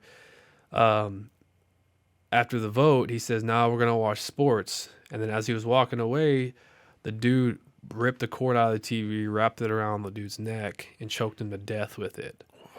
And it took about 2 minutes. And this guy's laying on the ground dead. And next thing you know, all these shanks start coming out. And I jump from this TV, from the table, and I don't know what to do because I've never been in this situation. And a buddy of mine, Ray, who I was just friending, and we were talking and everything, and we were writing a letter home to each other. He grabs me by the shirt, and I'm thinking he's about to assault me, but instead he says, "Let's go." And I'm thinking he's "let's go" as in let's fight. And I throw a punch, and he wraps me up and takes me over to the wall, and we go to the back of the day room, and we're backs against the wall, and he's literally right next to me, and you just see people in front of you getting stabbed and getting shanked, and this guy over here dying, and next thing you know, these officers start running towards the cell, and they've got these firing bazooka guns with tear gas, and they shoot it into the cell through the bar, or through the day room, through the bars. The day room is as big as maybe I don't know, it's probably a 2,000 square foot day room. They shoot it through the bars, and all you hear is two cans. It goes, it starts filling up with gas, and I don't know what to do. I'm just like, okay, I guess, I'm panicking, and the dude's like, take off your shirt. All right, Ray says, take off your shirt, put it over your mask, and breathe slow. And I do that, and I remember just like everybody that was in front of me taking each other's life, just a cloud of smoke. And after that, after everything subsided, all the guards came in. They told everybody to get on the ground. We got on the ground, and as the smoke was subsiding and it was going away, I just see a blood stream going towards me, and it was like a war zone, man. It really messed me up. It messed me up to a point where I didn't go to the day room anymore. I would just stay in the schoolhouse, and I went to church a lot and talked to people, and it really introduced me to that world. That day, 12 people died in that day. 12 people in the 2,000 square foot day room? Yeah, there was about 65 people in there. 12 people died. 12 people got stabbed. 11 people died. One of them got strangled by that cable cord. And did he kill him so fast because he broke his trachea or something? 2 minutes? Yeah. You're struggling too. Your body depletes your bloodstream of oxygen. Yeah, no, he had it wrapped pretty hard, man. And he took him down to the ground with it. And choked him out, choked him out, man. And he just sat there. And whenever he was doing that, everybody jumped up and everybody knew what gang was with who. And they started when that happens, man, the first thing that happens is whoever has bad blood with people, it's a perfect opportunity. It's like the purge. It's like the purge opportunity, man. Because guess what? Nobody's going to be held accountable. There's no cameras in day rooms. There's no cameras. Now, the people were getting caught, but the only people that were getting caught is by that one officer trying to get who was doing what. But nobody gets caught, ever. So there's no accountability had. It's just, hey, prison riot. I know when we talked on the phone, when we were talking about doing this, whether to do this or not, and you were talking about kind of putting all your memories back in line that you were going to write. You said you were thinking about writing a book about. This was a couple months ago when we first connected. We talked a lot about this part of the whole experience. You know, what prison could have done to you, what it did, what it has done to you, how it has changed you. Have you taken action around that? And do you talk to anyone now that you're on the other side of the bars? Do you talk to a counselor? Do you go through any of this trauma with someone, or is this something that you're still just trying to navigate through on your own to a degree, or kind of maybe this is a cathartic experience here, talking it through? We've been talking for a minute now. How are you I've talked to my handling family. that? I've talked to my family about it. There's a lot of things I don't talk about. I don't feel like I need to. I don't think I've ever gotten to a point where I needed to seek out clinical help for myself. I think I looked at that situation. I think the biggest thing for me was I looked at that life as what it was. And I'm the type of person that sees reality as, man, we live in a very evil world. And when you become surprised about things and you can't accept them, that's when stuff really starts to happen in your brain and mental disorders start to happen, and you can't accept, holy crap, there is this part of this world inside of a world where I automatically just anticipated that stuff to happen. Was it shocking at first? Did it mess me up? Absolutely. But I think as it went on more and more and more, I came to a point where I started fighting to not let myself get hard to it. You know what I mean? I didn't let myself accept that, that's how I need to be too. So I'm really good at canceling out things that don't better me. I'm really good at turning my back on things that I don't need to be a part of. And when things like that happen, I've talked to my friends about it, and the biggest help I got to talk to was guys that actually been through that for 40 years and how to cope with it. And I think a lot of these people that end up taking their own life, or a lot of these people that end up going crazy and going schizophrenic over this stuff, is when they don't have somebody who's actually been through it talk to them about it. And so I got to talk to Thomas. I got to talk to Ray. I got to talk to people that actually have not only been through it, but is still going through it, and that have learned along the way on how to get through it, on what to expect, on what to take as fact, and what is taken as not fact. And so moving forward, I was not the only riot. I mean, I was in the middle of 3 different riots. One of them was on the rec yard. One was in the cafeteria. One was in the day room. And the day room was by far the worst. The rec yard is where... I mean, that's a massacre. 12 That's people. a massacre. That is an absolute massacre. And that was A2 block. That happens once a year on A2 block. I was so happy when I left that place. Is there even a fight in your mind about not becoming cynical about the world and the evil in the world after these things that you've gone through? You said, you can't be surprised. If you start to be surprised, that's when you go crazy. If you see things for how they really are, and you see how evil things are, how depraved they are, how everyone is really out for themselves.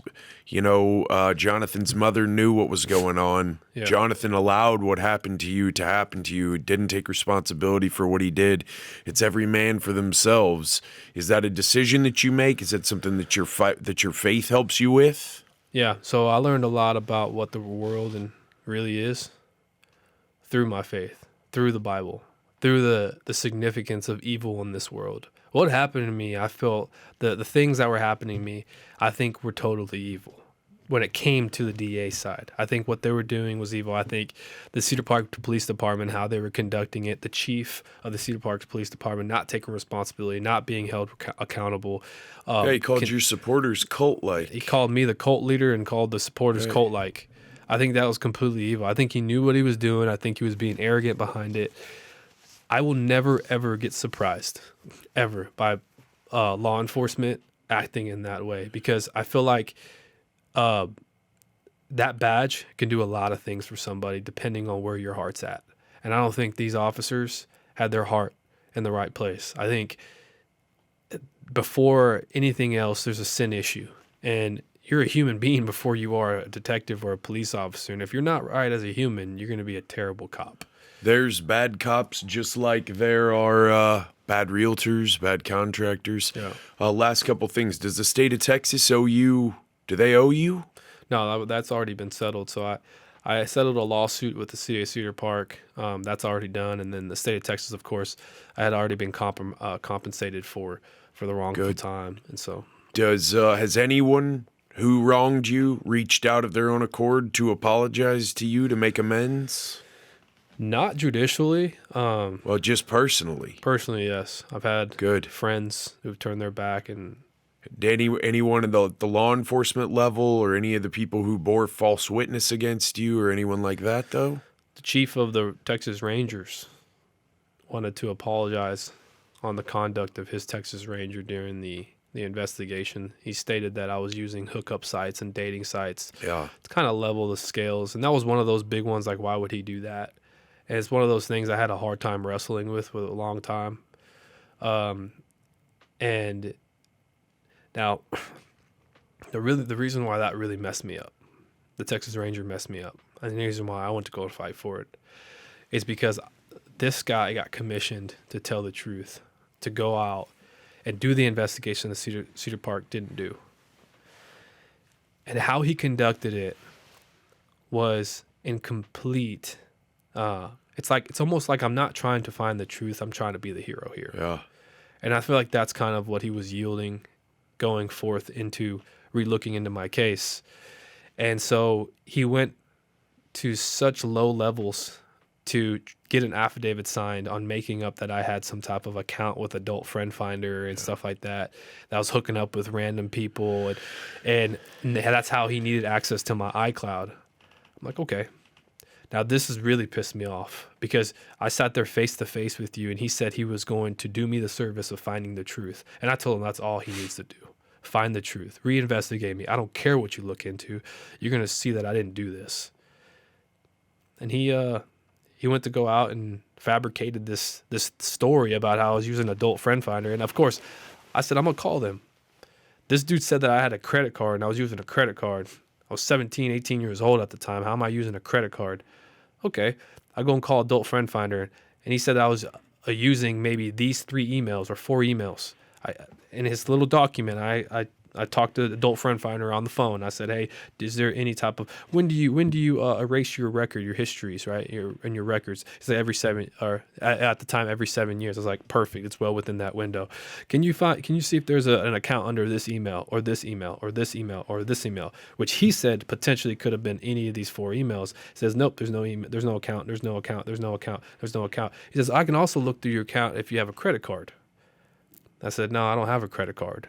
He says, well, the emails that you gave me, there's no history of an account with us. It's just wrong, man. It's just wrong. Yeah.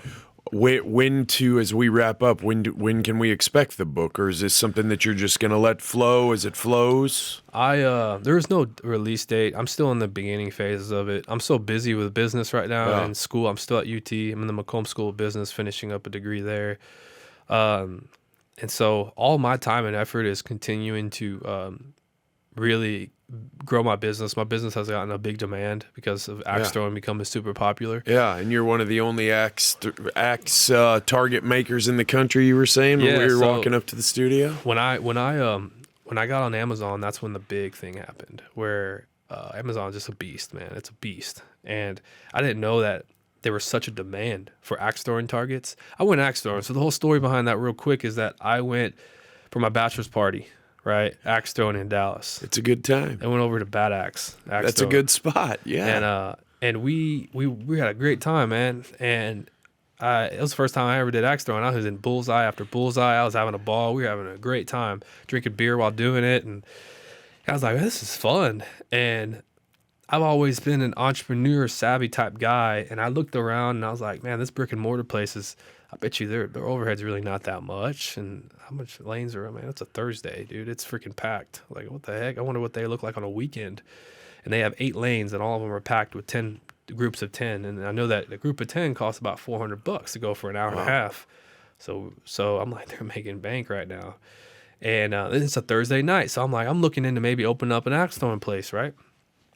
And because it's fun, and I feel like it'd be something I could really pour into. And I do my research, and the pandemic happens, and I'm so dang bored. I lost my job. I was like, I'm gonna build a target in my backyard. Go to Home Depot, do the research of what wood I need. Of course, you need to use cottonwood or spruce for the target, and then of course you can frame it out with some type of pine or something. But make my target. Playing with my father-in-law. I post about it on my Instagram. At that time, I didn't have a big following. All right, I only had a few thousand people that were local, that were friends. Outcry hasn't been shown yet. So this off of like 3,000 followers, I sold like 50-something targets during Father's Day. Oh, wow. And they're stand-up big 8-foot targets. I don't sell the 8-footers anymore. I've kind of evolved into 17 different type of smaller targets that are easily shippable, right? Sure.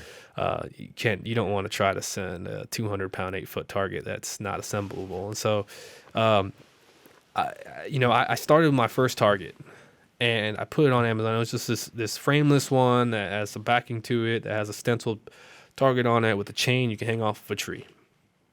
That was selling like a dozen a day.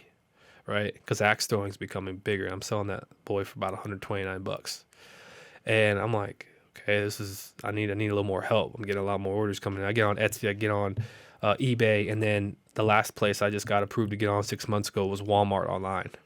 And so, since I'm now on all those platforms, I now have 14 different targets, and last year we closed with a little over $1 million in sales. Good for you, man. And that's awesome. I've decided to I didn't take any of that money. I haven't paid myself once since I started this 2 years ago. I don't need to. I invested back into the business. I bought some land out in Liberty Hill. I'm building out a metal building where it's going to be my shop now. So I'm not dishing out $50,000 a year in a lease anymore. And so I'm doing it the right way. And I'm not going to take a paycheck until I achieve some goals in that business. And I started a trucking company with my brother too. And we just bought our second truck. It's growing. It's he's hauling concrete. And it's pretty good. And of course I'm finishing up at school, and I'm a husband. We bought a house out in Leander.